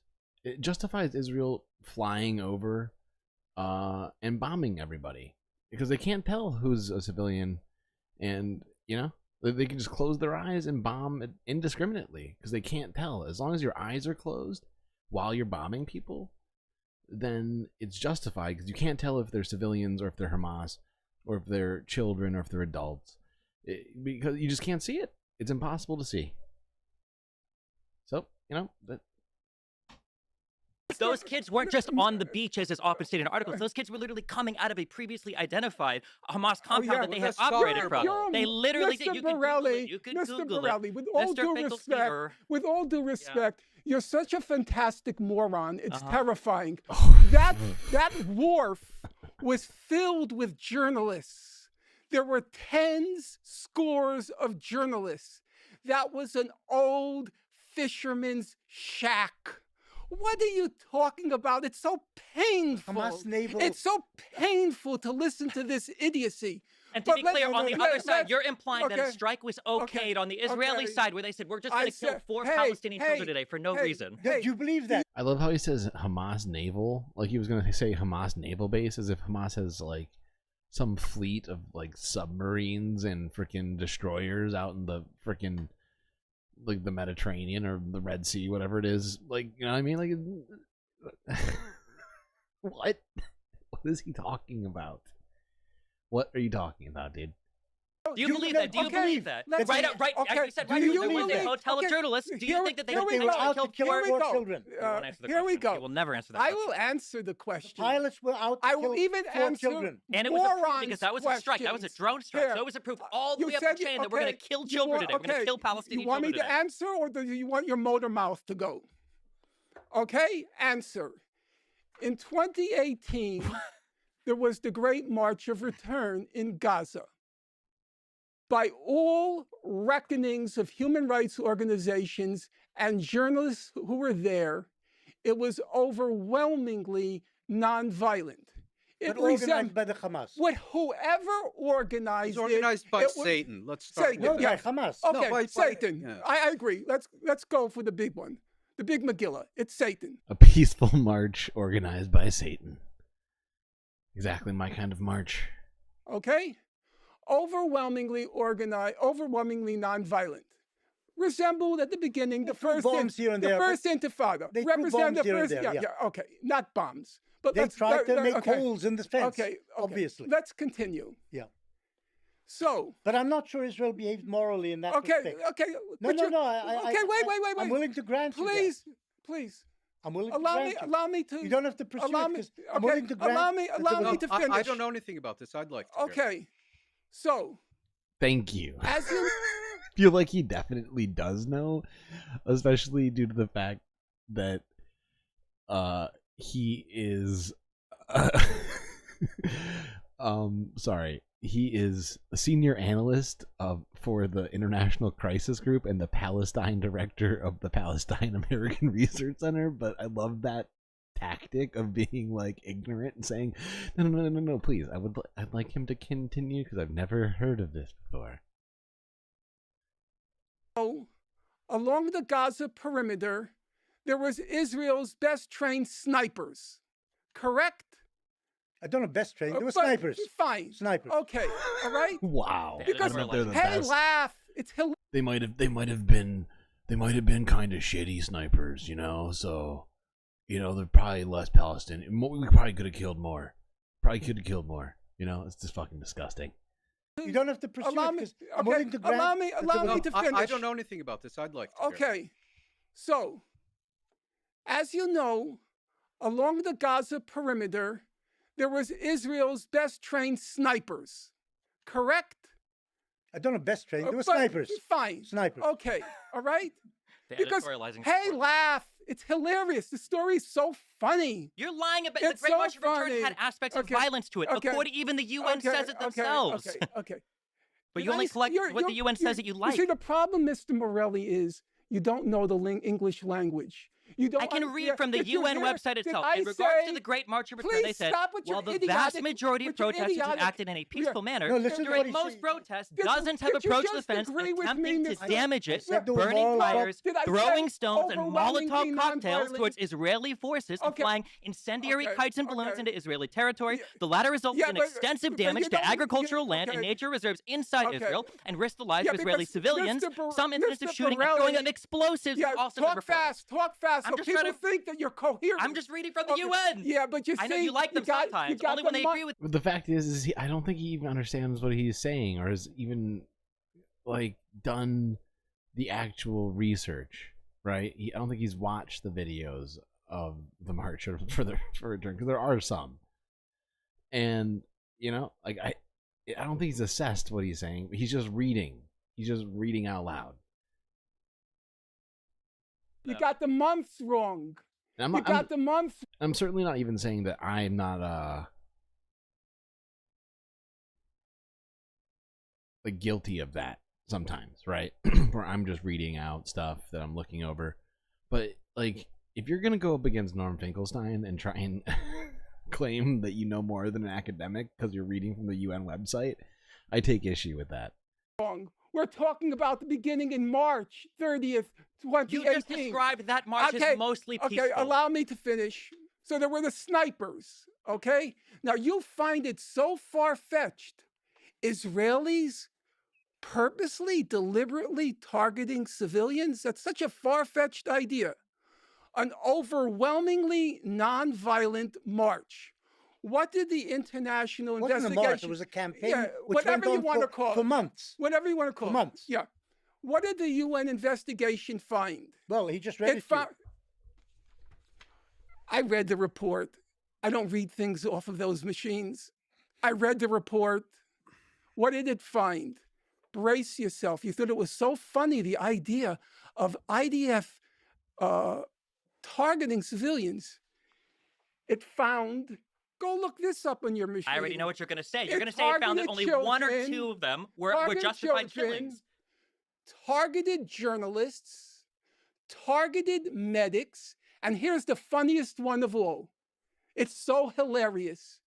They targeted disabled people who were 300 meters away from the fence and just standing by trees. This is true. If what you're If saying it's is true, true, if what you're Wait, saying is true, just quick pause. And yeah, Destiny this whole time has been saying, no, it's not true, it's not true, this is a lie, you've said this before. No, Destiny, even the dude sitting next to you agrees that it's real, because if he disagrees with it, then he can no longer even attempt to call himself a fucking academic.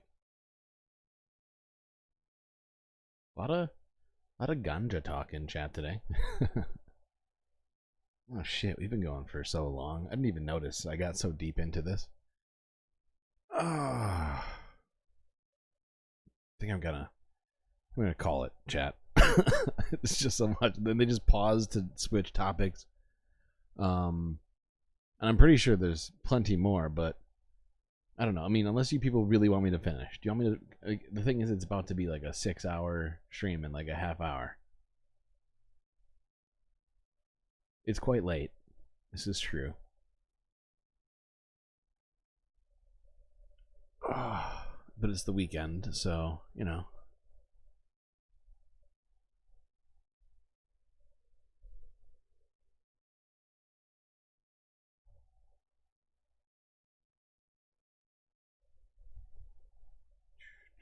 All right, we'll watch. Well, I'm just gonna call it. We're gonna watch a little bit more, and then I'll probably call it at 6 because I don't want to.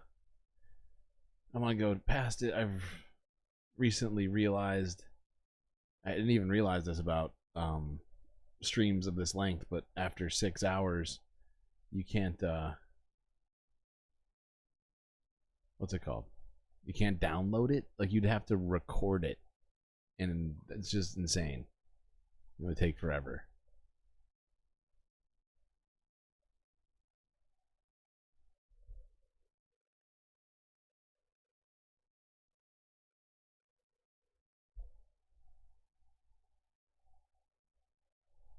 Well, it seems like nobody has a problem with me ending the stream here, so yeah.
Well,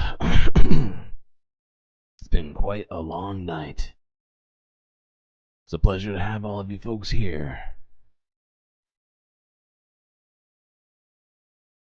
So I'll see you next time. You stay classy, Galactic Stream Nation.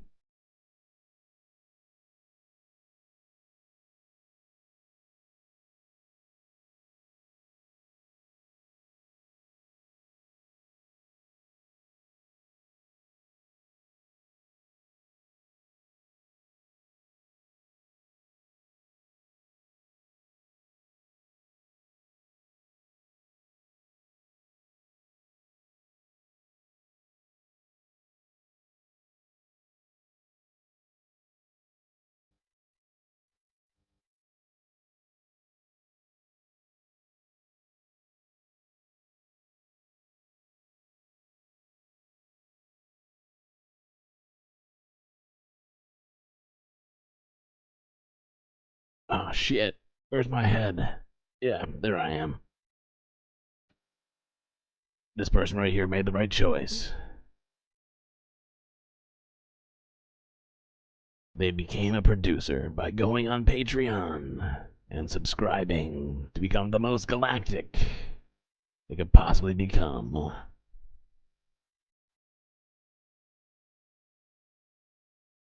Stream would not exist without these sorts of people. Remember that name.